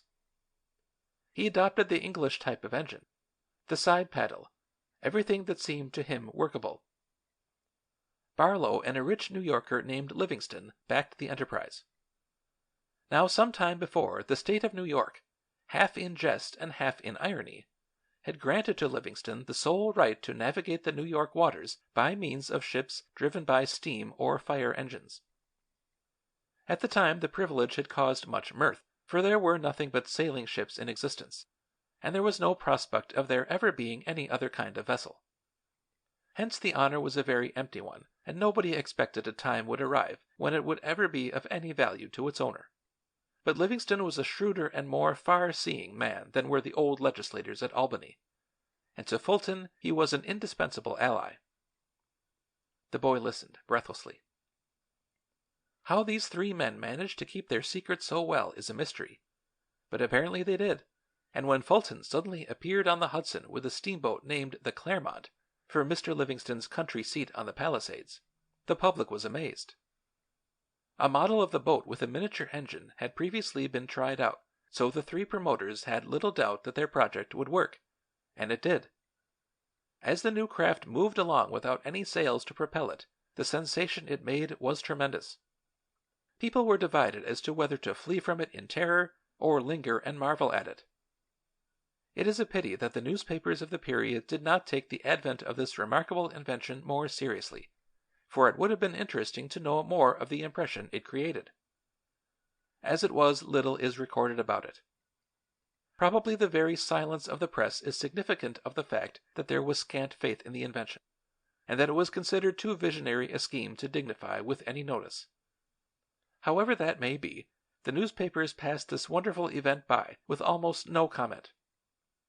History, however, is more generous, and several amusing stories have come down to us of the fright the Clermont caused as she crept along the river at dusk with a shower of vermilion sparks rising from her funnel. One man who came around a bend of the stream in his boat and encountered the strange apparition for the first time told his wife afterward that he had met the devil traveling the river in a sawmill. There was a shout of laughter from the boys. The trial trip, to which many distinguished guests were invited, took place a few days later, and after improving some of the defects that cropped up, the steamboat was advertised to run regularly between New York and Albany. Now, if you think this announcement was hailed with joy, you are much mistaken, continued Mr. Ackerman, smiling to himself at some memory that evidently amused him. On the contrary, the owners of the sailing ships, which up to this time had had the monopoly of traffic, were furious with rage. So vehemently did they maintain that the river belonged to them, that at last the matter went to the courts, and Daniel Webster was retained as Fulton's counsel. The case attracted wide attention throughout the country, and when it was decided in Fulton's favor, there was great excitement. Every sort of force was brought to bear to thwart the new steamboat company. Angry opponents tried to blow up the boat as it lay at the dock. Attempts were made to burn it. At length, affairs became so serious that a clause was appended to the court's decree which made it a public crime, punishable by fine or imprisonment, to attempt to injure the Clermont. Mr. Ackerman paused to light a fresh cigar. From the moment the law took this stand, the success of the undertaking became assured, and it is interesting to see how quickly the very men who jeered loudest at the enterprise now came fawning and begging to have a part in it. Other steamboats were added to the line, and soon rival firms began to construct steamboats of their own and try to break up Fulton's monopoly of the waters of the state. For years, costly lawsuits raged, and in defiance of the right the New York legislature had granted to Livingston, the fiercest competition took place. Sometime I should like to tell you more of this phase of the story, for it is a very exciting and interesting yarn. Yet in spite of all the strife and hatred that pursued him, Fulton's riverboats and ferries continued to run. "The state stuck to its bargain, then," murmured Steve, "and left Livingston the rights awarded him?" "No," replied Mr. Ackerman. "For a time they clung to their agreement, but at last the courts withdrew the right as illegal, and poor Livingston, who had sunk the greater part of his fortune in the steamboat business, lived to see the fruit of his toil wrested from him. In point of fact, I believe the decision of the courts to have been a just one, for no one person or group of persons should control the waterways of the country. You can see the wisdom of this yourself. Nevertheless, the decree hit Livingston pretty hard. It was the first step in the destruction of a monopoly," added Mr. Ackerman whimsically. Since then, such decrees have become common happenings in America, monopolies being considered a menace to national prosperity. Certainly in this case it was well that the Supreme Court of the United States decided that all waters of the country should be free to navigators, no matter in what kind of vessel they chose to sail. "It was tough on Fulton and his friends, though, wasn't it?" observed Dick, who was plainly unconvinced, as many another had been, of the justice of the arguments. "Yes," agreed Mr. Ackerman, smiling into his troubled eyes. "I grant you it was tough on them." End of chapter 13.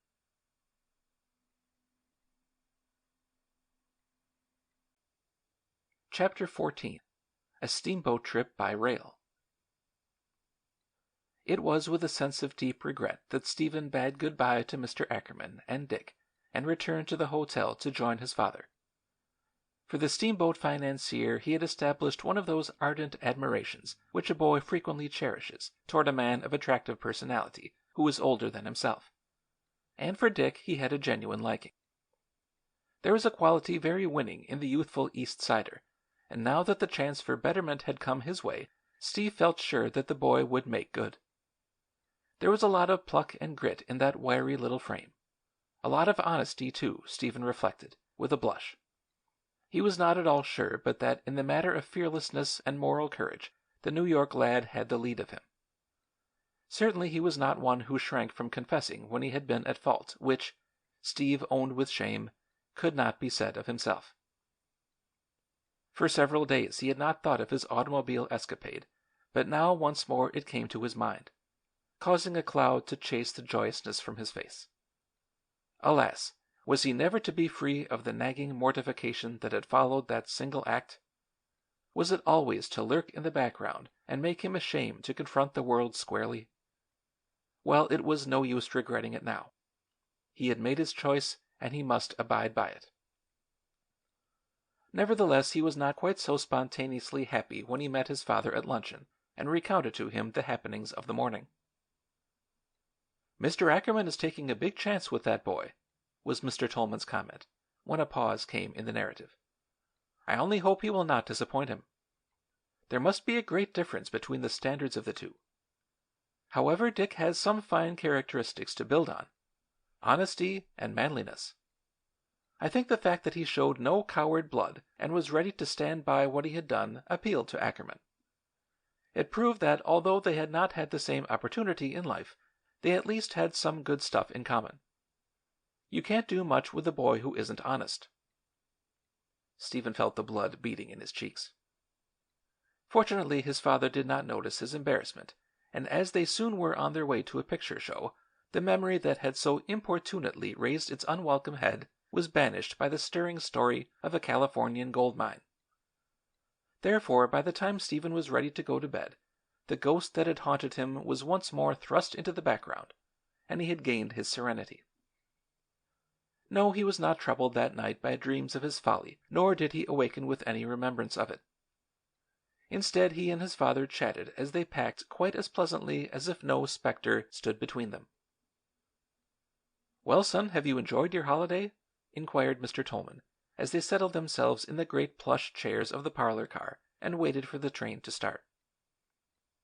"Yes, I've had a bully time, Dad." "I'm glad of that," was the kind reply. "It was unlucky that my business took up so much more of my time than I had expected, and that I had to leave you to amuse yourself instead of going about with you, as I had planned. It was too bad. However, if you have managed to get some fun out of your visit, that is the main thing. In fact, I am not sure but that you rather enjoyed going about alone," concluded he mischievously. Stephen smiled but did not reply. There was no denying that he had found being his own master a pleasant experience, which had furnished him with a gratifying sense of freedom, and belief in his own importance. What a tale he would have to tell the fellows at home! And how shocked his mother would be to hear that he had been turned loose in a great city in this unceremonious fashion. He could hear her now saying to his father, "I don't see what you are thinking of, Henry, to let Stephen tear about all alone in a city like New York. I should have worried every instant if I had known what he was doing. Suppose anything had happened to him." Well, mercifully, nothing had happened. That is nothing worse than his falling into the hands of a detective and being almost arrested for robbery," reflected the boy with a grin. Perhaps Mr. Tolman interpreted his thoughts, for presently he observed with a smile, "It is time you were branching out some for yourself anyway, son. You are old enough now to be treated like a man, not like a little boy." As he spoke he looked toward Stephen with an expression of such pride and affection that the force of it swept over the lad as it never had done before. What a bully sort his father was, he suddenly thought, and how genuinely he believed in him. Why not speak out now and clear up the wretched deception he had practiced, and start afresh with a clean conscience? With impulsive resolve he gripped the arms of the chair and pulled himself together for his confession. But just at the crucial moment there was a stir in the aisle, and a porter followed by 2 belated passengers hurried into the train, which was on the brink of departure. That they had made their connection by a very narrow margin was evident in their appearance, for both were hot and out of breath, and the stout colored porter puffed under the stress of his haste and the heavy luggage which weighed him down. "It's these 2 chairs, sir," he gasped, as he tossed the new leather suitcase into the rack. "Is there anything else I can do for you?" "No," replied the traveler, thrusting a bill into the darkey's hand. Already the train was moving. "Keep the change," she added quickly. "Thank you, sir, thank you," stammered the vanishing Negro. "Well, we caught it, didn't we, Dick? It didn't look at one time as if it were possible. That block of cars on the avenue was terrible. But we are off now.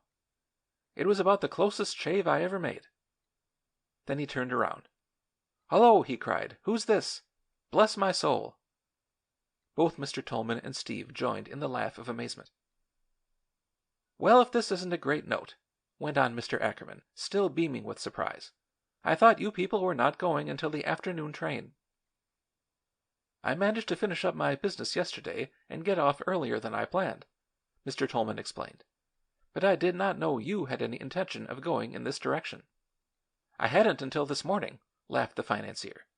"Then a telegram arrived saying they could take Dick at the New Haven school to which I had written, if he entered right away, at the beginning of the term. So I dropped everything, and here we are en route. It was rather short notice and things were a bit hectic, but by turning the whole apartment upside down, rushing our packing, and keeping the telephone wire hot, we contrived to make the train." "It is mighty nice for us," put in Mr. Tolman cordially. "So Dick is setting forth on his education, is he?" "Yes, he is starting out to make of himself a good scholar, a good sport, a good athlete, and I hope a good man," returned the New Yorker. "A pretty big order, isn't it, Dick?" laughed Mr. Tolman. "It seems so," returned the boy. "It is not a bit too big," interrupted Mr. Ackerman. "Dick knows he hasn't got to turn the trick all in a minute. He and I understand such things take time. But they can be done, and we expect we are going to do them." He flashed one of his rare smiles toward his protege, and the lad smiled back frankly. "I expect so, too," echoed Mr. Tolman. "You've got plenty of backers behind you, Dick, and you have a clear path ahead. That is all any boy needs." "You're going back to school, aren't you, youngster?" Mr. Ackerman suddenly inquired of Stephen. "Yes, sir. I start in next week." "Decided yet whether you will be a railroad man like your dad, or a steamboat man like me?" went on the New Yorker facetiously. "Not yet." "Oh, for shame! It should not take you any time at all to decide a question like that," the capitalist asserted teasingly. "What's hindering you?" Stephen gave a mischievous chuckle. "I can't decide until I have heard both sides," said he. "So far I know only half the steamboat story." "I see. In other words, you think that between here and New Haven I might beguile the time by going on with the yarn I began yesterday." "That thought crossed my mind, sir, yes." "You should go into the diplomatic service, young man. Your talents are being wasted," observed Mr. Ackerman good-humoredly. "Well, I suppose I could romance for the benefit of you 2 boys for part of the way, at least. It will give your father, Steve, a chance to go into the other car and smoke. Where did we break off our story? Do you remember?" "Where the United States said anybody had the right to sail anywhere he wanted to, in any kind of a boat he chose," piped Dick with promptness. Yes, yes, I recall it all now, said Mr. Ackerman. The courts withdrew the grant giving Livingston the sole right to navigate the waters of New York State by means of steamboats. So you want to hear more about it, do you? Yes, came simultaneously from both the boys. Then all aboard. Tolman, you can read or run off and enjoy your cigar. We are going on a steamboat cruise. Push off. You won't bother me, was the tolerant retort, as the elder man unfolded the morning paper. Mr. Ackerman cleared his throat. Before this decree to give everybody an equal chance in navigating the waters of the country was handed down by the courts, he began, various companies, in defiance of Livingston's contract, began building and running steamboats on the Hudson. 2 rival boats were speedily in operation, and it was only after a 3 years' lawsuit that they were legally condemned and handed over to Fulton to be broken up. Then the ferryboat people got busy and petitioned the New York legislature for the right to run their boats to and fro between the New York and New Jersey sides of the river. And it is interesting to remember that it was on one of these ferry routes that Cornelius Vanderbilt, the great American financier, began his career.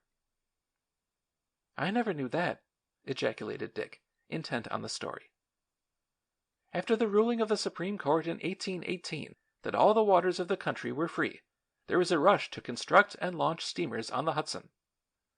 The route was, you see, not only the most direct one between Albany and New York, but it also lay in the line of travel between the eastern states and those of the west, which were just being opened to traffic by the railroads and ships of the Great Lakes.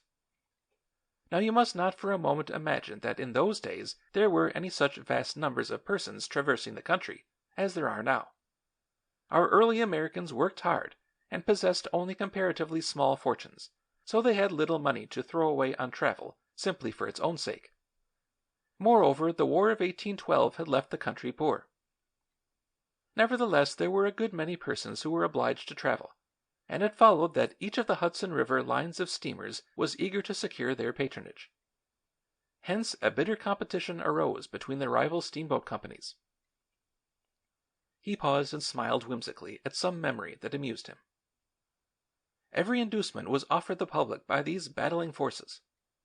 The older vessels were scrapped or reduced to tug service, and finer steamboats were built. And once upon the water, the engines were driven at full speed, that quicker trips might lure passengers to patronize the swifter boats.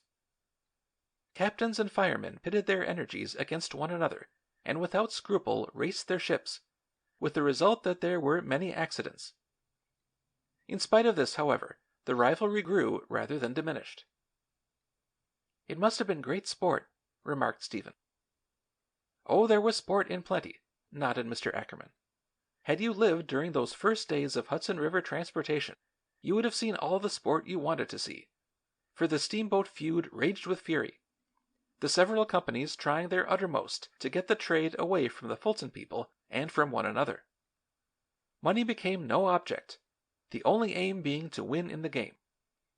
Fares were reduced from $10 to $1, and frequently passengers were carried for nothing, simply for the sheer spite of getting them away from other lines.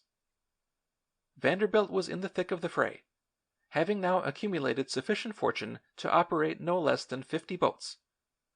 Among the finest vessels were those of the Emerald Line, and the Swallow and the Rochester, 2 of the speediest rivals, were continually racing each other. The devices resorted to in order to ensnare passengers were very amusing. Some boats carried bands, others served free meals, and because there were few newspapers in those days, and only limited means for advertising, runners were hired to go about the city or waylay prospective travelers at the docks and try to coax them into making their trip by some particular steamer. That was one way of getting business, laughed Steve. And often a very effective way, too, rejoined Mr. Ackerman. In June of 1847, a tremendously exciting race took place between the Oregon and the Vanderbilt, then a new boat, for $1,000 a side. The steamers left the battery at 11 o'clock in the morning, and a dense crowd turned out to see them start. For 30 miles they kept abreast. Then the Oregon gained half a length, and in passing the other boat bumped into her, damaging her wheelhouse. It was said at the time that the disaster was not wholly an accident. Certainly there were grounds for suspicion. As you may imagine, the calamity roused the rage of the competing boat. But the commander of the Oregon was undaunted by what he had done.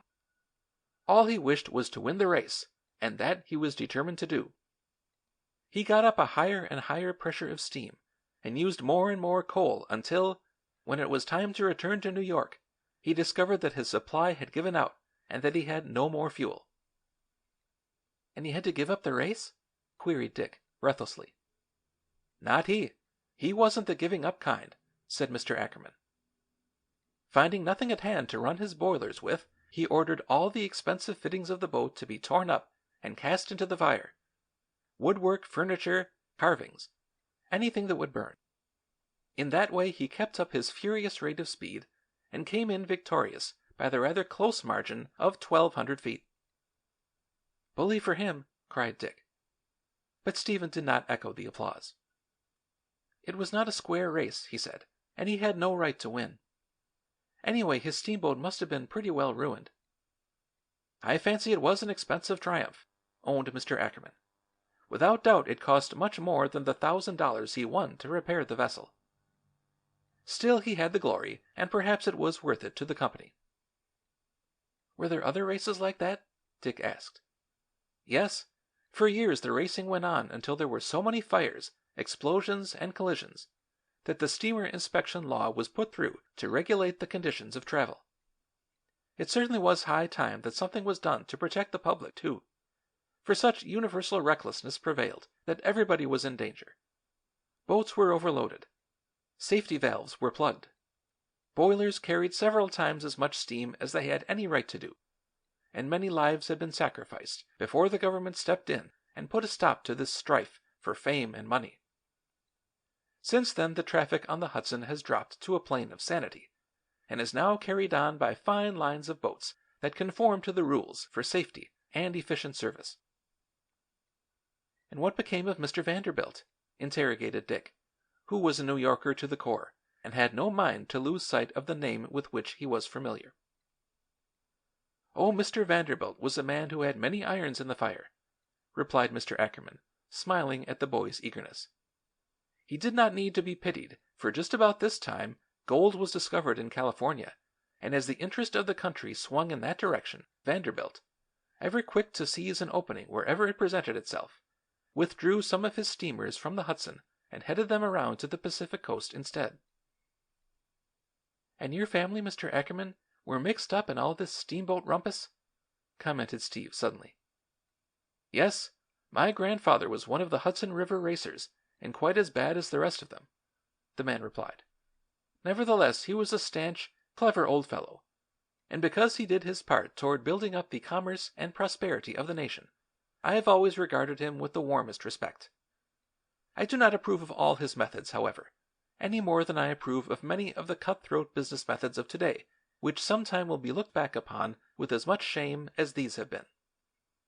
There are moments, I must confess, when I wonder if we, with all our supposed enlightenment, have made any very appreciable advance over the frank and open racing done by our forefathers on the Hudson," reflected he, half humorously.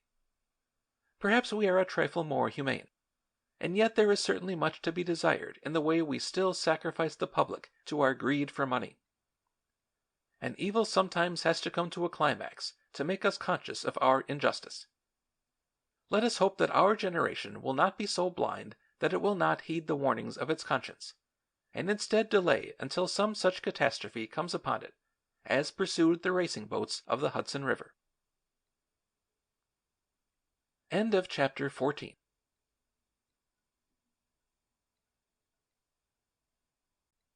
Chapter 15. The Romance of the Clipper Ship. It was with genuine regret that Mr. Tolman and Stephen parted from Mr. Ackerman and Dick when the train reached New Haven. "We shall not say good-bye to Dick," Mr. Tolman declared, "for he is not to be very far away, and I hope sometime he will come to Coventry and spend a holiday with us. Why don't you plan to do that too, Ackerman? Run over from New York for Thanksgiving and bring the boy with you. Why not?" "That is very kind of you." "But I mean it," persisted Mr. Tolman. "It is no perfunctory invitation. Plan to do it. We should all be delighted to have you. There is nothing in the world Mrs. Tolman loves better than a house full of guests. Doris will be home from college, and I should like you to see what a fine big daughter I have. As for Steve—" "I wish you would come, Mr. Ackerman," interrupted the boy. Mr. Ackerman hesitated. "I'll tell you what we'll do," replied he at length. "We'll leave it to Dick. If he makes a good record at school and earns the holiday, we will accept your invitation. If he doesn't, we won't come. Is that a bargain, youngster?" he concluded, turning to the lad at his side. The boy flushed. "It is a rather stiff one, sir," he answered, with a laughing glance. "I think that's playing for too high stakes, Ackerman," Mr. Tolman objected. "It is a little rough to put all the burden on Dick. Suppose we divide up the responsibility and foist half of it on Stephen. Let us say you will come if both boys make good in their studies and conduct." Dick drew a breath of relief at the words, regarding the speaker with gratitude. "That is a squarer deal, isn't it?" continued Mr. Tolman. "I think so, yes," was Dick's response. "And you, Steve, do you subscribe to the contract?" "Yes, I'll sign," grinned Stephen. "Then the agreement is clinched," exclaimed his father, "and it will be the fault of you two young persons if we do not have a jolly reunion at Thanksgiving time. Goodbye, Ackerman. Goodbye, Dick. Good luck to you. We are pinning our faith on you, remember. Don't disappoint us." "I'll try not to," the boy answered, as he stepped to the platform.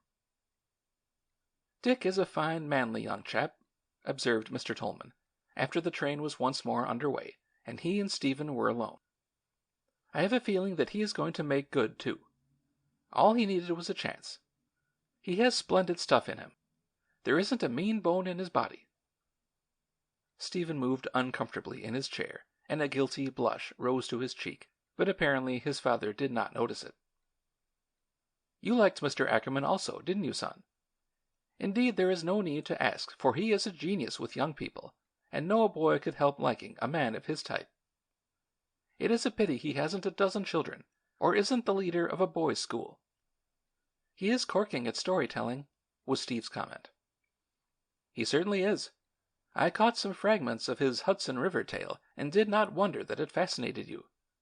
What a remarkable era that was," he mused.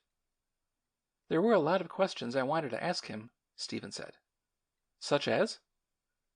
"Well, for one thing, I was curious to know what happened after the steamers on the Hudson were proved a success." "I can answer that question," replied his father promptly.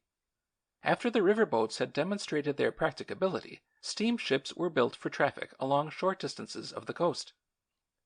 Owing to the War of 1812 and the danger to our shipping from the British, however, the launching of these new lines did not take place immediately, but in time the routes were established. The first of these was from New York to New Haven. You see, travel by steam power was still so much of a novelty that Norwich, first proposed as a destination, was felt to be too far away. It was like taking one's life in one's hands to venture such an immense distance from land on a steamboat." Stephen smiled with amusement.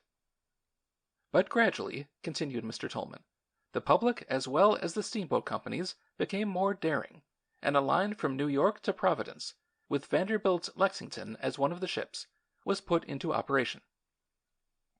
Then in 1818 a line of steamers to sail the Great Lakes was built, and afterwards steamships to travel to points along the Maine coast.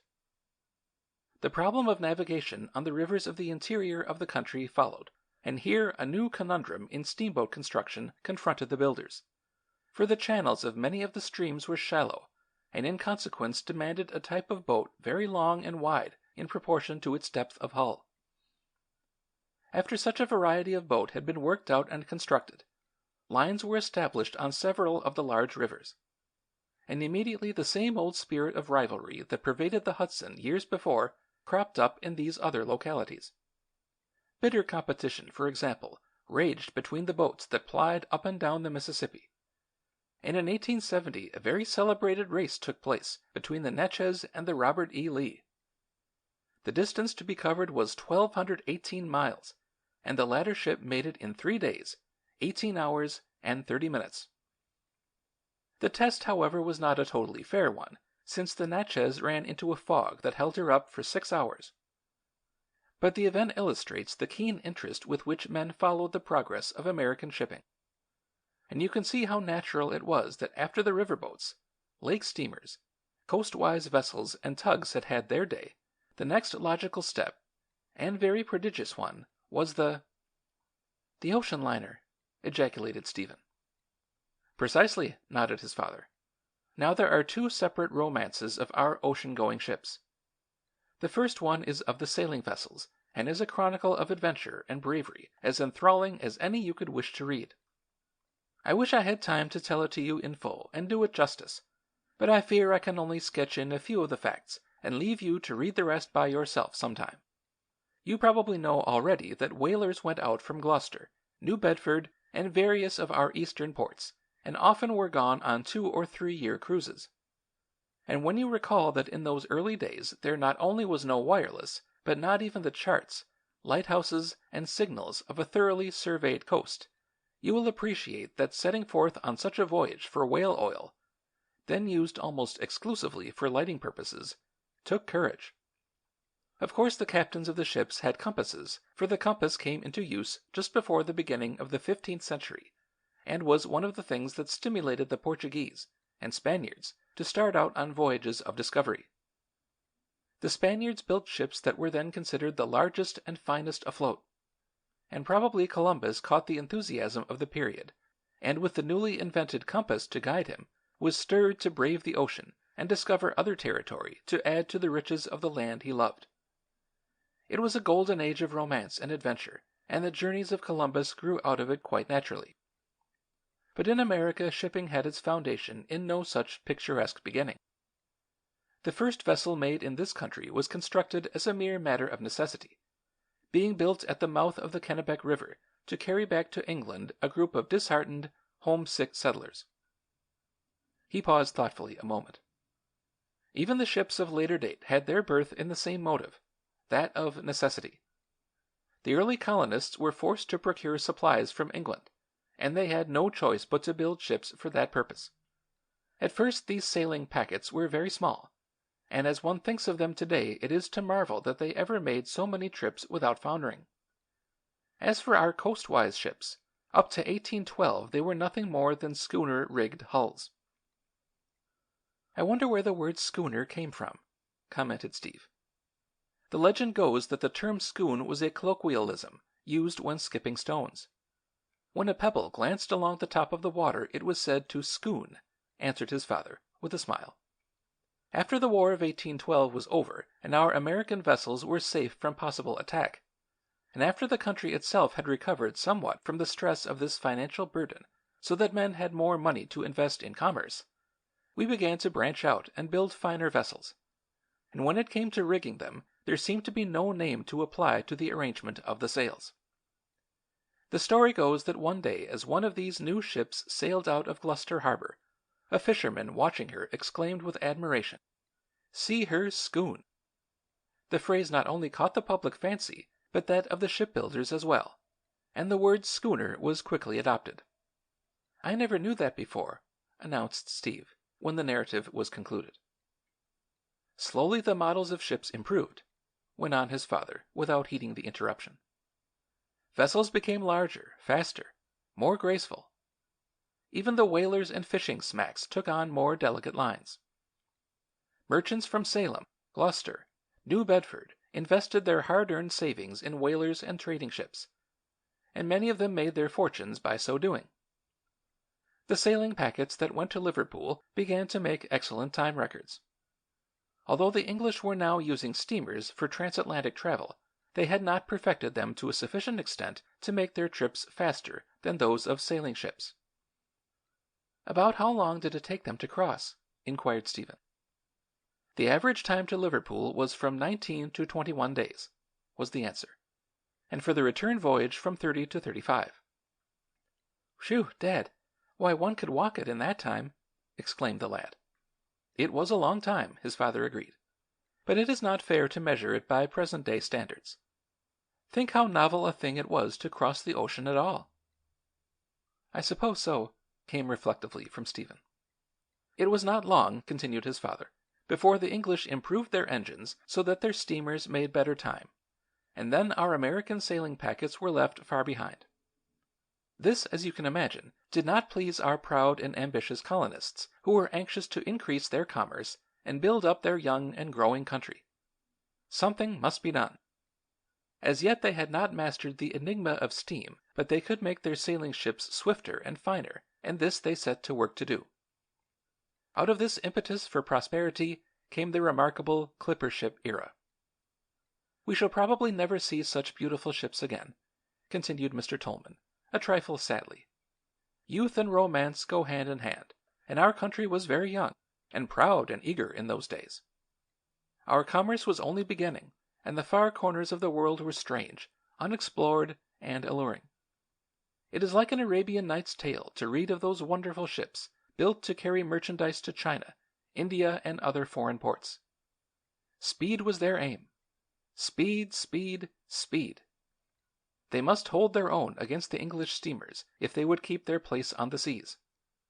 For in those days the methods of packing produce were very primitive, and it was imperative that such perishable things as tea, dried fruits, spices, and coffee should be rushed to the markets before the dampness spoiled them. If they mildewed, they would be a dead loss to the merchants handling them. Moreover, as cable and telegraph were unknown, there was no way to keep in touch with the demands of the public, or be sure of prices. Therefore every merchant hurried his goods home in the hope of being the first in the field and reaping the largest profits. "More racing," exclaimed Stephen. "It was racing indeed," returned his father. "Ships raced one another back from China, each trying desperately to discharge her cargo before her rival did. Like great sea birds, these beautiful boats skimmed the waves, stretching every inch of canvas to be the winner at the goal. As a result, the slow merchant packets, with their stale cargoes, could find no patrons, the clippers commanding not only all the trade, but the highest prices for produce as well. Silks, chinaware, ivory, bamboo, all the wealth of the Orient began to arrive in America, where it was hungrily bought up, many a man making his fortune in the East India trade. Of this fascinating epoch, Hawthorne gives us a vivid picture. "It must have been great to travel on one of those ships," said Stephen. "It was not all pleasure, by any means, son," Mr. Tolman replied. "Often the vessels encountered hurricanes and typhoons in the treacherous eastern waters. Sometimes ships were blown out of their course and wrecked, or cast ashore on islands where their crews became the prey of cannibals." "Jove!" "It had its outs, this cruising to distant ports," announced his father. "Moreover, the charts in use were still imperfect, and lighthouse protection was either very scanty or was lacking entirely." "What became of the clipper ships?" "Well, we Americans never do anything by halves, you know. When we go in all over," laughed his father. "That is what we did with our clipper ships. We were so pleased with them that we built more and more, sending them everywhere we could think of. Many went round to California to carry merchandise to the gold searchers. At last there were so many of these swift vessels that they cut into one another, and freight rates dropped. Besides, steamboats were coming into general use, and were now running on all the more important ocean routes. The day of the sailing ship was over, and the marvelous vessels were compelled to yield their place to the heralds of progress, and become things of the past. Nevertheless, their part in our American commerce will never be forgotten, and we have them to thank not only for the fame they brought our country, but also for much of its wealth." With a quick gesture of surprise, he rose hurriedly. "See," he exclaimed, "we are almost home. We have talked ships and sealing wax for hours." "It hasn't seemed for hours," retorted Stephen, springing to collect his luggage. "Nor to me either." "Sometime I'd like to hear about the ocean liners," ventured the boy. "You must get Mr. Ackerman to tell you that story when he comes to visit us Thanksgiving," was the reply. "If he does come. That part of it seems to be up to you and Dick." "I mean to do my part to get him here," Steve announced. "I hope Dick will plug too." "I rather think you can trust him for that," was the quiet answer. End of chapter 15.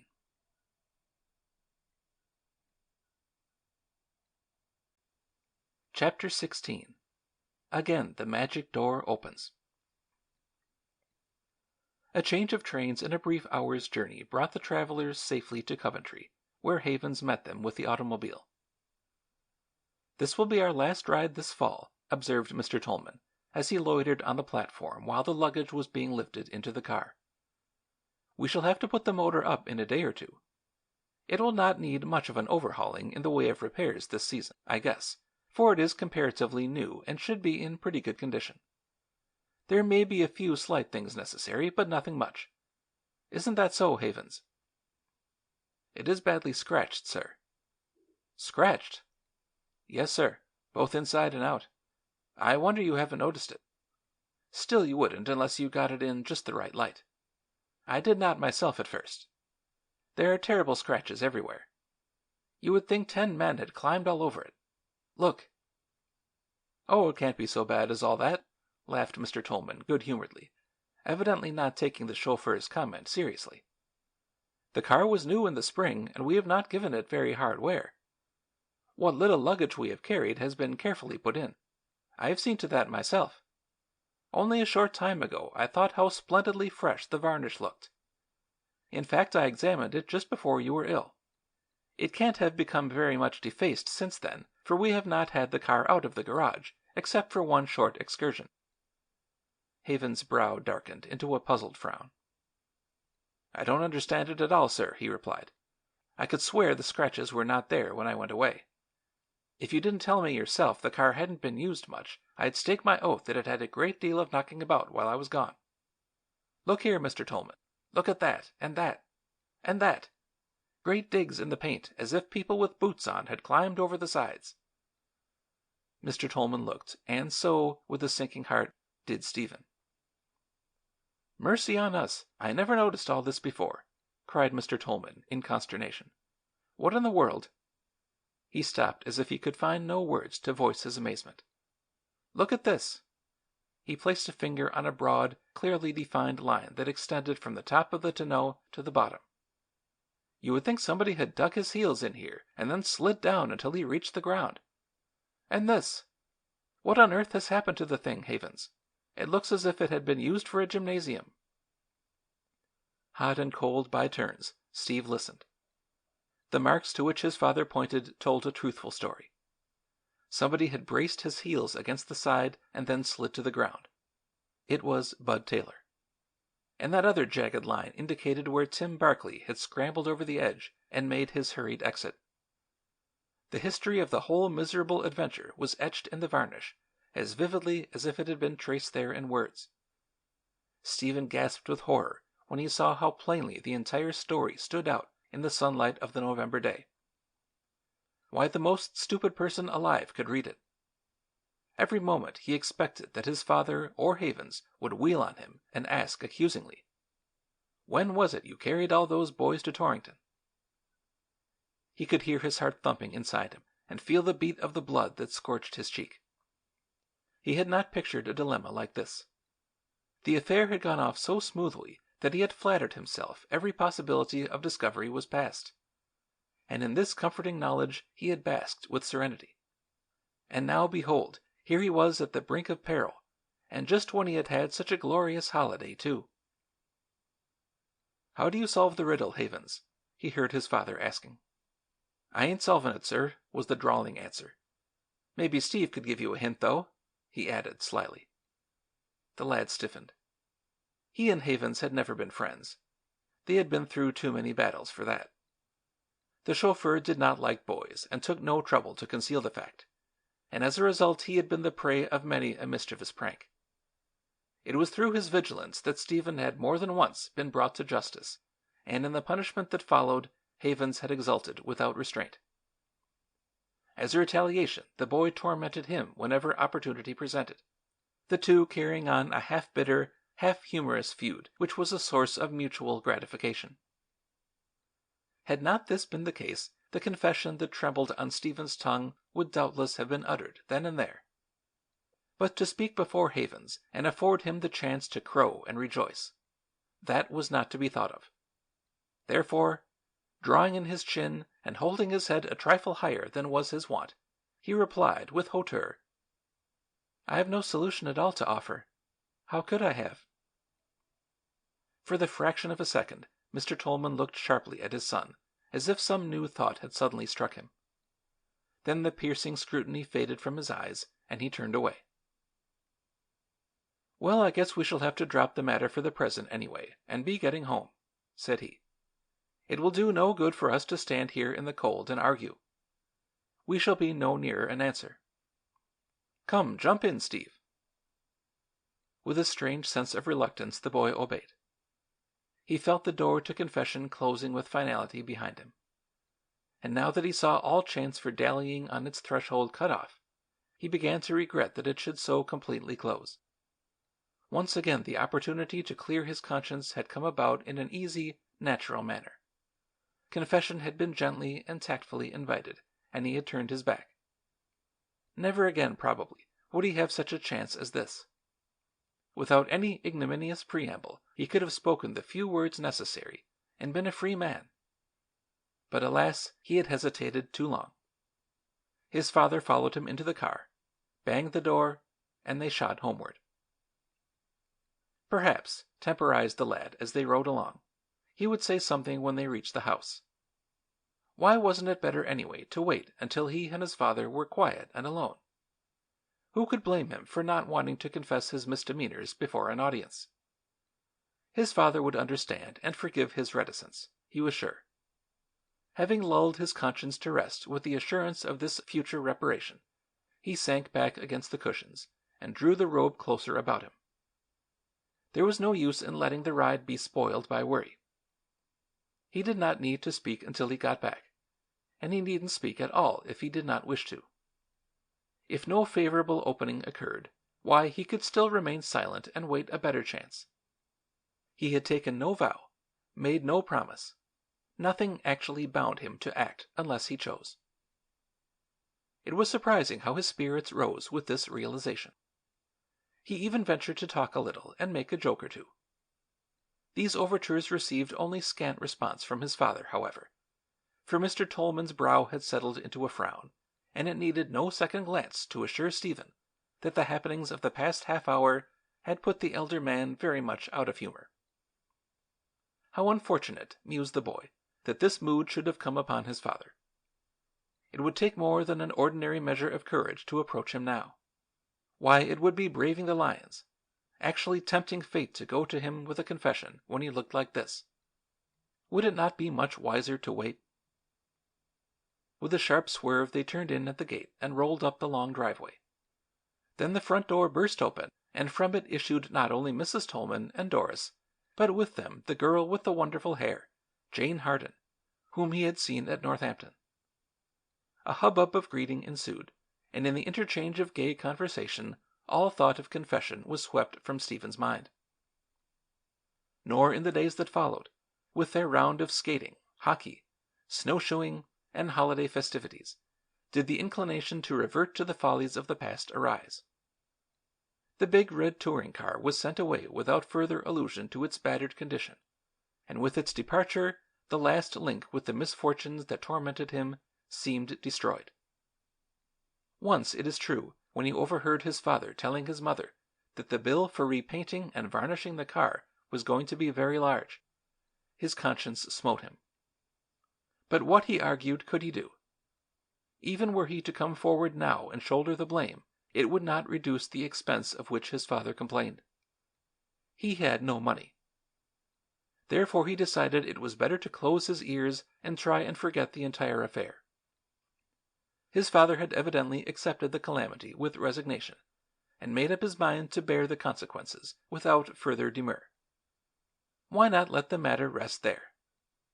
At this late date it would be absurd to speak, especially when it could not alter the situation. In the meantime letters came from Mr. Ackerman and from Dick. The latter was very happy at the New Haven school, and was making quite a record for himself. And it was easy to detect between the lines of the steamboat magnate's epistle that he was much gratified by the progress of his protégé.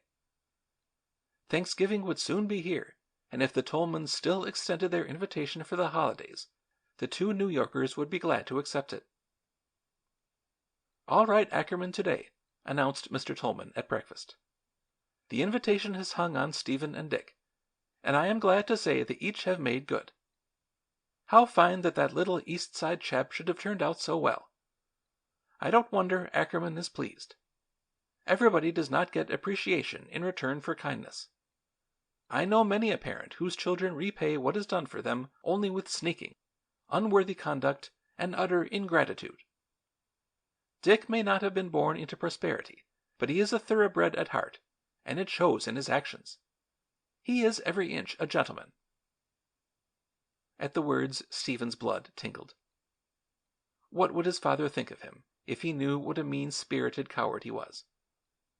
Well, it was impossible to tell him now.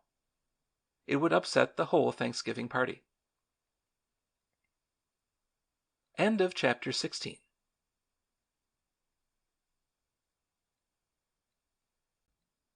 Chapter 17. More Steamboating. The night before Thanksgiving, Mr. Ackerman and Dick arrived at Coventry, and it was difficult to believe the change wrought in the New York boy. Not only was his face round, rosy, and radiant with happiness, but along with the new manliness had stolen a gentler bearing, and a courtesy that had not been there when he had set forth to school. "Why, you must have put on 10 pounds, Dick," cried Mr. Tolman, shaking hands with his young guest after greeting the steamboat magnate. "It is 11 pounds, sir," laughed Dick. "We have bully eats at school and all you want of them." The final phrase had a reminiscent ring, as if it harked back to a time when 3 ample meals were a mirage of the imagination. "Well, I am glad to hear you have done justice to them and encouraged the cook," was Mr. Tolman's jocular reply. "Now, while you stay here, you must cheer on our cook in the same fashion. If you don't, we shall think you like New Haven better." "I guess there's no danger of that," put in Mr. Ackerman. "Dick seems hollow down to his ankles. There's no filling him up, is there, boy?" "I couldn't eat that third ice cream you offered me yesterday," was the humorous retort. "I hope you've saved some room for tomorrow's dinner," Mrs. Tolman interrupted, "for there will be mince pie and plum pudding, and I don't know what not. And then there is the turkey. We ordered an extra large one on purpose." Dick and Steve exchanged a sheepish grin. "Well, it is jolly to see you, good people," Mr. Tolman declared, as he ushered the visitors into the living room, where a bright fire burned on the hearth. "Our boys have done well, haven't they, Ackerman? I don't know which is to win the scholarship race, the steamboats or the railroads." "We could compare marks," Stephen suggested. "That would hardly be fair," Mr. Ackerman objected, quickly, "for the steamboats did not start even with the railroads in this contest. Dick has had to put in a lot of hours with a tutor to make up for the work he missed at the beginning of the year. He has been compelled to bone down like a beaver to go ahead with his class. But he has succeeded, haven't you, Sonny?" "I hope I have," was the modest retort.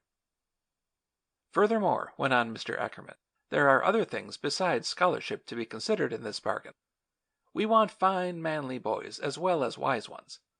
Conduct counts for a great deal, you know." Stephen felt himself coloring. "There have been no black marks on Dick's record thus far.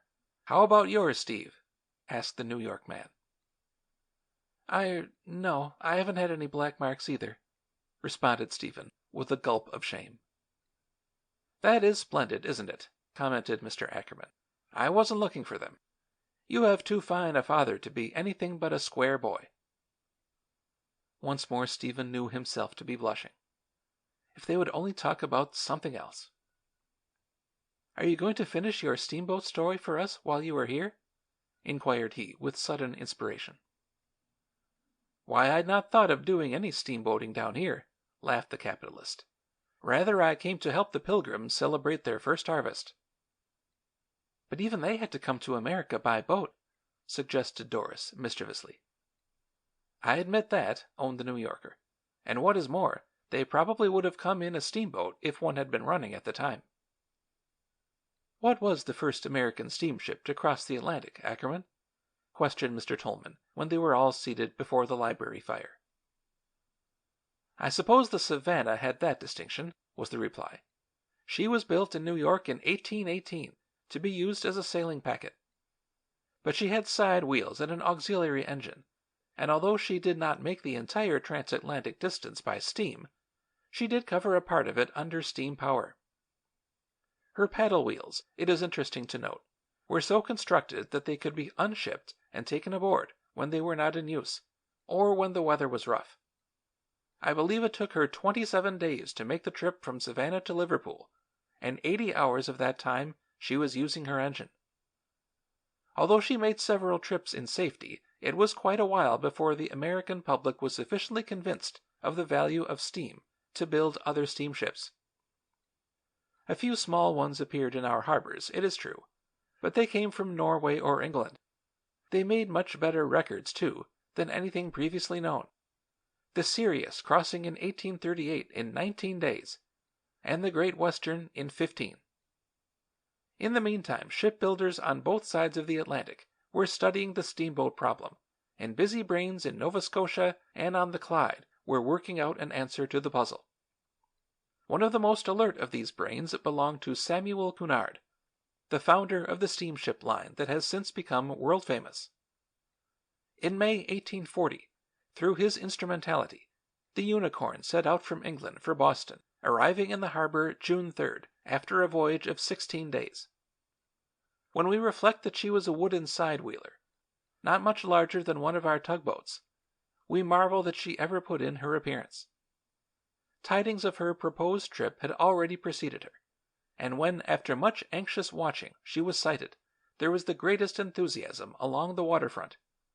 The overzealous populace who wished to give her a royal welcome, setting off a 6-pounder in her honor, that shattered to atoms most of her stained glass as she tied up at the dock. His audience laughed. You see, continued the capitalist, the ship came in answer to a circular sent out by our government to various shipbuilders, asking bids from swift and reliable boats to carry our mails to England. Cunard immediately saw the commercial advantages of such an opportunity, and not having money enough to back the venture himself, the Halifax man went to Scotland, where he met Robert Napier, a person who, like himself, had had wide experience in shipping affairs. Both men were enthusiastic over the project. Before long the money necessary for the undertaking was raised, and the British and North American Royal Mail Steam Packet Company, with a line of 4 ships, was awarded the United States government contract. These ships were very significantly named. The Britannia in honor of England, the Arcadia as a compliment to Mr. Cunard's Nova Scotia home, the Caledonia in memory of Napier's Scotch ancestry, and the Columbia out of regard to America. And in passing, it is rather interesting to recall that, in homage to these pioneer ships, it has become a tradition of the Cunard line to use names that terminate in the letter A for all the ships that have followed them. For you must remember, it was this modest group of steam packets that were the ancestors of such magnificent boats as the Mauretania and Lusitania. There was some difference, interrupted Stephen. Well, rather. Had you, however, told Samuel Cunard then that such mammoth floating hotels were possible, he would probably not have believed you. He had task enough on his hands to carry the mails, transport the few venturesome souls that dared to cross the sea, and compete with the many rival steamship lines that sprang up on both sides of the ocean as soon as someone had demonstrated that transatlantic travel was practical. For after Cunard had blazed the path, there were plenty of less daring persons ready to steal from him the fruits of his vision and courage. From 1847 to 1857, the Ocean Steamship Company carried mails between New York and Bremen, and there was a very popular line that ran from New York to Havre, up to the period of the Civil War. Among the individual ships, none perhaps was more celebrated than the Great Eastern, a vessel of tremendous length, and one that more nearly approached our present-day liners as to size. Then there was the Collins line that openly competed with the Cunard line.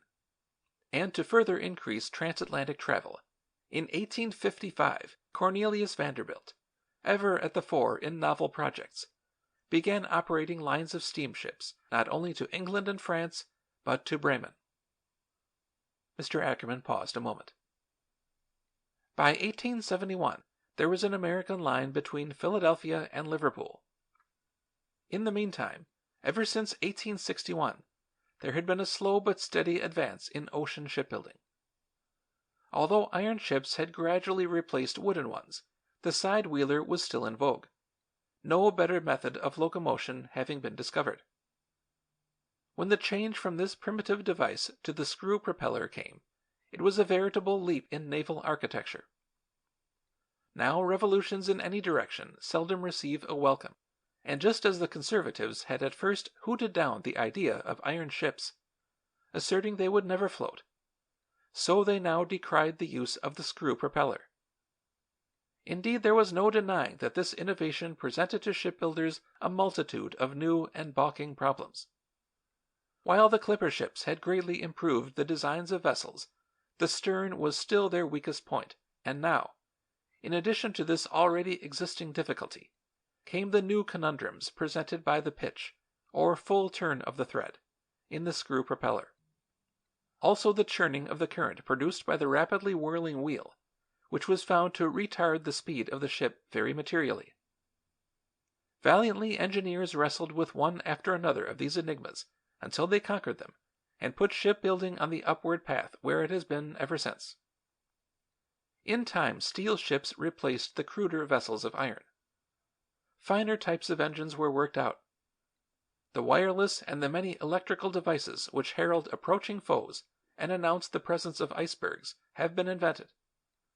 Until now, the ocean liner is practically safe from all perils except fogs, icebergs, and submarines. He stopped a moment with eyes fixed on the glowing logs that crackled on the hearth. Meanwhile, he went on, comfort aboard ship has progressed to luxury. Better systems of ventilation, more roomy sleeping quarters, more windows and improved lighting facilities have been installed. The general arrangement of the ship has also been vastly improved since the days when the high bulwark and long deck-house were in use. Now iron railings allow the sea to wash back and forth in time of storm, and in consequence there is less danger of vessels being swamped by the waves. Then there are watertight doors and bulkheads, double bottoms to the hulls, and along with these more practical advances have come others of a more healthful and artistic trend. The furniture is better, the decoration of the cabins and saloons prettier and more harmonious. There has been more hygienic sanitation.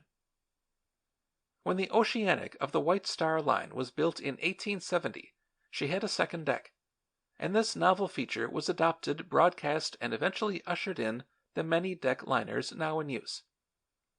The Servia, built in 1881, was the first steel ship, and the advantage of its greater elasticity was instantly seen.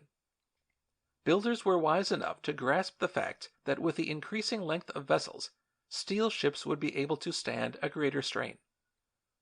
Little by little, the gain went on in every direction. Nevertheless, in spite of the intelligence of the shipbuilders, it was long before transatlantic navigators had the courage to trust themselves entirely to their engines and discard masts. Although they shifted to steel ones instead of those of iron or wood, they still persisted in carrying them. He smiled as he spoke. When the twin-screw propeller made its appearance, it brought with it greater speed, and there was a revival of the old racing spirit. Between the various shipping lines of all nations, the contest for size and swiftness has raged ever since. Before the Great War, Germany had a very extensive collection of large and rapid liners, many of them built on the Clyde, that fought to surpass the Cunard ships. The White Star Line also took a hand in the game and built others. In the contest, alas, America has been far behind, until gradually she has let other countries slip in and usurp the major proportion of ocean commerce. It is a pitiful thing that we should not have applied our skill and wealth of material to building fine American steamship lines of our own, instead of letting so many of our tourists turn their patronage to ships of foreign nations. Perhaps if the public were not so eager for novelty, and so constantly in search for the newest, the largest, and the fastest boats, we should be content to make our crossings in the older and less gaudy ships, which after all are quite as seaworthy. But we Americans must always have the superlative, and therefore many a steamer has had to be scrapped simply because it had no palm gardens, no swimming pools, no shore luxuries. We have not, however, wholly neglected naval construction, for we have many fine steamships, a praiseworthy lot of battleships and cruisers, and some very fine submarines. I hope and believe that the time will come when our merchant marine will once again stand at the front, as it did in the days of the clipper ships. Our commerce reaches out to every corner of the earth, and why should we rely on other countries to transport our goods? I suppose there are no pirates now, are there, Mr. Ackerman? Asked Dick, raising his eyes expectantly to the capitalist's face. I am afraid there are very few, Dick boy, returned the elder man kindly. I suppose that is somewhat of a disappointment to you. You would have preferred to sail the seas in the days when every small liner carried her guns as a defense against raiders, and was often forced to use them too. But when international law began to regulate traffic on the high seas, and the ocean thoroughfare ceased to be such a deserted one, pirates went out of fashion, and every nation was granted equal rights to sail the seas unmolested. It was because this freedom was menaced by German submarines in the late war, and our privilege to travel by water threatened, that our nation refused to tolerate such conditions. A code of humane laws that had been established for the universal good was being broken, and we could not permit it. For you must remember that now there are almost as many laws on the ocean as on the land. There are rules for all kinds of vessels, of which there are a far greater variety than perhaps you realize. Not only have we steamships, cruisers, and battleships, but we have schooners, barks, brigs, tugboats, dredgers, oil tankers, turret ships for freight, cargo boats, steam tramps, coalers, produce ships, icebreakers, train ferries, steam trawlers, fireboats, river boats, harbor excursion boats, coasters, whalebacks, steam yachts, launches, and lake steamers. Each of these is carefully classified and has its particular traffic rules, and in addition to these is obliged to obey certain other general marine laws, to which all of them are subject, in order that travel by water may be made safe. Don't all ships have to be inspected too? Asked Stephen. Yes, and not only are they inspected, but to protect the lives of their passengers and crew, as well as preserve their cargo, they must adhere to specified conditions. The number of passengers and crew is regulated by law, as is the amount of the cargo. Ocean liners, for example, must have aboard a certain number of lifeboats, rafts, belts, life preservers, fire extinguishers, lines of hose, and the size of all these is carefully designated. There must be frequent drills in manning the boats. The fire hose must be tested to see that it works and is in proper condition. And in thick weather, the foghorns must be sounded at regular intervals. There is no such thing now as going to sea in haphazard fashion and trusting to luck. Everything that can be done for the safety of those who travel the ocean must be done. He paused a moment, then added, And in the meanwhile, that every protection possible shall be offered to ships, we have been as busy on the land as on the water, and have established a code of laws to govern our coasts, harbors, and rivers. Government surveys have charted the shores of all countries, so that now there are complete maps that give not only the coastline, but also the outlying islands, rocks, and shoals that might be a menace to ships. It is no longer possible for a state bordering on the sea to put up a low building at the water's edge and set a few candles in the windows, as was done back in the year 1800. Both the boys laughed. We can laugh now, assented Mr. Ackerman with a smile, but in those days I fancy it was no laughing matter. Even with all our up-to-date devices, there are wrecks, And think of the ships that must have gone down before charts were available, lighthouses and bell buoys in vogue, wireless signals invented, and the coast patrol in operation. I shudder to picture it. Sailing the seas was a perilous undertaking then, I assure you. Even the first devices for safety were primitive. The Argand lamp of 1812 was not at all powerful, and the lenses used were far from perfect. Foghorns were operated by hand or by horsepower and were not strong enough to be heard at any great distance. Bell buoys were unknown, although there were such things as bell boats, which were anchored in dangerous spots and rung by the wash of the waves. There were lightships too, but more often than not their feeble light was obscured or unnoticed, and they were run down by the ships they sought to protect. Altogether there was room for improvement at every point, and slowly but surely it came.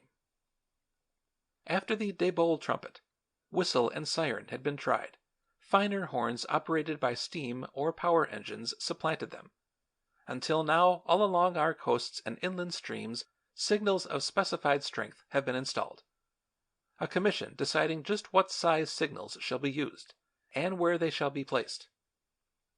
There are lighthouses of prescribed candle power, automatic flashlights and whistling buoys, Coast Guard stations with carefully drilled crews, all regulated by law and matters of compulsion. If men and ships are lost now, it is because it is beyond human power to help it. There are facts about the water that are impossible to modify, interrupted Mr. Tolman, and I suppose we shall never be able wholly to eliminate the dangers growing out of them. There are, for example, silent zones where, because of the nature of air currents or atmospheric conditions, no sounds can be heard. Often a foghorn comparatively near at hand will belch forth its warning, and its voice be swallowed up in this strange stillness. Many a calamity has occurred that could only be accounted for in this way. Man is ingenious, it is true, but he is not omniscient, and in the face of some of the caprices of nature he is powerless. Mr. Ackerman rose and stood with his back to the fire. And now, went on Mr. Tolman, addressing Stephen and Dick, I should say you two had had quite a lecture on steamboating, and should move that you both go to bed. Quickly Mr. Ackerman interrupted him. I should amend the motion by suggesting that we all go to bed, laughed he. I am quite as tired as the boys are. The amendment was passed, the motion carried, and soon the entire Tolman family was wrapped in sleep. End of chapter 17.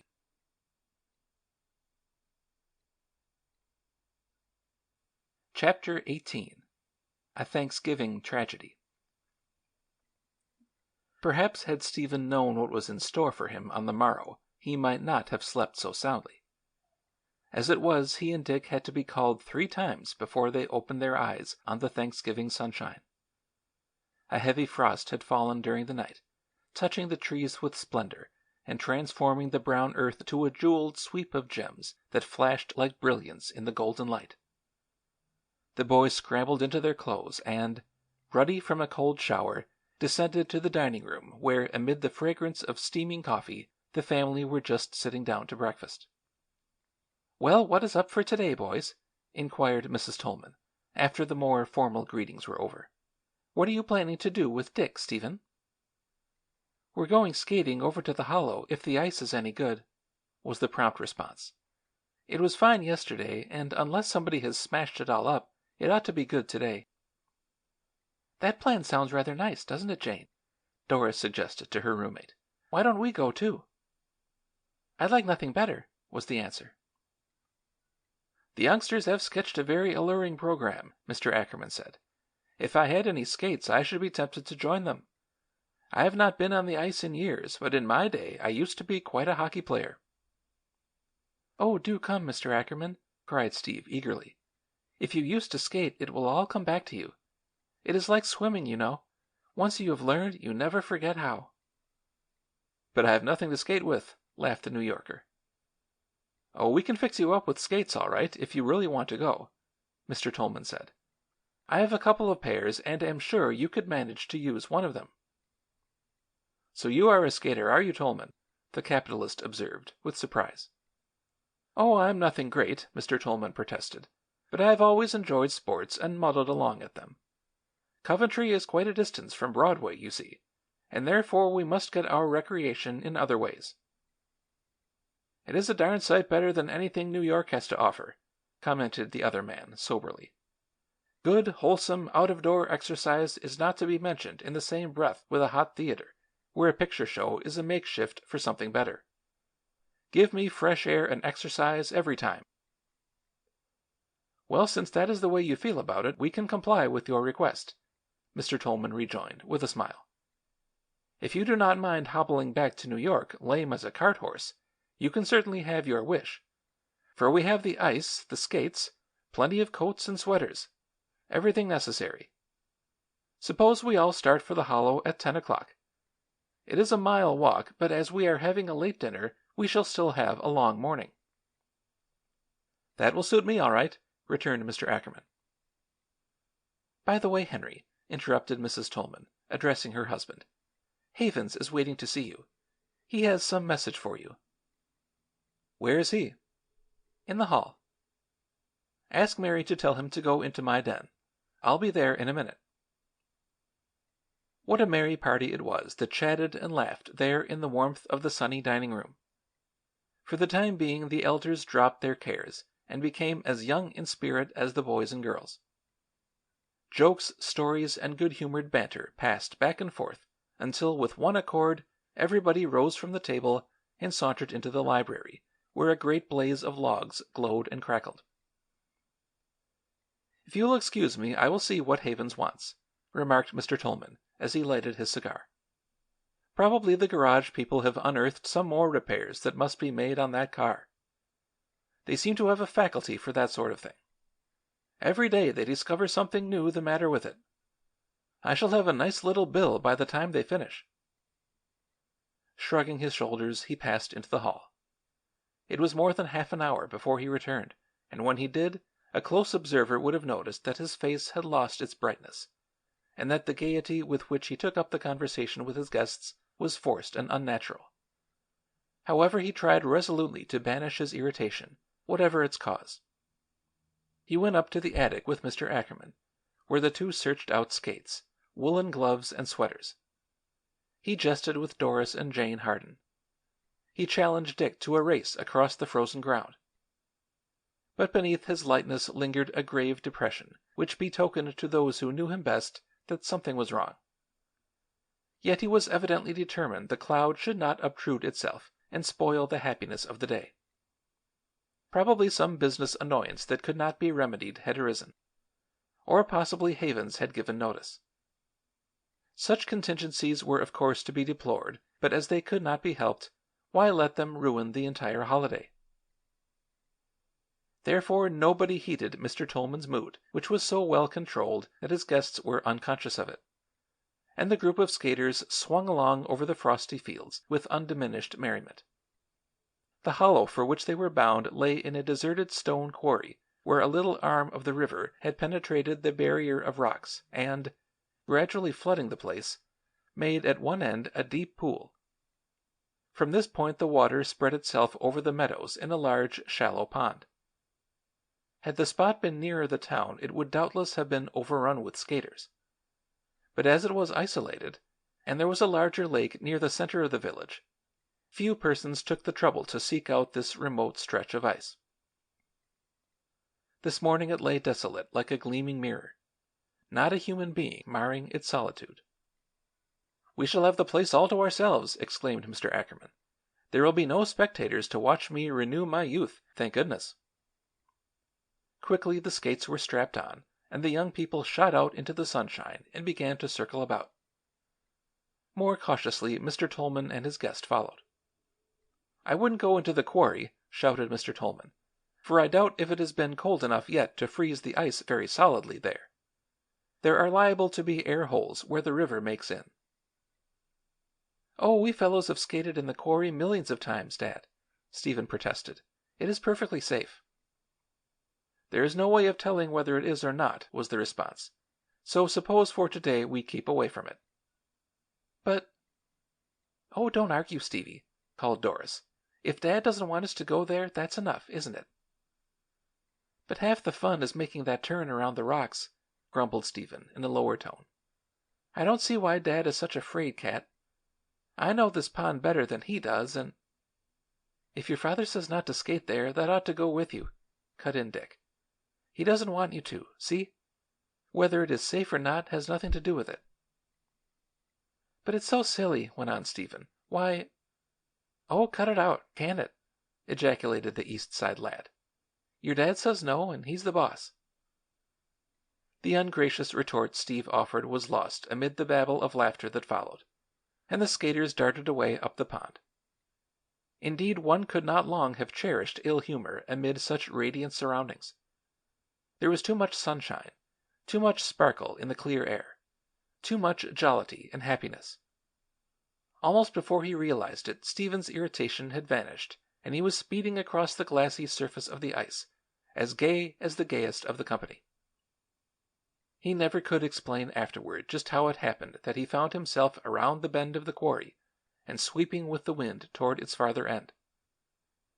He had not actually formulated the intention of slipping away from the others and invading this forbidden spot.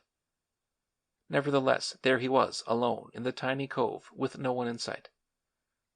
What followed was all over in a moment. The breaking ice and the plunge into the frigid water. The next he knew he was fighting with all his strength to prevent himself from being drawn beneath the jagged, crumbling edge of the hole. To clamber out was impossible, for every time he tried, the thin ice would break afresh under his hands and submerge him again in the bitter cold of the moving stream. Over and over he tried to pull himself to safety, but without success. Then suddenly he felt himself becoming numb and helpless. His teeth chattered, and he could no longer retain his hold on the frail support that was keeping his head above water. He was slipping back into the river. He was not going to be able to get out. With a piercing scream, he made one last desperate lunge forward, and again the ice that held him broke and the water dashed over his ears and mouth. When he next opened his eyes, it was to find himself in his own bed, with a confusion of faces bending over him. "There," he heard someone say, in a very small, far-away voice. "He is coming to himself now, thank God. It was chiefly cold and fright. He is safe now, Tolman, don't you worry. You'd better go and get off some of your wet clothing, or you will catch your death." Mr. Ackerman was speaking. "Yes, Henry, do go," pleaded his wife.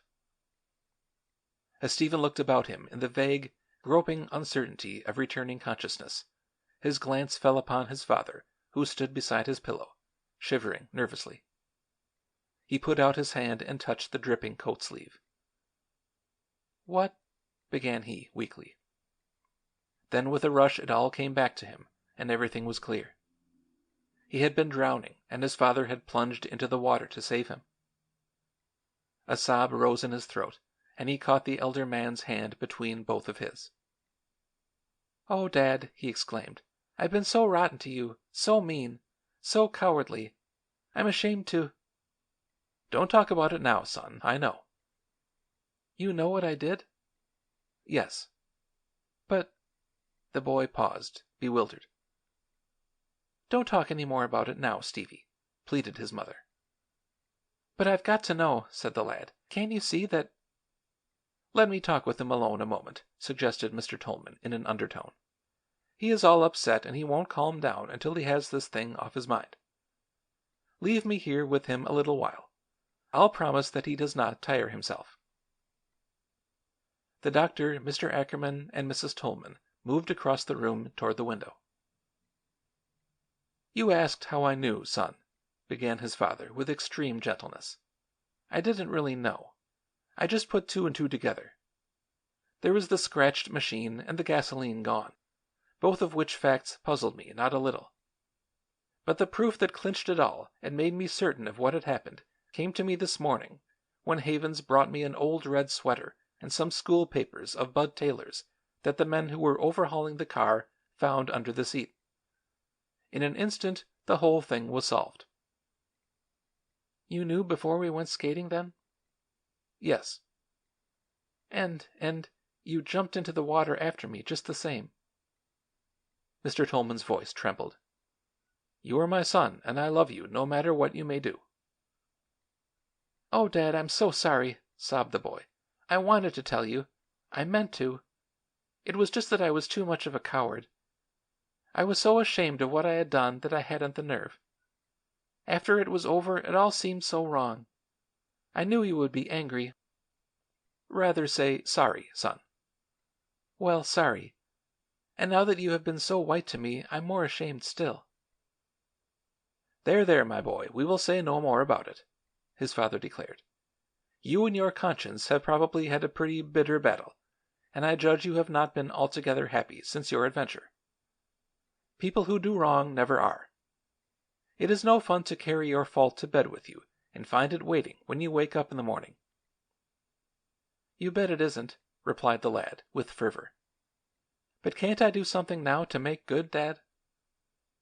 Mr. Tolman checked an impulsive protest, and after a moment responded gravely. "We will see. Perhaps you would like to earn something toward doing over the car."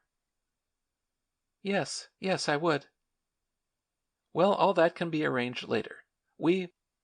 "Henry," broke in Mrs. Tolman, "you must go this instant and get into some dry clothes. You were chilled through.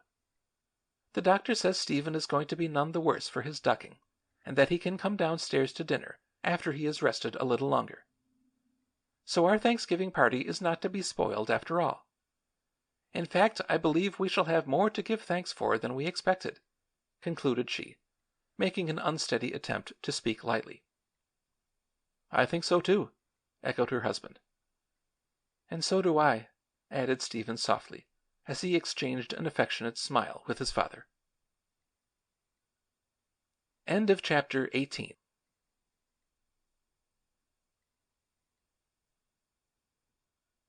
Chapter 19. The End of the House Party.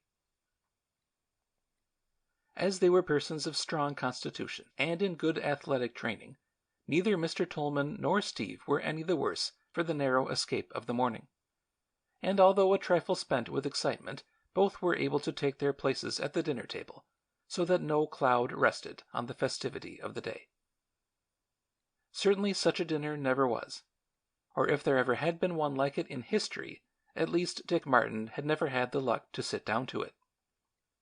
The soup steaming and hot, the celery white and crisp, the sweet potatoes browned in the oven and gleaming beneath their glaze of sugar, the cranberry sauce vivid as a bowl of rubies, to say nothing of squash and parsnips and onions. And as for the turkey, why, it was the size of an ostrich. With what resignation it lay upon its back, with what an abject spirit of surrender, as if it realized that resistance was futile and that it must docilely offer itself up to make perfect the feast. And the pudding, the golden-tinted pies with their delicate crust, the nuts, the pyramid of fruit, riotous in color, the candies of every imaginable hue and flavor. Was it a wonder that Dick, who had never before beheld a real New England home Thanksgiving, regarded the novelty with eyes as large as saucers, and ate until there was not room for another mouthful? "Gee," he gasped in a whisper to Stephen, as he sank weakly back into his chair when the coffee made its appearance. "This sure is some dinner." The others who chanced to overhear the observation laughed. "Had enough, Sonny?" inquired Mr. Tolman. "Enough." There was more laughter. "I suppose were it not for the trains and the ships, we should not be having such a meal as this today," remarked Mrs. Tolman.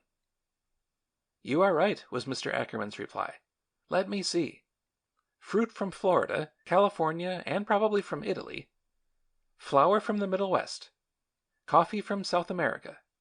Sugar probably from Cuba. Turkey from Rhode Island, no doubt. And vegetables from scattered New England farms. Add to this cigarettes from Egypt and Turkey, and you have covered quite a portion of the globe." "It is a pity we do not consider our indebtedness to our neighbors all over the world oftener," commented Mr. Tolman. "We take so much for granted these days. To appreciate our blessings to the full, we should have lived in early colonial times, when the arrival of a ship from across the ocean was such an important event that the wares she brought were advertised broadcast. Whenever such a vessel came into port, a list of her cargo was issued, and purchasers scrambled eagerly to secure the luxuries she carried. Pipes of wine, bolts of cloth, china, silks, tea, all were catalogued. It was no ordinary happening when such a boat docked, I assure you. I suppose it was a great event, reflected Mrs. Tolman, though I never half realized it. And not only was the advent of merchandise a red-letter day, but so was the advent of travelers from the other side of the water. Picture if you can the excitement that ensued when Jenny Lind, the famous singer, visited this country. And the fact that we were now to hear this celebrated woman was not the only reason for our interest. She had actually come in a ship from across the sea. Others would come also. America was no longer cut off from the culture of the Old World, an isolated country, bereft of the advantages of European civilization. We were near enough for distinguished persons to make trips here. Charles Dickens and the Prince of Wales came. And how cosmopolitan we felt to be entertaining guests from the mother country. Certainly the Atlantic could not be very wide if it could be crossed so easily, and if we could have the same speakers, the same readers, the same singers as did the English. Our fathers and grandfathers must have thrilled with satisfaction at the thought. The ocean was conquered, and was no longer an estranging barrier. What would they have said to crossing the water by aeroplane, or bobbing up in a foreign port in a submarine? Put in Doris. And someday I suppose the marvels of our age that cause our mouths to open wide, and our eyes to bulge with amazement, will become as humdrum as the ocean liner and the Pullman have, Mrs. Tolman remarked. Yes, returned her husband. Think of the fight every one of these innovations has had to put up before it battled its way to success. The first locomotives, you remember, were not only rated as unsafe for travel, but also actually destructive to property. The major part of the public had no faith in them, and predicted they would never be used for general travel.